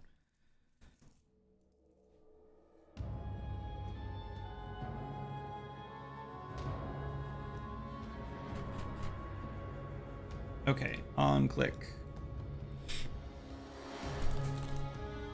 Save aim assist preferences to no assist. This was the first one, right?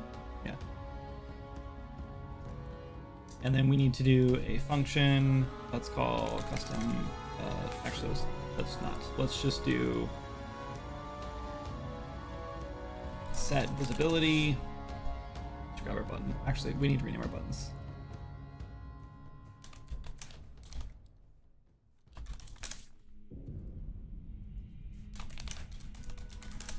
I'm naming these really stupid, but it's fine. Cool. All right.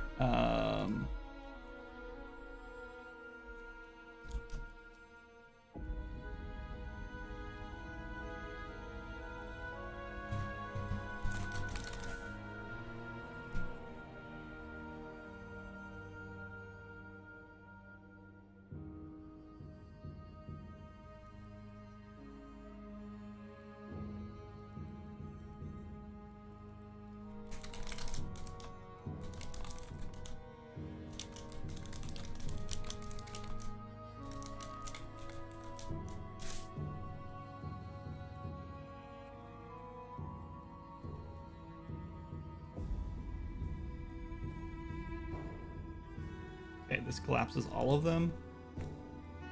We call this first. Okay, and we duplicate this over to here.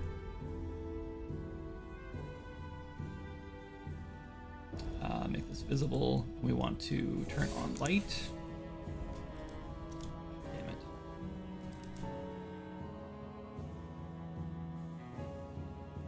And then we do... Oh, I think there's a reason we wanted to do on pressed, not on clicked.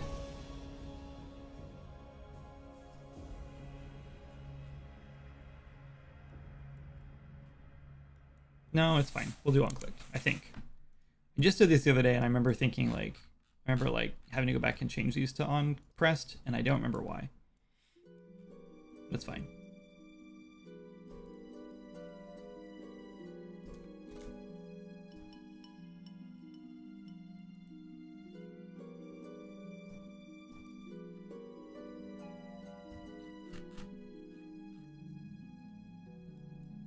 We could have just done like a drop down for all these.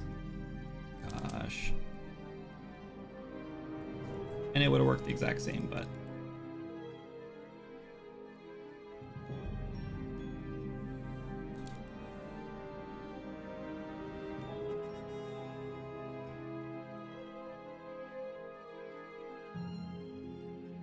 Oh, we should also set these to non-hit testable.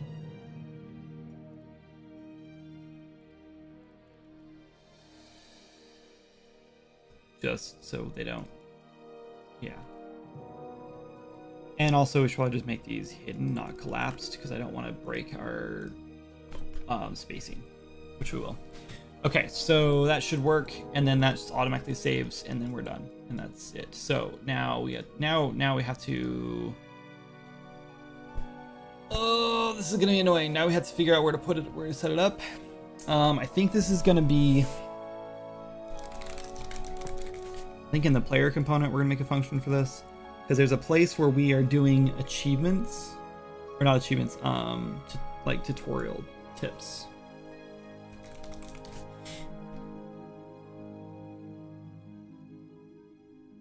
Give equip tutorial, item ID, update tutorial. Yes, I think we have a thing in here. So when you equip when you pick up a bow. Let's go. We need.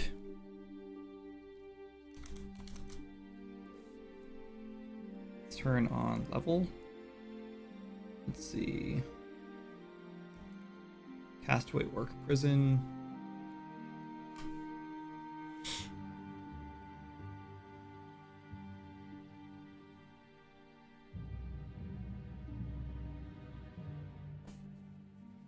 I think that's what we want to do this.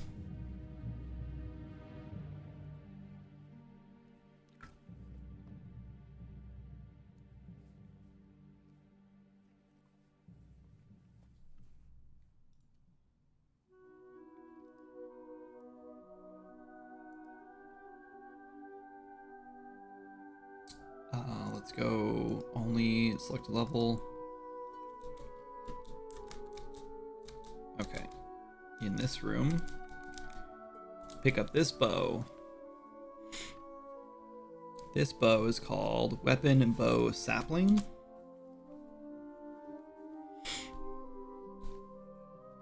Should we hold on? Should we just do like an overlap, or should it be or should it actually be when you pick up this bow?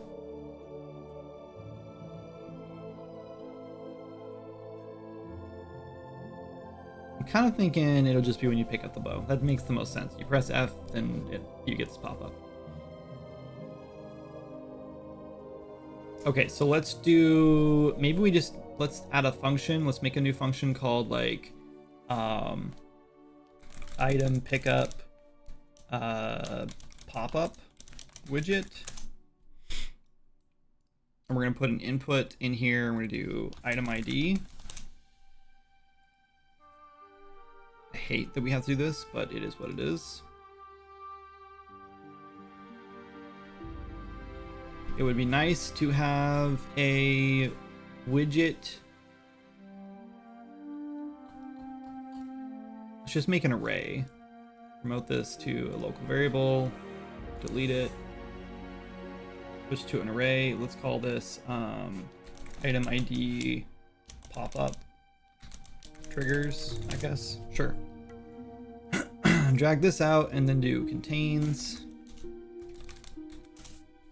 Oh, we should make this a map.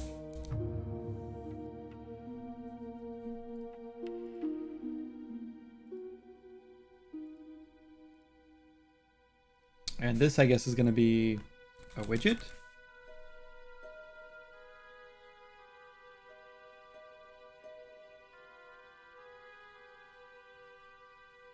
User widget or just widget?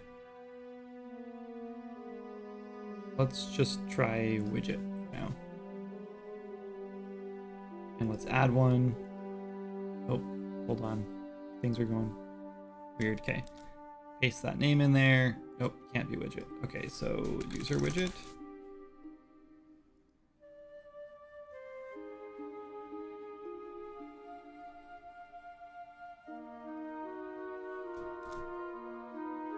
Still no? Okay. Widget. What do I want here? I thought I just wanted like a generic widget, but I have no idea what these are called.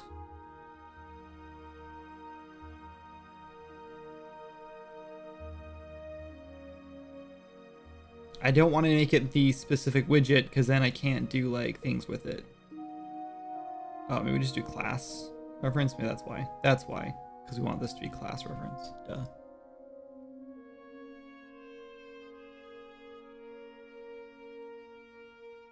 Now we're talking. Okay. So we put this one in here. And this is going to be pop-up aim assist. Now we can like, now whenever we pick up an item, we can literally just build like a little pop-up like this widget and then have it pop up. So if we ever want to do like, when you pick up a chaos staff the first time, whatever, it can pop up and be like chaos damages or chaos magic is blah, blah, blah, blah, blah. Like, be careful, whatever. That'll be cool. So it's like going to be like a little pop-up like tutorial page in addition to the tutorial page that we already have, which will be nice. Okay, so now we drag this guy out and we do get keys. Hello. Keys. called get keys. And we do contains, or actually, no, we don't have to do this. We can just do find a branch.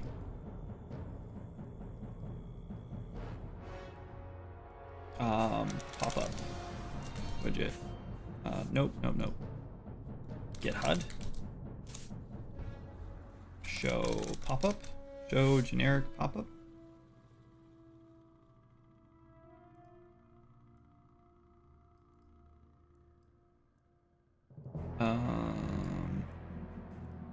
Yep.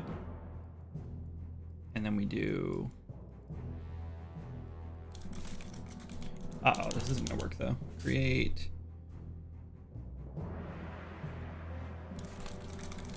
Widget. Damn it. Why? User widget. Okay, well, we get through this again now.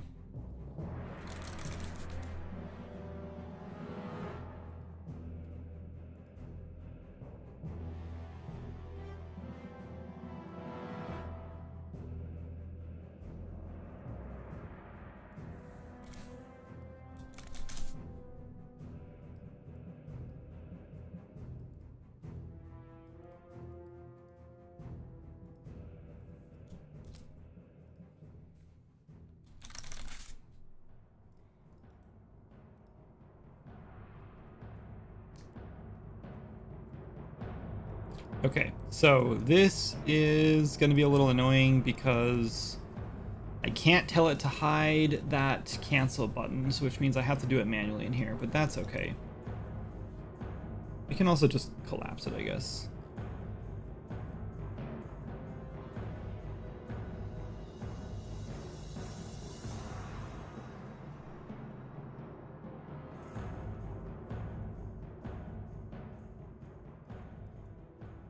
And we should do like open journal.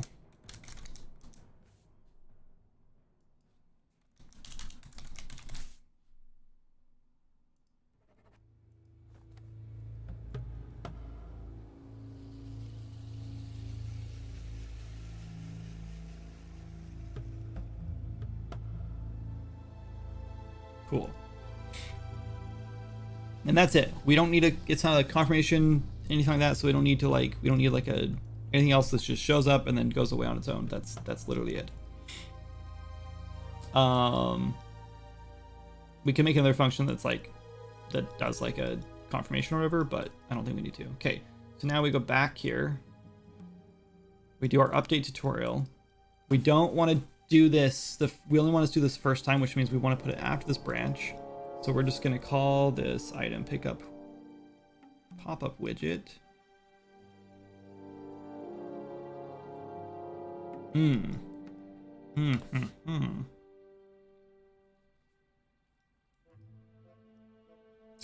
This might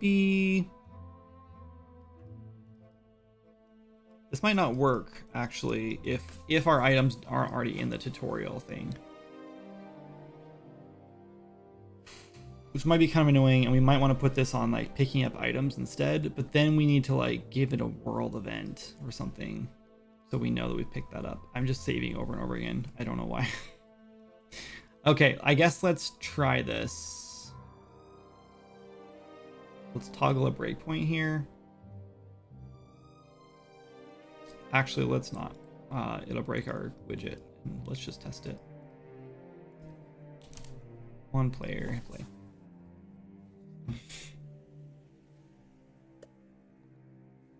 I have high hopes.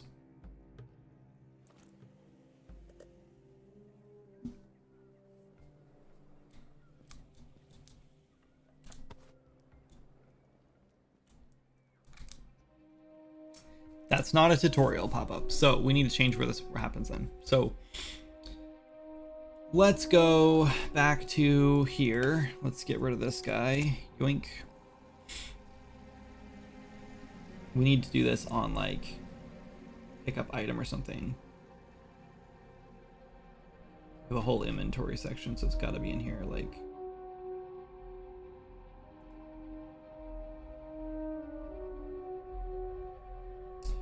Maybe we do it when we equip it. No, let's do it when we pick it up. Add item.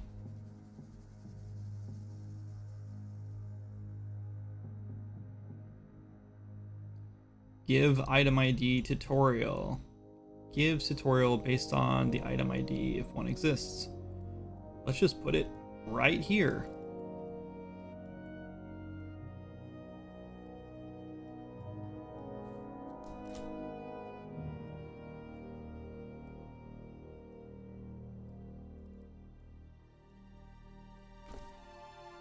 Oh, but this is where this is a problem.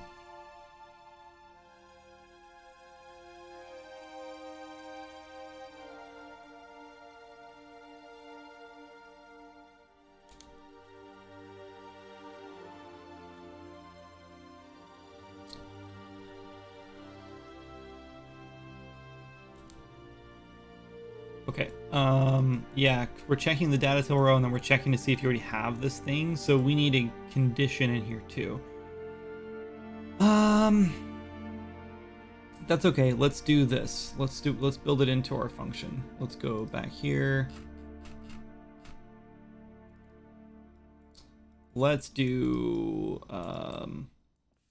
add unique world event to list, and then let's do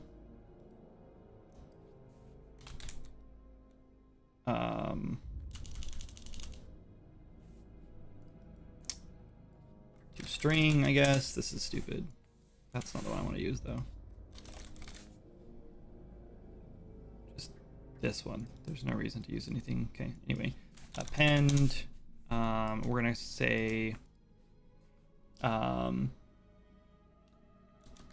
up widget underscore and plug this in here. So now whenever you pick one of these up, you're going to get a unique name or a unique widget, or oh my god, a unique, what am I trying to say? World event for this that will prevent you from doing it again.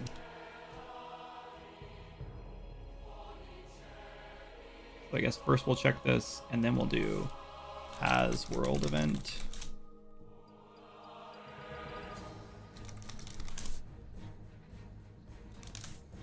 If you don't already have this, then you'll get it.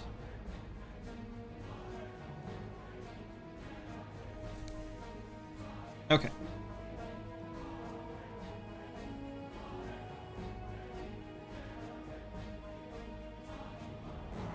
That way we don't have to add any more new save things like these are the widget pop-ups you've had or whatever. Like it's just a world event and it's done. Okay, let's test it again. Except I think this is gonna break for me. I need to press play, clear my character, quit the game, and start again.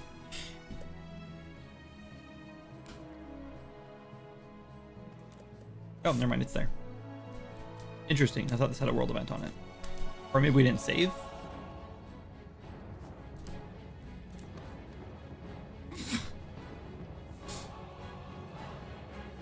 Yeah, this is exactly what I was hoping to accomplish, so I'm glad it worked. What is going on here? Why did this not work?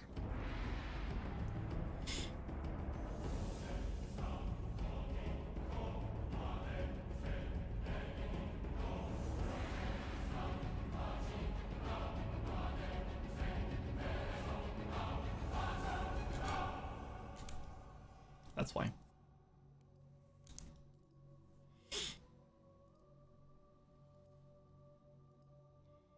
And now I have to clear that again. Actually, I think I can just remove the world event from my... I think we should... Actually, this is a good test to make sure it doesn't pop up again. No, let's not. Let's do this first. Okay, we have pop-up widget, weapon bow sapling. Remove that. Okay, we're still getting this weird... Like, this is not structured correctly. I don't know why that is. Also, when I hover over these,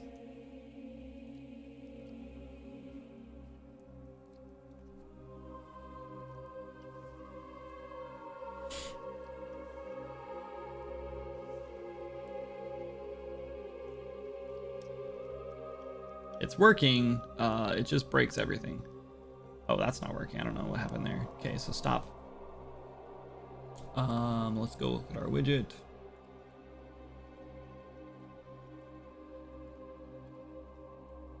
Wait, what is this button? Oh, the whole thing is a button? I don't want that. Let's delete this. I don't want players to be able to click off. That's the whole point of that button. Okay, size box has size to content. I don't understand why this isn't sizing to content. Let's just turn off size to content. We'll just size it ourselves. Nope, not position.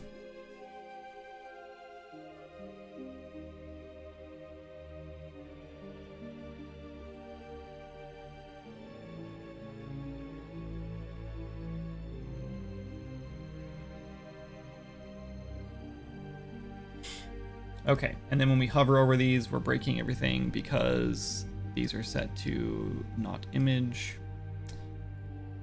I knew I screwed that up when I set those.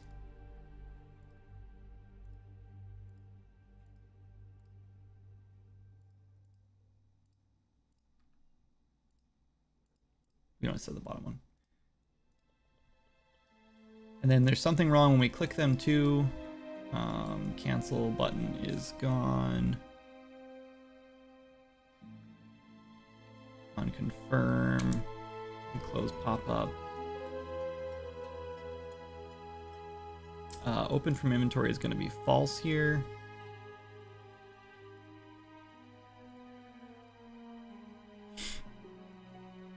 Okay, toggle off all aim assists. So all of these. Wait, hold on. Are these the buttons? Yep. Highlight.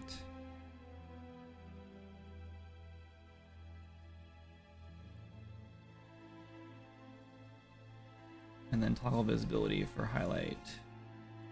This one. Wait, actually.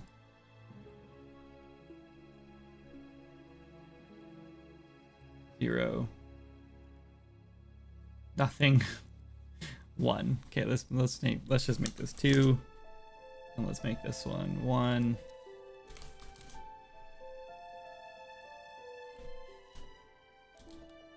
What? No.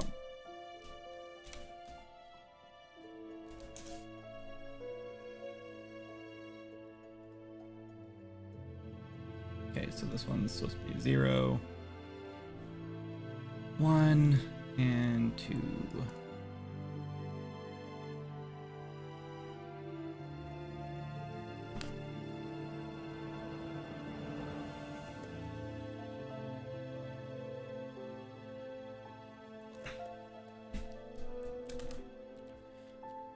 Okay,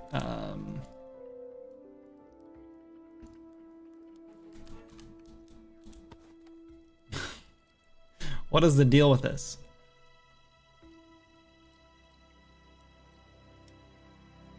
Oh, it works there. I don't know why it's working there.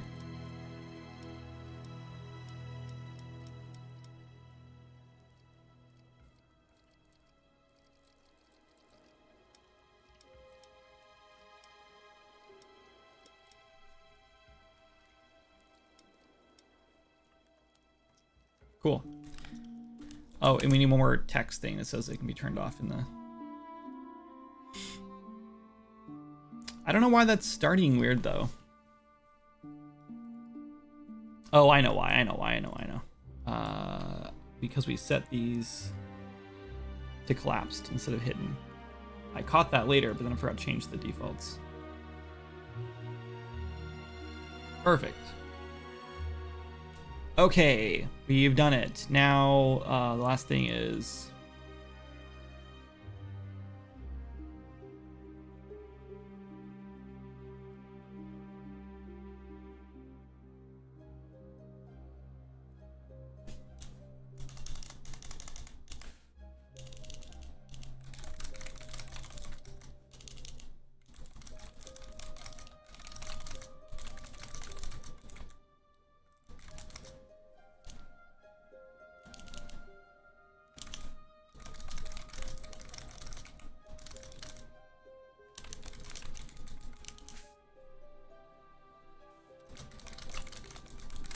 Let's do this on the other line.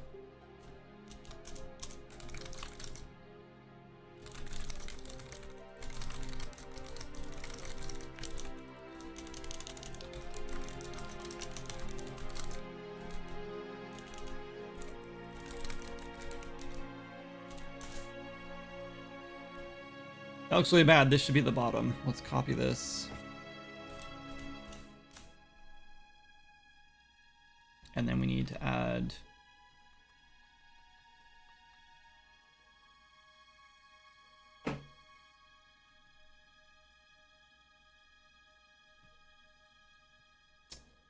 sure, that's fine. And then we want, where's our vertical box? This one. I think we're gonna screw this up.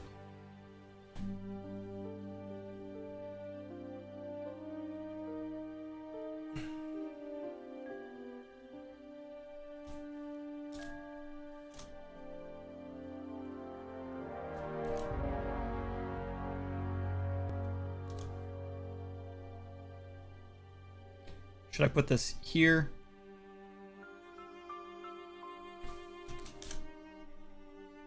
Or underneath? Kind of thinking underneath. Let's just do some padding.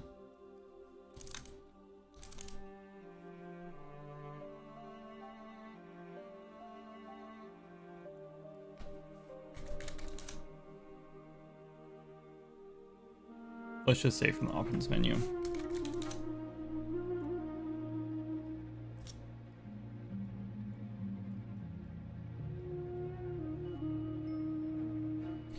Okay, Swords of Magic has an aim assist feature. Should I say Swords of Magic and stuff? Just Swords, fine. Oh, one more thing. Let's delete this.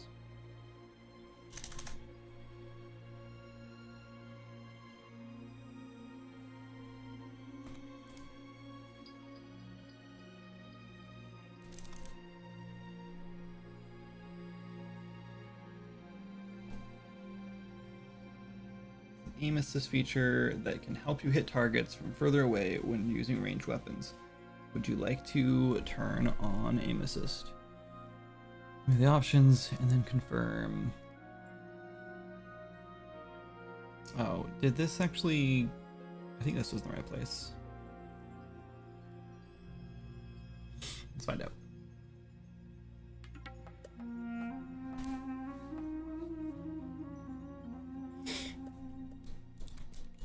Oh, don't do that yet. We'll test that this time around, but...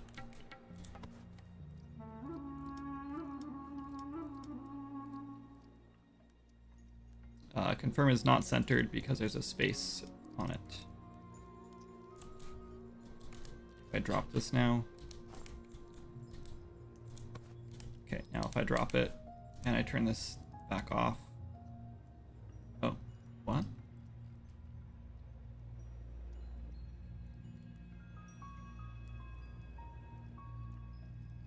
Interesting, it's not showing up in the menu.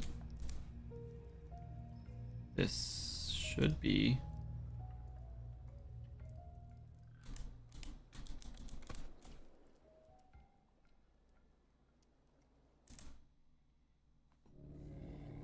Okay. Last thing.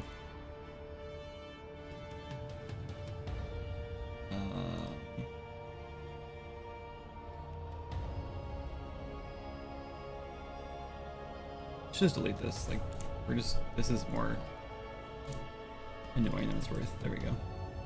Okay. Hey, vintage. Hey, vintage. Hey, vintage. Hey, vintage. I got it. Thank you so much for the raid. Welcome in, everybody. Vintage Rage, kindly put your memes in the bag. I have no memes. I'm so sorry. Yeah, so if I drop this on the ground and I pick it up, okay, good. And then if I turn off our thing here, which only shows up, I guess, when I restart for some reason, when I drop it on the ground and pick it up, yeah, it pops up. Okay, that's fine, though. I think it's good. We can't turn it off now, can we? That's weird. I wonder why that's not showing up. Maybe I need a refresh button right here. Just for testing purposes. That's annoying. Because that means it's not going to show up. That actually checks out. Okay, it's working. I think I'm happy with that. We can do all kinds of cool stuff with that too.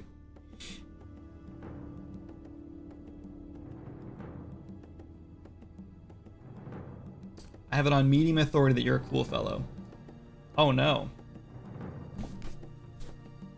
I assume it's Cog's authority. In which case, I don't know if I would trust him either, but I'm okay. I don't know if I'm a cool fellow. Welcome in, everybody. My name is Kindred. I make a game called Swords and Magic and stuff. I usually don't stream at this time, so that's probably why I don't have any viewers today, but that's honestly, it's not much different than I usually have anyway. I'm making a game about Swords and Magic and stuff. It's a casual, cooperative, cozy, open world RPG. Cooperative meaning it's online multiplayer. This is kind of what it looks like. This is this little starter tutorial area. It is a pretty large open world. If we fly out of here, you can see it's actually pretty big. Though a lot of it is unloaded right now, so it's like very barren. There's like floating foliage and stuff because a lot of the cliffs and stuff are unloaded. There's so much stuff to do. The world's huge. We're working on this zone next, which is called Bone Reach, and it's a big kind of end game zone. Anyway, we're working on right now. We just set up a new aim assist mode, so when you are using ranged weapons and you're not a very good shot, your projectiles like target to the enemies, which is very handy. Yes, and I'm solo. I was not always solo. We did at one point have a team of 5 people, I think, at most at one point. That was for a little while. And then we ran out of money, so I'm now solo again. So you can see the aim assist is pretty nuts right now. I can completely miss, and the game's just like, it's cool, man. It's fine. Don't worry about being good at this game or anything. It's fine. Game is great. Keep up the good work. Thank you. Yeah, it is out in early access right now. The game is live. You can buy it. There have been tons of updates. It launched in 2020, and so we've been updating it for 5 years.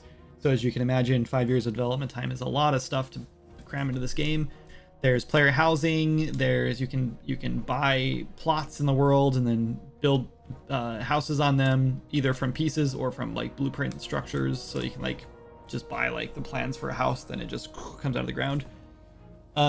You can decorate your house with tons of different furniture and stuff. There's a whole these are our collections.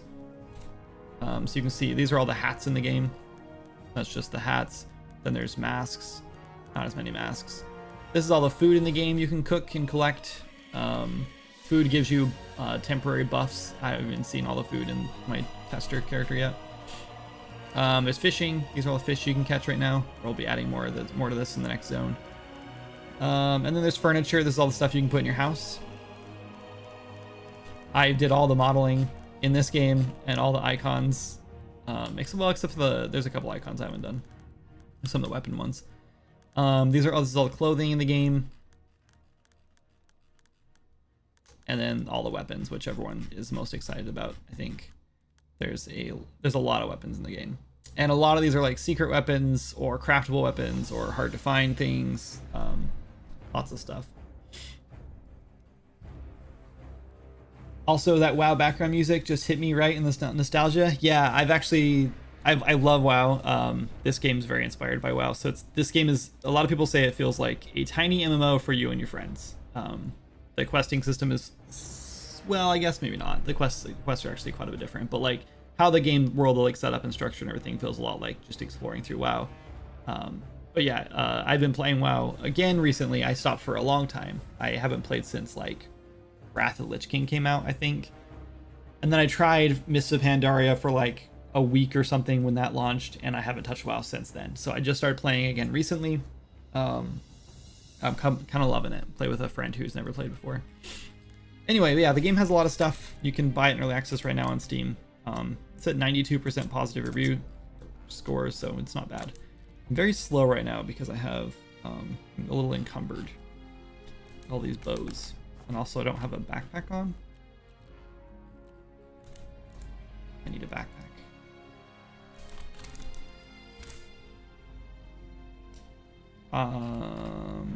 Obviously this is a bunch of cheating I'm doing right now.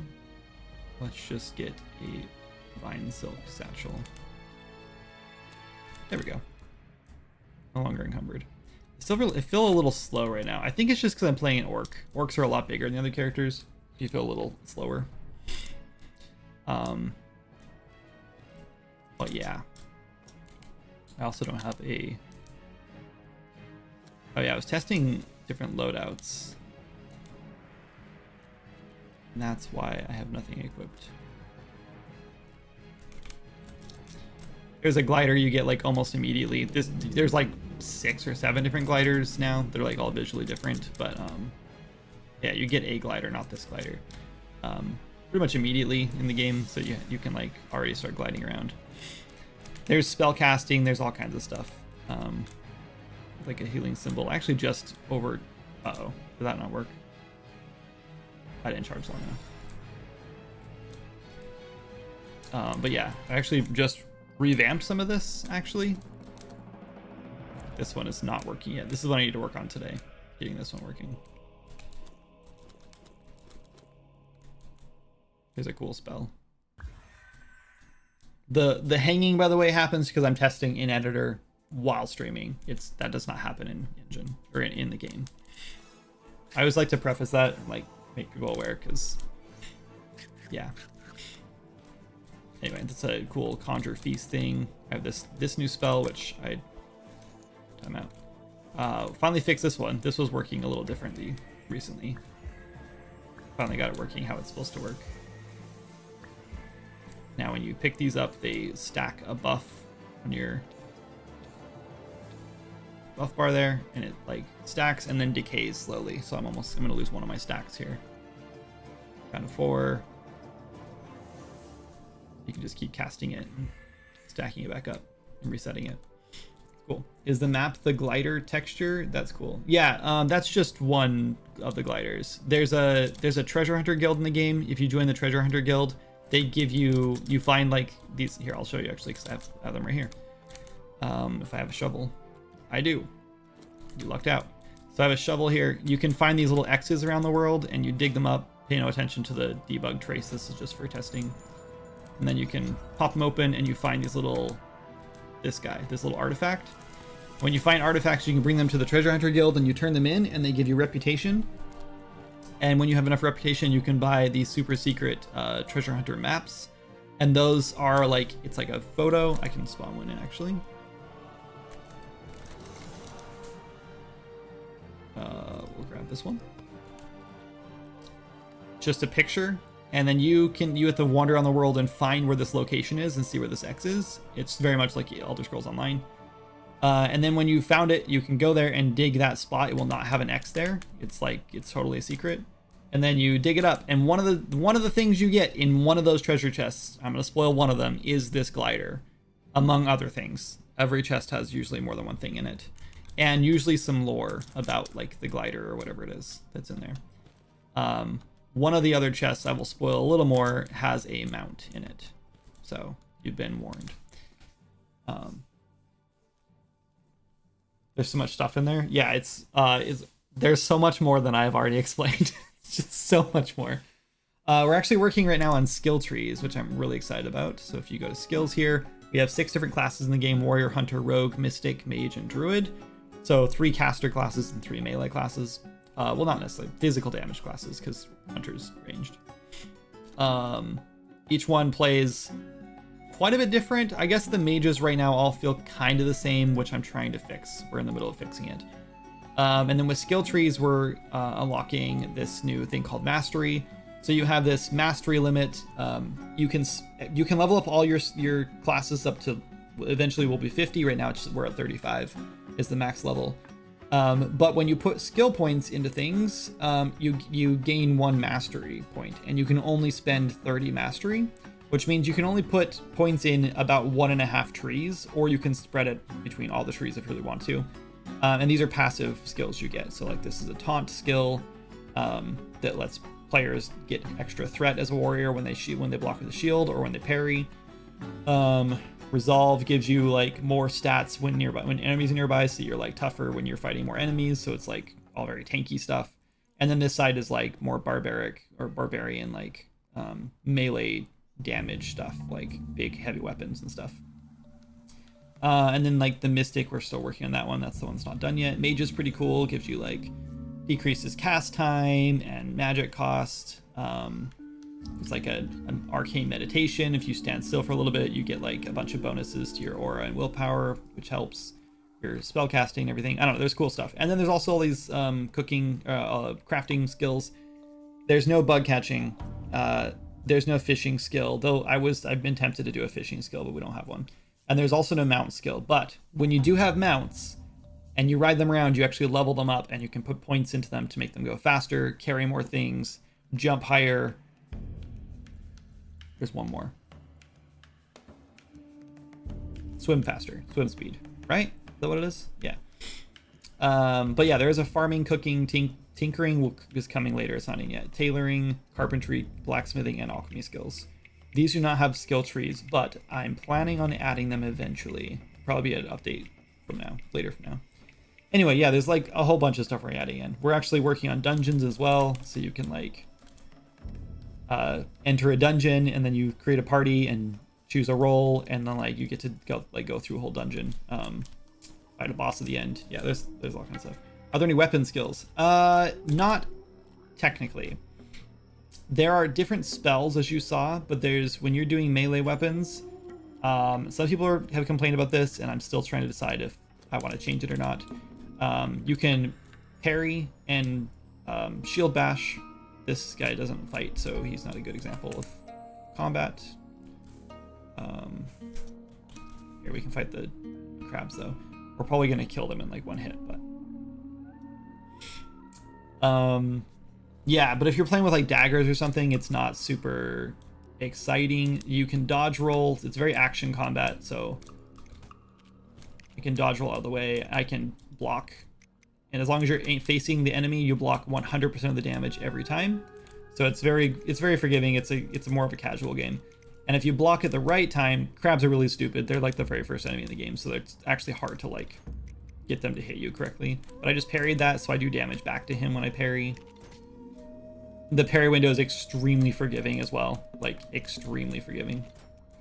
But I kind of like it that way. It's more fun. But yeah, and then you can shield bash too. And there are combos for each weapon that feel different. But that's pretty much the extent of how the combat feels for melee, unfortunately. But every weapon does feel a little bit different. So if I always say we have a bow. One cool thing, I guess, is slingshots. You have... why that not equipped? That's weird. Anyway, we have slingshots, which will fire. They're one-handed ranged weapons, so I can use a shield or a spell or a staff or something like that in the offhand. But I can shoot just way too much damage to that guy. Oh yeah, and I have my auto aim turned on, so it's like gonna hit no matter what, which is kind of nice. Anyway, but yeah, you can shoot slingshots, but you can also equip splash potions, which are sort of like almost like magic for slingshot users, and slingshot users are rogues. So there's like 10 of these different potions. I think we're gonna be adding more eventually. So that slowed him down, so he's gonna be moving a lot slower now. I don't know, it's cool.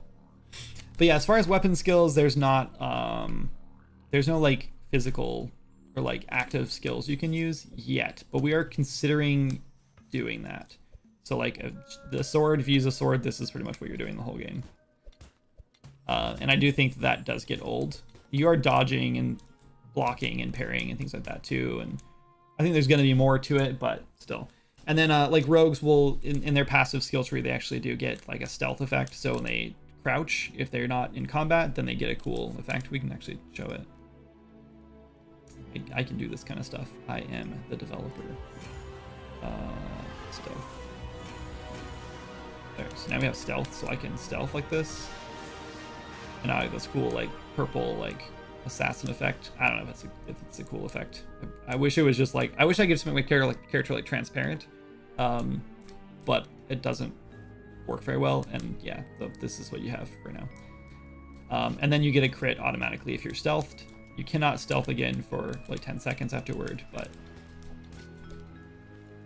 you can pretty much just jump from enemy to enemy, one-shotting them though with stealth if you have enough damage. Also, you do more bonus damage with daggers too. Yeah, there's a lot. There's a whole lot in this game. Also, yeah, all my gear is visual too. There's no like stats on it. This is kind of an important piece, I guess. Do I have a mirror?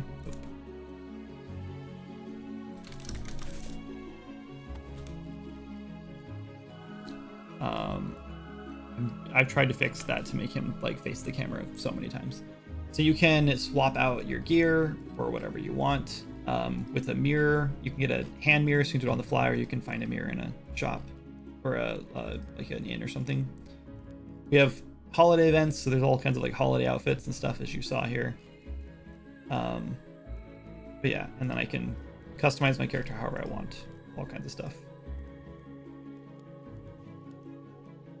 We'll do reindeer antlers. We'll do Mask of Sendu. Cool. So there's my new look. Yep, that's the game. There's so much. Right now there's, let's see, 1, 2, 3, 4 zones. There's 1, 2, I'm gonna say kind of 3 boss fights. One is more of like a survive the wave kind of thing than boss fight. And there's a bunch of mini boss fights as well that are like, they're not so like, there's not a lot of mechanics in them, but it's just, it's like a much harder enemy to kill. And there's secret bosses, secret like mini bosses that pop up every once in a while and stuff too. I don't know, there's a lot to the game. I'll stop blabbing about it. Anyway, yeah, I think we're done here. I think we got everything going. I know we just got raided, so I feel like we should raid someone else if we're gonna end the stream, but it is 5:30. I do need to go figure out dinner. So I think the baby's still asleep.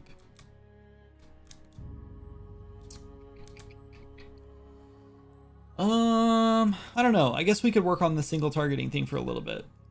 The single target spells. I have a new spell that I'm working on that I really want to add, that I'm pretty hyped about, so maybe we'll do that.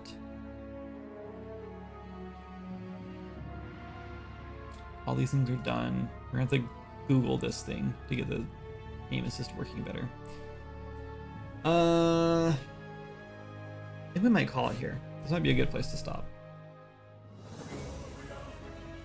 Is this the how to deal with growing scope creep class? Nice to meet you. Sorry, Dead Hunter, I missed your message. I'm so sorry. And I spent like 20 minutes. And no, this is not the class. This is the I'm probably closer to the junkie on the street than I am the leader of the like NA meeting. Or the, I don't know, the scope creep anonymous meeting. Yeah, Swords of Magic has been, I started working on this game technically the end of 2017. It was restarted 3 times, the third time with online multiplayer support in mind, and it's been out since 2020. So technically, yeah, I've been working on the game for 8 years now, 7 years now. 8 years in October, I think. That's kind of scary. So yeah, it's been a long project, and we're getting closer to 1.0, but we're not quite there yet. And there's so much more too. Like this area over here was there's a whole. Let's just look at this whole world map. It's crazy. So this portion of the game, all of this. Here, let's draw on the screen so it'll be easier to see. All of this right here is in the game currently. This little guy too. All of that is in the game. That's all in the game. You can play it. And this, some players have like 500 hours. There are players that have 1,000, but I think it's kind of a fluke because they were doing some like, not necessarily AFK farming, but like they've done testing stuff and stuff like that for us. So I would say there's realistically, if you want to just do like everything in the game and you're just taking your time, there's at least like 300 or 400 hours in the game, which is nuts. If you just want to do like all the quests and go through all the content, there's probably like 30 hours, maybe 20, 30 hours if you just like zip through. If you do all the quests, there's lots more than that, but if you just kind of like shoot through the content. But yeah, like the game is kind of like open to do whatever you want to do, which, so yeah. Anyway, this is the next zone that's coming out, which will actually, well, it'll include all of this actually, technically. So that'll add a whole nother, like, I don't know, 50% onto the map. This is a whole desert that's eventually supposed to go in, but might end up being scrapped. And then we have this area here, for example. Well, this area here with these like big rocks. This is a whole zone that I really want to make, that I've already kind of started making assets for and art for. And I don't know when it's going to be available or if it'll be available ever, but I want to add that. And then there's supposed to be over here a whole like city, like that's bigger than the town that we already have in the game. There's so much stuff in here. We want all the zones, maybe reduce their size. Yeah, I think reducing the size might be a good idea. Which is kind of the plan. Bone Reach is already like a lot done. It doesn't look like it because it's not loaded in, but if I load everything in, there's a lot of this is already finished. It's just going to be filling it with content now, and also like I'm trying to get dungeons and skill trees in. But there's a lot in this game already, and I really do want to add all the zones too. Like obviously, if like this is north of here, and there's also this little island over here that's already in the game technically. This is what's this called? Snow Peak. It's called Snow Peak. It's a little town, little Christmas town, and it opens up for the Christmas event every year. This year is hopefully, this sounds bad, but hopefully this is the last year we do the seasonal events. And hopefully that's because the game like launches and then we don't have to manage them anymore. And when the game launches with the seasonal events,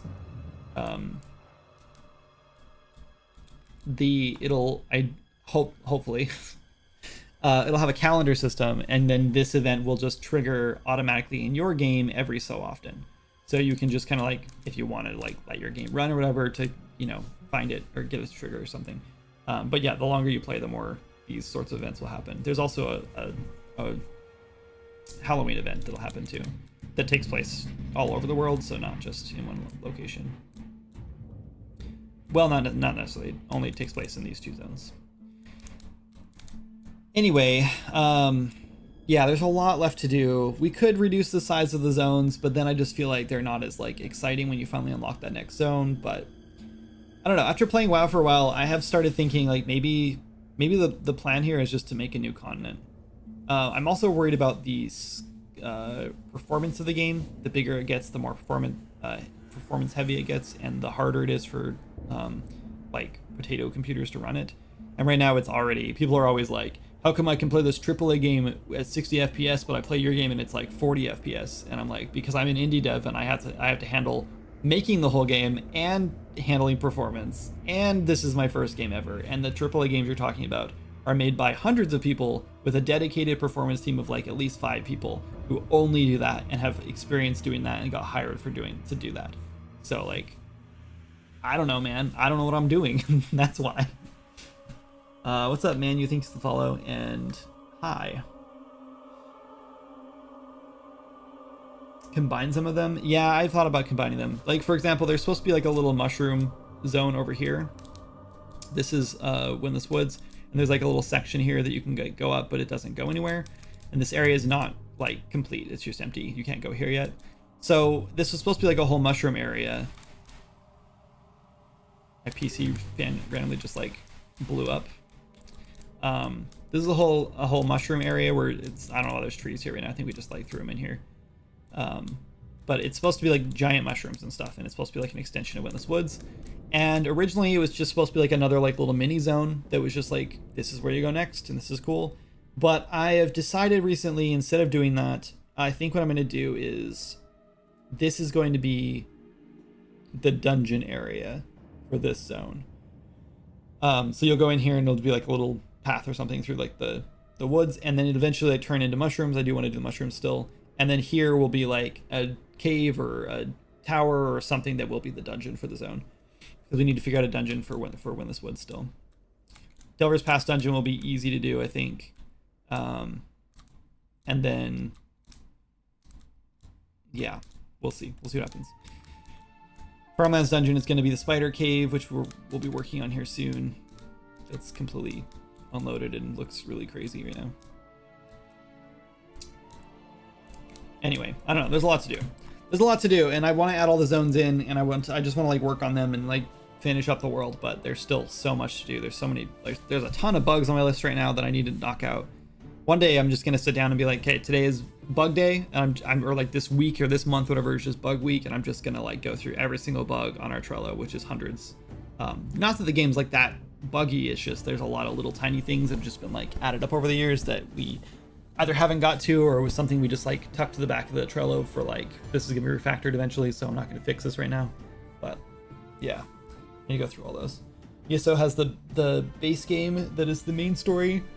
It has DLC zones that have mostly their own self-contained stories. Okay, so I love that. Now here's my issue, because I would love to just like make a whole new continent that just like, oh, this is the desert or whatever, and we just, or even like you get to the desert and you like walk up and it's like a big gate or something, you just like interact with it and it's like, do you want to travel to the desert or whatever, and then it just like loads the desert, right? A new level, or a new level entirely opens up.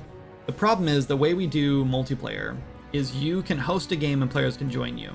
And the way multiplayer works with Steam and listen servers and how we have it set up is we cannot have 2 levels open at a time. So if you or any of your friends playing with you decides to travel to the desert, for example, it's going to kick everyone out of whatever they're doing and travel them to the desert too. And you're all going to spawn at the beginning of the desert or wherever, whatever, however that works. And that is going to be a nightmare because I don't want that to happen. So a couple options here is like, we just have 2 continents, like one with all the new zones with like Mistaken Isles. We'll redesign it, redesign the whole like zone or whatever to like work with all that stuff.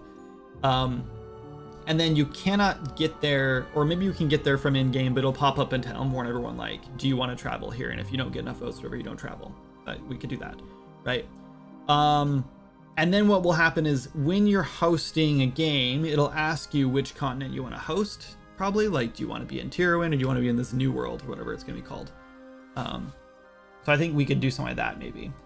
And then that would be sort of like in World of Warcraft, how it's like, do you want to go to this place, or do you want to go to this place? And I wish we had like a way to have like one server just like stay open on the host computer that would let players play on the other place. But I just have a feeling that players would not be able to host games that way. Like, I think if we're worried about like, it's going to be 10 times more, not 10 times, but like, it'll be like way harder to like run 2 servers with 2 different worlds entirely loaded in for players to like play in 2 different locations for a server host than it would be if we just had one world that was much bigger. So as of right now, it's probably just going to be one big world. And then maybe one day we'll do like a sequel game or something, and you can bring your same character save over or something. Who knows? We'll see. Oh yes, the hit indie game ESO, right? No, yeah, yeah. I think Hog was just joking, but yeah, I knew what she meant, Darkren. 1.0 have the base game zones and have other zones be DLC. That's okay. So that is actually like the ultimate goal here. So in an ideal world, we finish Bone Reach and we call the game 1.0, right? I don't stray from the path. We get skill trees done, we get dungeons done, we do Bone Reach, we fix bugs, we clean up the storyline on Azura and Farmlands, and like make sure the story leads you through the whole game world, whatever. And then we finish the story, the main story in Bone Reach, and that's done, 1.0, and we finish that next year, right? In a perfect world, that's finished next year, and we're done. 1.0 is done, and I can wrap up and be like, I'm done with this game if I want to. Then we add DLC content, and the DLC content is going to be like, here's the desert zone. You can pay $10 to get the desert zone DLC, and there's another like 20-30 hours of content in there or whatever, right? And then here's the one for Aloran City. Adding these into the world, they'll have to be added into the world for everyone. And the idea is, my plan is, that if you're playing with someone who has that zone unlocked, you can play in that zone as well. I think that's the plan. So even if you haven't paid for it, so only one person in the like friend group or whatever has to pay for it, but it doesn't mean that if you decide to play solo by yourself later, you won't be able to. This is kind of a problem for like dedicated servers, because I do foresee people being like, hey, I have all the DLC, here's the server, I'm just gonna leave my server open so no one has to buy the DLC. That could be a bit of a problem, and maybe not a great way to handle it. I don't know, we'll see what happens. But that's kind of the plan right now, is like, I don't really think everyone needs to buy the DLC, but we could make it so everyone has to buy the DLC. Maybe you need the DLC to go into the next zone, but you wouldn't need the DLC to get items from the zone. So if a player brought you items from the zone or mounts or whatever they could carry back out of the zone or whatever, you could get those. And the reason is because I don't really want to like lock every single item in the zone behind like a DLC tag to make it so you have to have that to get those items. I think that's dumb. So I think maybe it just works that to go in the zone, you have to have the DLC, because we can easily do that. That might be better. Anyway, cool. Well, I'm starving and I need a break, so let's wrap up the stream and call this a day. So yeah, and I'll be back on Tuesday to work on more stuff. Hopefully I will work on the rest of the spell thing by the end of the day, and then I will maybe have that to show off on Tuesday. We'll see. If not, I'll finish it Monday probably. So probably for sure, almost definitely Tuesday, unless something comes up. And then hopefully we're back to working on dungeons. Maybe we'll knock out the rest of our spells for our, or not spells, skill tree for our mystic tree, and then we'll have that pretty much done. We really should just focus on the skill trees and get those knocked out so people can start testing them. And then we can do dungeons while people are testing those, and then we can launch a dungeon. I don't know how we're gonna do that, but we'll see. Anyway, I'll see you guys on Tuesday. Thank you so much for hanging out today. You're the best. I don't think I'm gonna raid anyone. How many viewers do we have? Hold on. 19? Okay. If you guys want to raid, you tell me. Should we raid somebody, or should I just end the stream? We'll leave it up to you. Dead Robot, thank you so much for the follow. Appreciate it. We can go raid, but I'm probably just gonna raid and run. Go eat? Okay, I'm just gonna end the stream then. The problem with raiding is I get stuck for like 15-20 minutes talking, and I have social problems, so I can't just like be like, okay, I gotta go, bye. I have to like wrap up the conversation. I don't know, I'm terrible at that. Anyway, thank you guys so much for the follow, I appreciate it. Thanks for the membership. Who was it? I have to go back now. Zach, that's really awesome. I believe our first member on YouTube. If you guys want to be members on YouTube, I have nothing to offer you, but you can do it if you want to support the stream and support me in the development of the game. Anyway, catch you guys later. Bye.